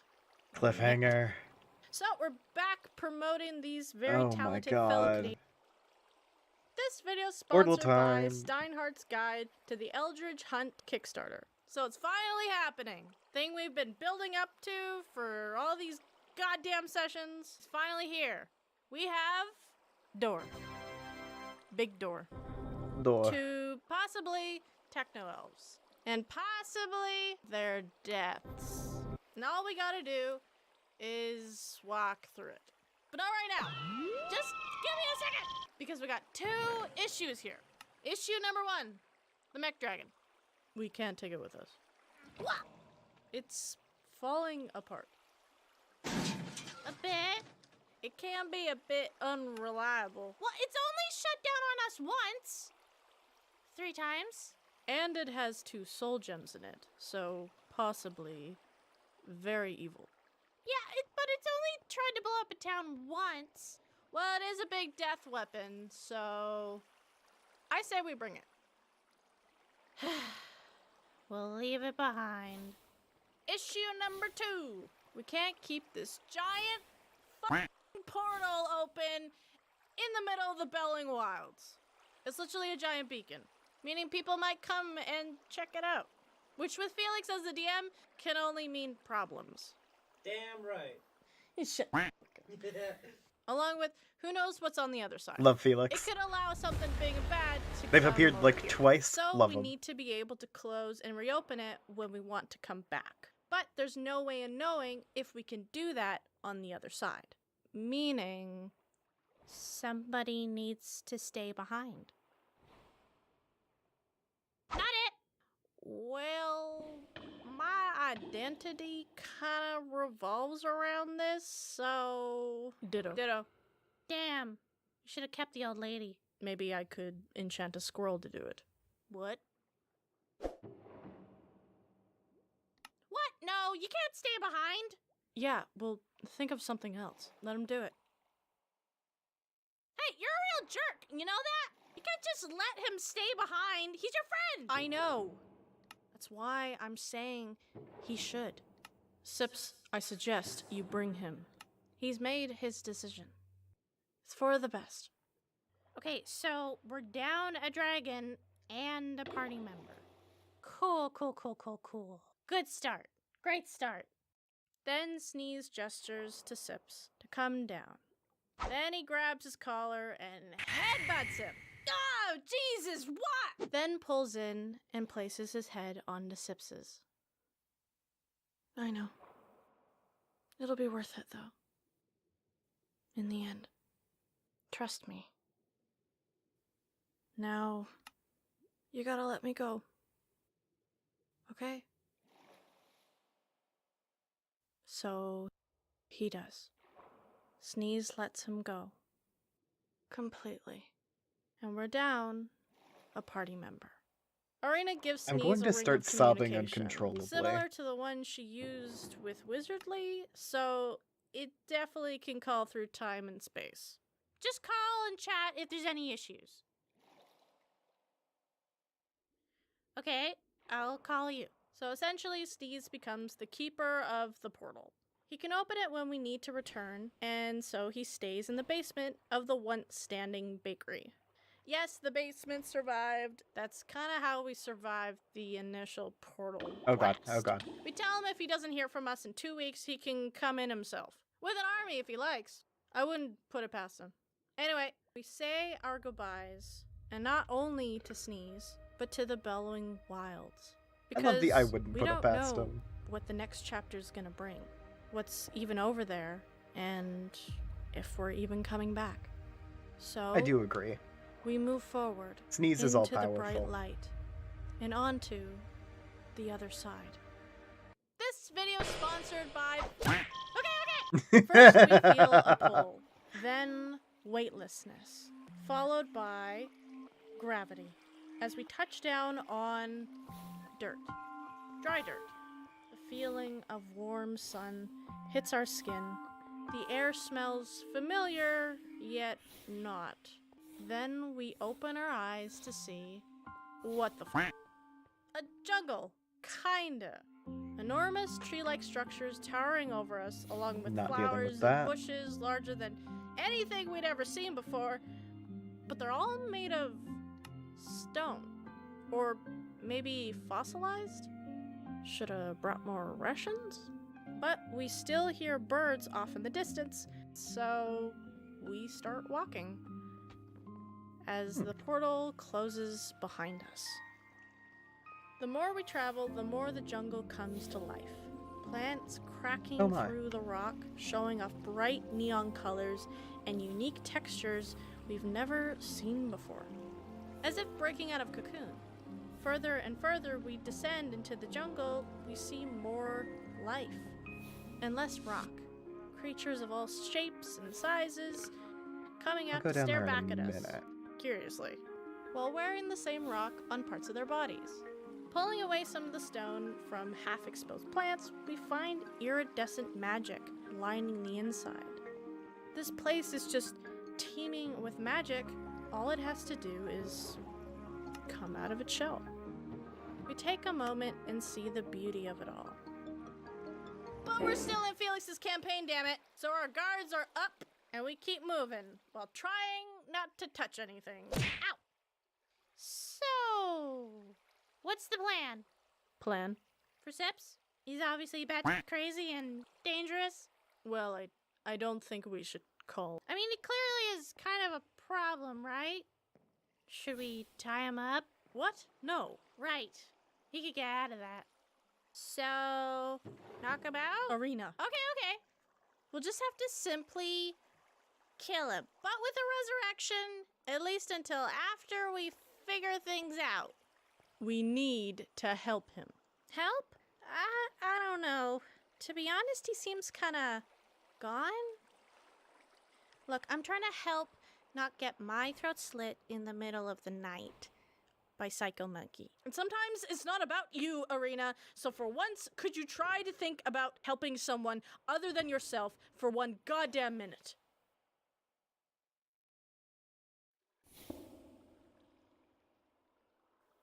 I'm sorry. No, it's okay. I'm a bit stressed. Yet you still want to try helping him. I mean, he's a big jerk, dangerous, and I don't think we have the tools. So why? Why try to help him? Because he's our friend. I know you don't like him at the moment, but maybe you might be the only one who can help him, Arena. So we have to try. Can you do that? Yeah. Okay, cool. This leads back to that other path. Yeah, I think I can. But Liminal's having fun. okay, so then what's the plan? Well, right now, it's just about trying to keep them alive. Hey, what are you guys talking about? Sips gets hit straight to the chest by a charging mechanical raptor that just drags him all across the jungle floor.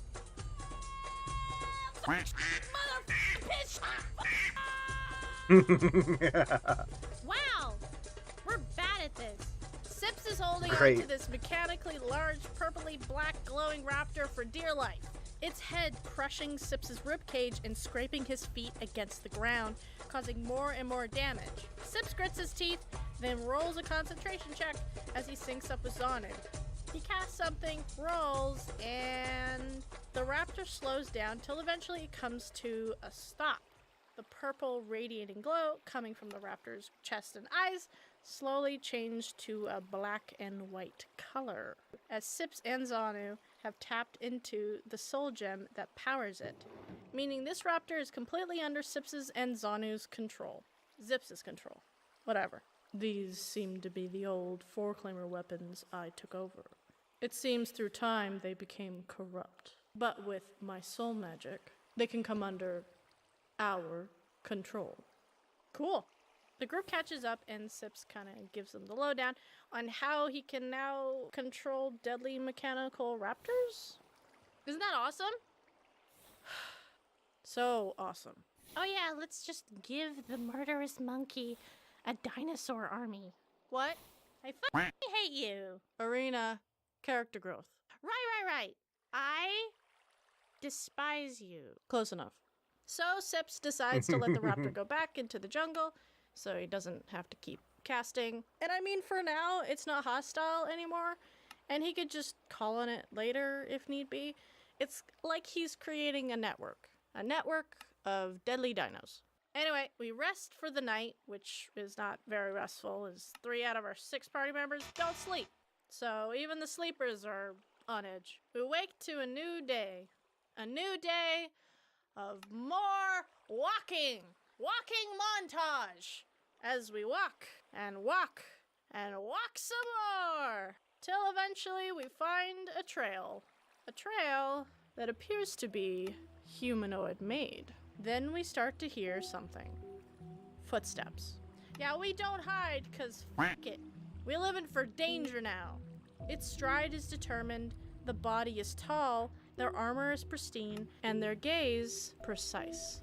We see marching down this trail a real, live four-claimer.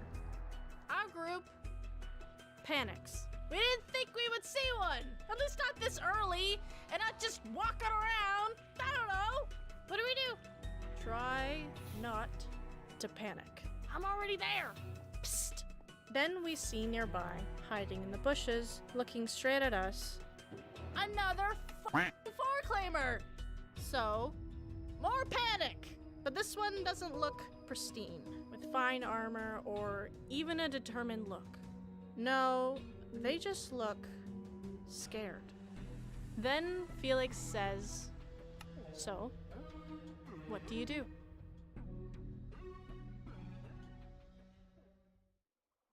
This video is sponsored All by... right. Wait, one sec. Still selling shirts. So check them out, get them, wear them on your body or your horse. Okay, yeah, bye. Yeah, This check out the video Fool's Gold sponsored store. by Steinhardt's Guide to the L. This video is sponsored by the... Not enough. Well, look, I'm trying to make these things a bit shorter for less stress and hopefully faster turnout, which is not happening. Anyway, what happened? Said goodbye to a death weapon, along with a very sad boy. Went through the portal, saw rock, a lot of rock, but also a lot of magic. We got deadly raptors, along with a feelings talk. Then we came across a god-dang four-claimer. Lim might want some help. Wait, no, 2 god-dang four-claimers. Okay, I'm gonna call this one Walkie and this one Bushy, for simplicity's sake. So, Bushy is the one in the bushes staring at us while Walkie is walking towards us, not noticing us. Yet. Now, what do you do? So we already did panic, and due to Zanu's deal with Gothi, we can't just murder. Yet. So, running out of options here. Until we see Bushy's look of fear turn stern as they gesture to us to come hide in the bushes. Good old Bushy. Because Walkie will see us in 3, 2, 1. Yeah, we hide. They walk around, searching for something or someone. Their footsteps come closer and closer to us, while all we can do is pray for a good hide roll. And one by one, we succeed. And they walk off, leaving us with good old Bushy, who gives off a sigh of relief, then pulls out a weapon on us, accompanied by more weapons, as we are now surrounded by good old Bushy's friends. The four claimers speak in their native language, where Gothi loosely translates it to, "I think they said we're their prisoners." Or something about a bathtub. No, definitely prisoners.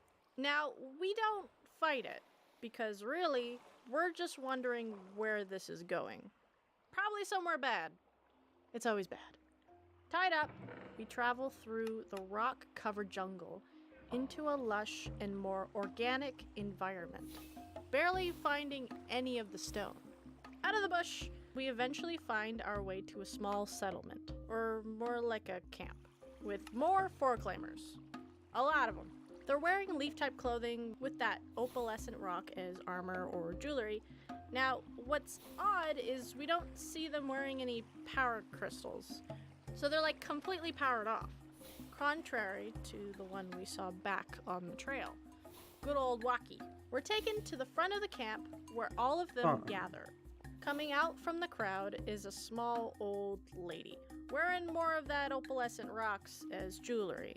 She holds a large walking staff, but she's not walking, as she's sitting on a really big frog. Oh my god. Or toad. Whatever. It's got a flower. Focus? We go to speak, but, we realize we can't. As the Fool's Gold crew faces their most difficult challenge yet. Language barrier. Yeah, we barely speak broken four-claimer, aka Stelkin, and they barely speak broken common. So, first, they try speak with animals, which, fuck off. They quickly realize doesn't work. Then they go rummaging through some stuff to find this old book. Using it, they cast the old spell of tongues, aka talking, understandy magic, which they use on the old lady. Wow, pulling out the old shit for you guys, huh? Hey, Yeah. I understood that, and I already hate her. Oh, silence! I am Pulling out the old shit for elder you of this guys, huh? tribe, and you shall call me Elowen. And our next NPC. Okay, Elowen, I'm hoping... Silence, prisoner! I didn't even say anything that time! Well, you're just very hittable. Anyway, where was I? Who am I? Elowen. Right. Anyway, this is my frog, toad, whatever. Gurk. It's got a name. Now, you've been captured Oh my because God. you all are very weird, and we don't like that. Lord, you don't know the half of it. Normally, we would kill you, but I am very confused. A four-claimer, a man, a girl, a shark hound, and a creature out in the jungle right after the ancient portal opened up. So, Yeah, that was A that was creature. us. We're from the portal. knew it. Thank. So, this is how it's going to work.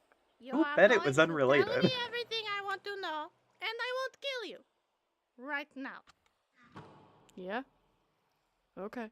So we give them the minimalist lowdown. Talking about being explorers and not trying to kill them.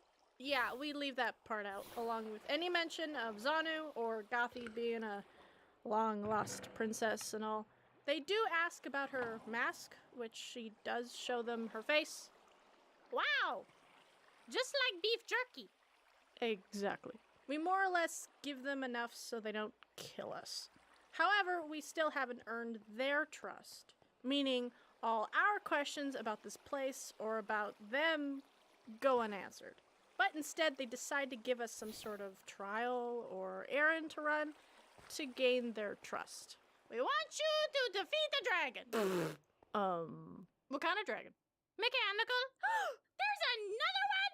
Oh yeah, he's a bastard. Nice. Alright. Always killing our people. A real troublemaker, that one. Do you have any smaller quests? We'll do it. What? I mean, you want to talk to these people, right? Sure. Okay. We'll do it. Oh damn, really? Cool. I just got here and I'm already gonna die. So they cut our ropes, freeing us, and we head out to do more walking. That was the wrong and spell. walking, and then running.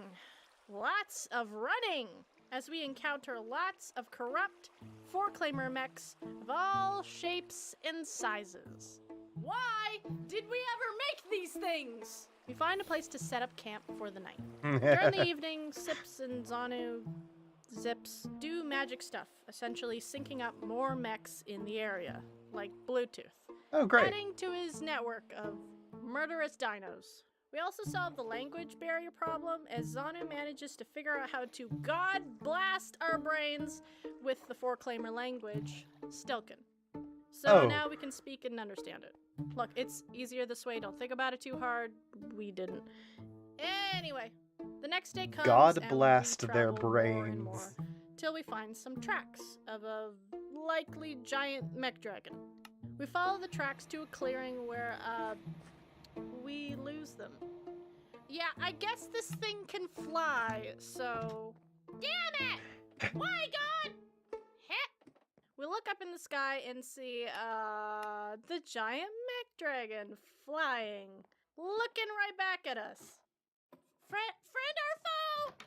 Then it starts to fly towards us, and not the friendly type of flying. I don't think it's a friend. We probably should have made a plan ahead of time, huh? Oh, please, I am the plan. Sips jumps up on a large boulder, raising his hand to the sky, syncing up with Zanu, and stares down the dive-bombing mechanical dragon. Are you insane? I mean, that's kind of his brand at the moment. Sips rolls a concentration to try to take over the mech dragon with soul magic, and fails. Oh, that is full. Cool, Okay. cool. You got your one crazy activity done for the day, so let's go. Yeah, if we stand here, we'll die. Trust me, alright? Again, Sips. He rolls. The dragon's Alright. metal jaw begins to open wide, where we start to see inside of his maw a bright light growing. Sips fails again. Sips. Yeah, I know. I just needed a bit closer. He attempts again, but keeps failing. This Oh, God. 400-ton giant mass of metal and death is careening straight down at us with no signs of slowing down. which brings out more shouting to stop and take cover. But Sips doesn't care. He's in his element, and he knows it. I got this, come on, you guys know, right? But as Sips turns around to see his friends, he gets hit by the reality of the panic across their faces, shouting and just looking overall scared while being directly behind him. And he just gets really pissed off. He turns back and stares down this motherfucker and casts one final time. This is it. Either he takes control or loses everything, as he's risking it all just to prove a goddamn point. He rolls a concentration check. The magic leaves his hand and then the shouting just stops, followed by a loud sound of metal grinding to a halt, as we see this massive construct stopped in midair, just hovering there. It's staring at us as we stare back. Sips succeeds. It's under his control now. He lowers it down to the ground where it just sits there. See? I got it. It's almost like you should trust me or something. And I don't know if I can trust in luck. So, yeah. Tensions are forever high at this point, but hey, we got a mech dragon, which Sips later lets go. Concentration and but not before syncing it up to his Bluetooth or whatever. So yeah, we didn't technically defeat it, but we programmed it to not attack Elowen's tribe anymore, so I give it a B+. We start to travel back where we get lost. Technically it's a correct. Big jungle, The best kind of okay? correct. And we probably should have brought a map or something. Wow, we probably should have planned for that too, huh? Let's just keep going. The group is stopped by seeing a strange mass on their path. We come closer to investigate till we notice something else on the ground. Blood. A lot of it. As we see, this mass is actually a body. A body of a four-claimer woman. She's wearing pristine armor, nothing like Elowen's people. Her legs are broken, her body is losing a lot of blood, and her power crystal is gone. She doesn't look great, but she's still breathing. In fact, she notices us. First, she looks scared, but then complacent, as she manages to utter pained words to us. You need to kill me. Ooh. Please.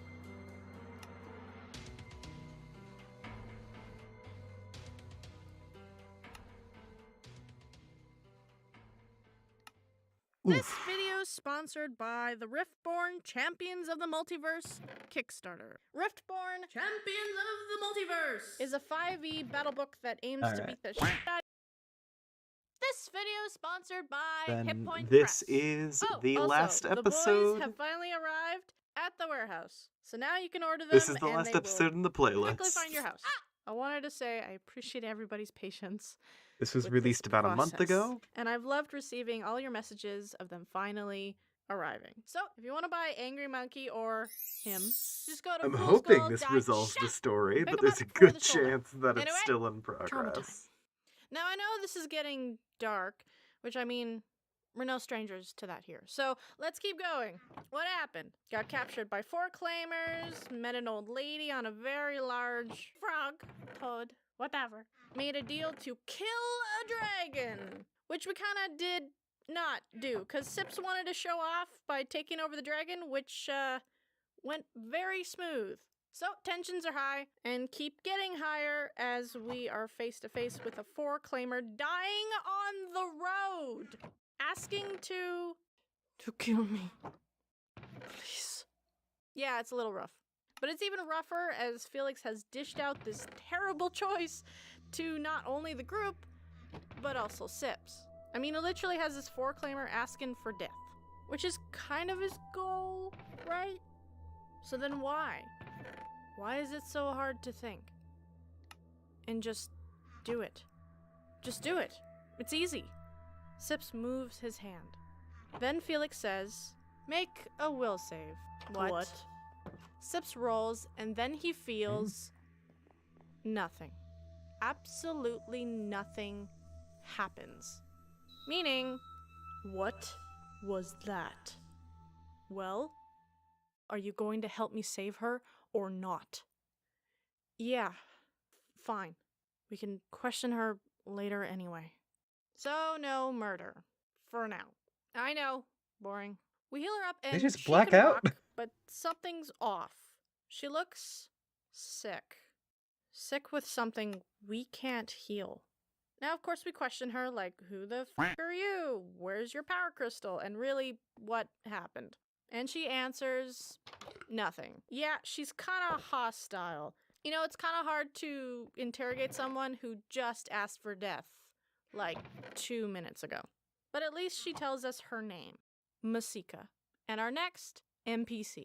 So we make her our prisoner. Yeah, we're not f***ing around. This woman has a death wish and could be very stabby. So we travel towards the Four-Claimer camp. The journey is slow as we are physically and emotionally exhausted from all the shit that had just happened. What are we doing? Walking. No, I mean with Sips. Arena, I feel like we've had this conversation a lot. Yeah, but he's getting worse.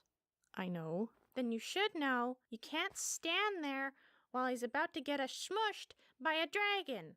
Look, I'm following your lead, but as the leader, you have to be ready to make the tough decisions. Or I might. Right. With a lot to think about, we keep walking towards the camp, which is pretty uneventful, except for how Masika keeps walking into things. Almost like, are you having a hard time seeing?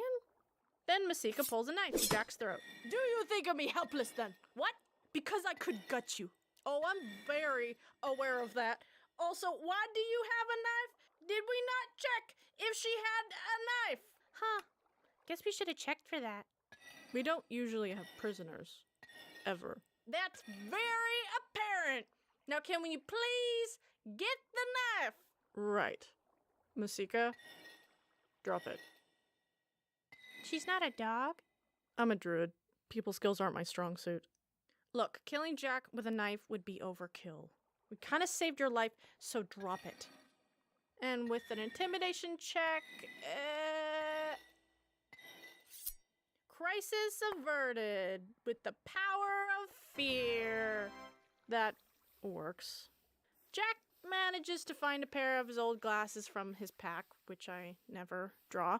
Don't think about it too hard. Anyway, he convinces her to try them on. Now really, we're just waiting for Felix to be like, roll for initiative here. But then Jack places the glasses on Masika, who perks up. And it seems like it helps. Why do you keep wasting resources on me? I'm a prisoner. That's a weird way of saying thank you, but you're not a waste of resources. Well, I mean, like, it's simply because you needed it. You know, like, helping others, because it's the nice thing to do. You all are very strange. So people keep telling me. Now, the next morning, we reach Elowen's camp, where we are greeted by her and her people with spears, because bringing an enemy Four-Claimer to their camp is apparently threatening. Whoops. We explain the situation and actually ask them for help. You want us to help your prisoner? I mean, we could kill her. That would fix her up real quick. Okay. What? No. No killing. Yeah, let's not. Something's wrong. She's sick, but no health potions will cure her. Out of curiosity, they eye Masika up and agree to try to cure her of her whatever sickness. Them. With hostility on both sides, they take Masika away to try to cure her. Hopefully not with death. Next, we tell them we managed to take care of the dragon. Kinda. So, you kinda didn't kill it, but controlled it? I don't know. Sounds a little bit like bullshit to me. Yeah, alright, we cool. Wait a minute. Wait, hold on. Why didn't we just fly the dragon back here instead of getting lost? You forgot. I forgot. So, I You guess forgot. we can trust you, or at least fear you enough to share our story. Okay. So it all started over 3,000 years ago. No, we have a good grasp on the basics, but what happened, like, after the Four Claimers were almost wiped out? Oh, good. Start that juicy part. So yeah, Four Claimers did big whoopsie of piecing off an artificial god. Our ancestors escaped the god's murdering by going through the portal to discovering this shithole. A rock-covered, desolated wasteland. So came the arguing. Lots of blaming on what gone wrong. How could this have happened? And with that came two different conclusions. The first, that they did not have proper technology to contain the god, and that they should have simply removed the god's emotions and pain receptors. That would have fixed the situation. The second conclusion disagreed and believed that perhaps properly caring for the god and showing some kindness would have prevented all of it. So naturally, civil war broke out, splitting our ancestors into two groups. The old society, governed by old ways of technology, advancement above all else, no matter the cost. And Stella's children, my people, who believed you could indeed advance, but without losing our empathy.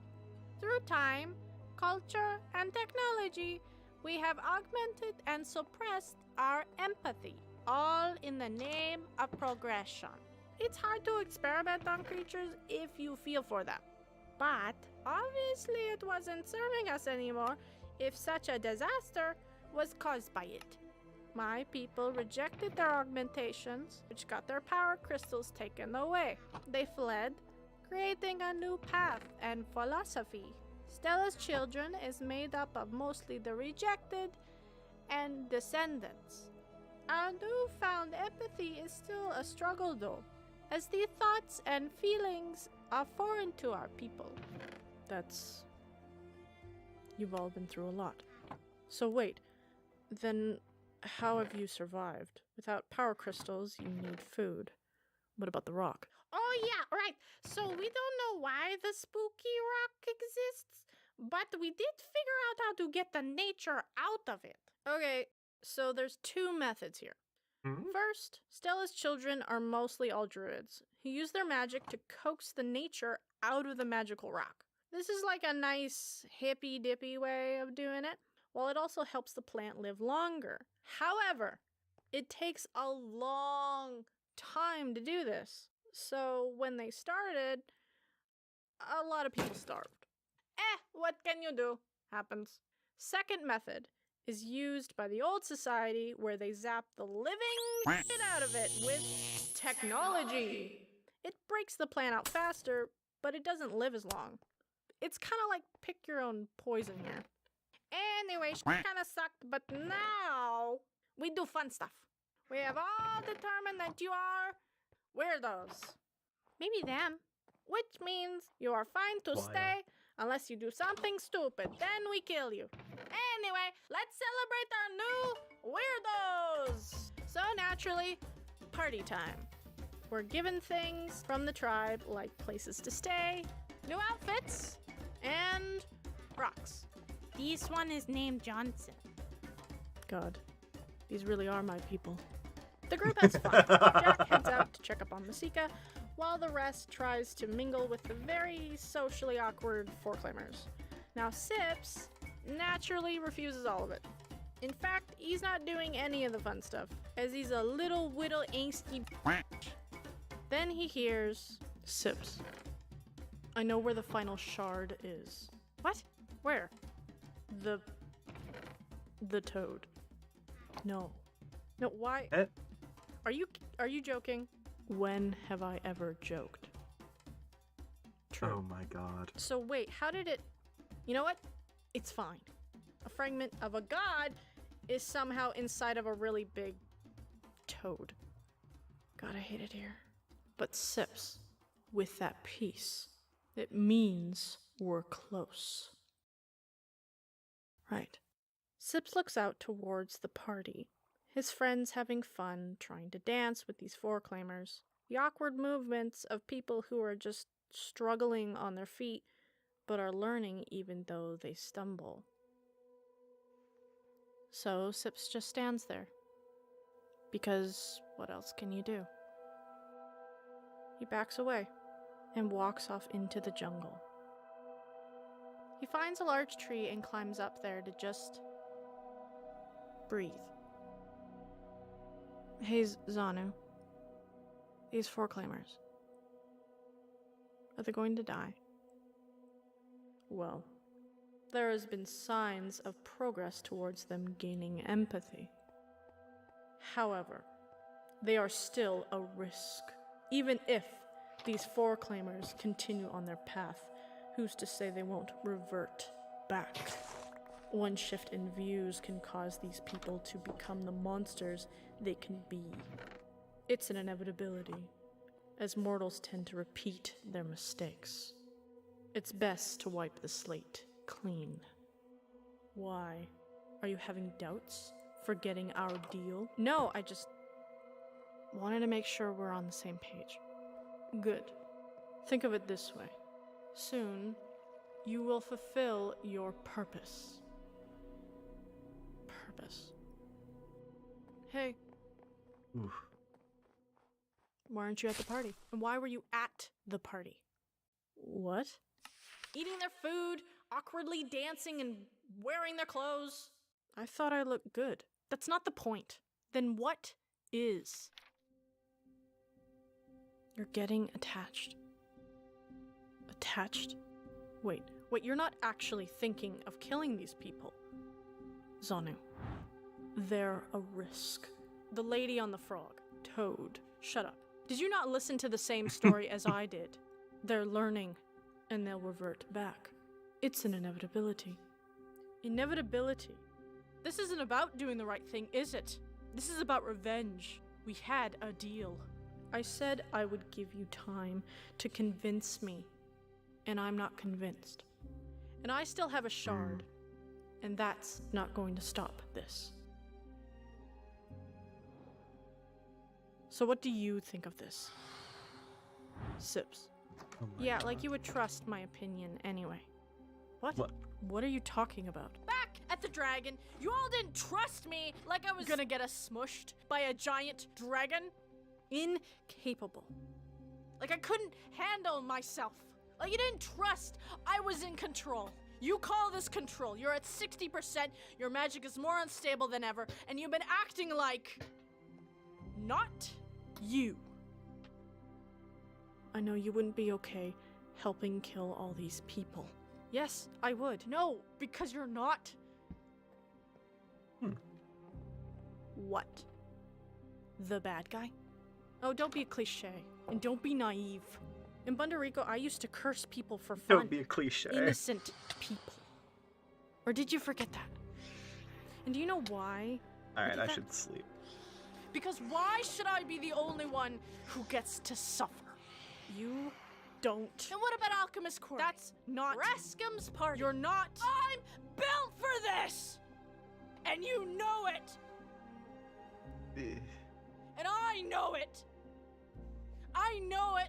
It'll be worth it in the end, even if I'm the bad guy. And I know you're wrong. Tomorrow, we'll go to the other four-claimer base. Then we'll see. You have a choice. Even if you don't think you do. You need help. Let us help you.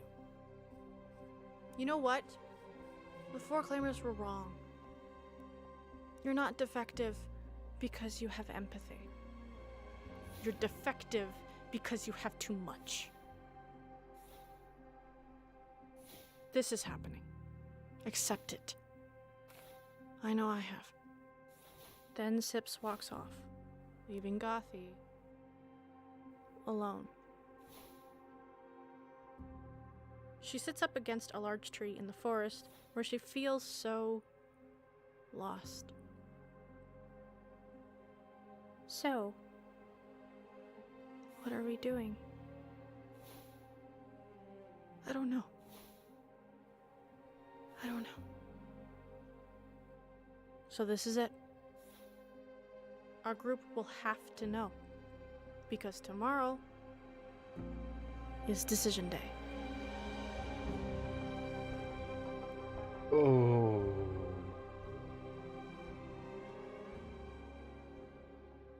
Oh my god. This video is sponsored by Hit Point Press. They got really exciting stuff going on, like the new Fable Maker animated tarot deck, which combines tarot and TTRPG with animation, which I think is neat. They got instructions for game masters and players, where you'll be able to use the tarot spreads in your campaign, enhancing existing 5e classes, NPCs, and a lot more. With this, you're one step closer to spooky witch status. You should probably stay away from bananas. They also just released a new RPG called Shift, which is a game system that was created to be as simple to pick up and play as possible. Which is nice, because I am not one for rules. The public beta was just released, and you should check it out. Felix playtested it early on, so... And it's looking good. Yeah. So go check out Hit Point Press, as they got lots of great deals going on right now. Also, you can use this code to get 5% off of orders over $50. Okay. So that was a month ago.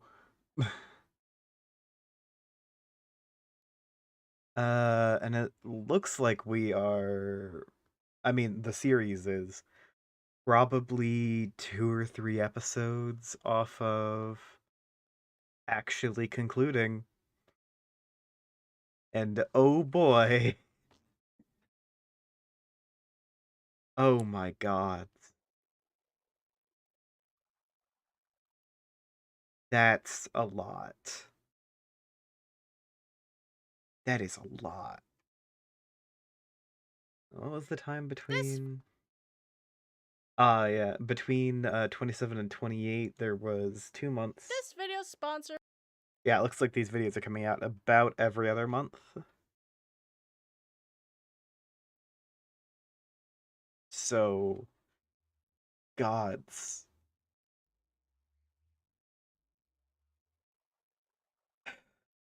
Oh, hey, I can actually see my mouse again. I was right about what was doing it. Okay. So... Oh my gods. This is a great series. I love this. I absolutely cannot wait for that next episode.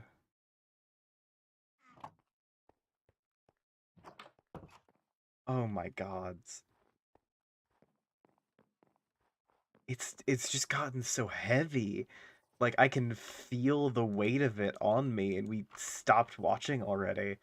But, ooh. Gods, well... I have had an amazing time watching cartoons this morning with y'all. Even though it's persisted well beyond the morning. We're at 5 hours now. Oh my gods. But I need to help out Liminal, because they have been chatting at me for the last little bit. Seems like they're having issues. But yeah. Actually, I probably don't need to end stream. No one's watching, you know? I'd keep going. I've got energy, but no one's here. Think I'll hop off. Well, let me double check that no one's here. Let me actually make sure. Yeah, 0 viewers. Alright. In that case, I'm going to end things off here. Seems like I'm probably going to try and return to my usual schedule later this week. Because I'm gonna be honest, my sleep schedule's just been off recently.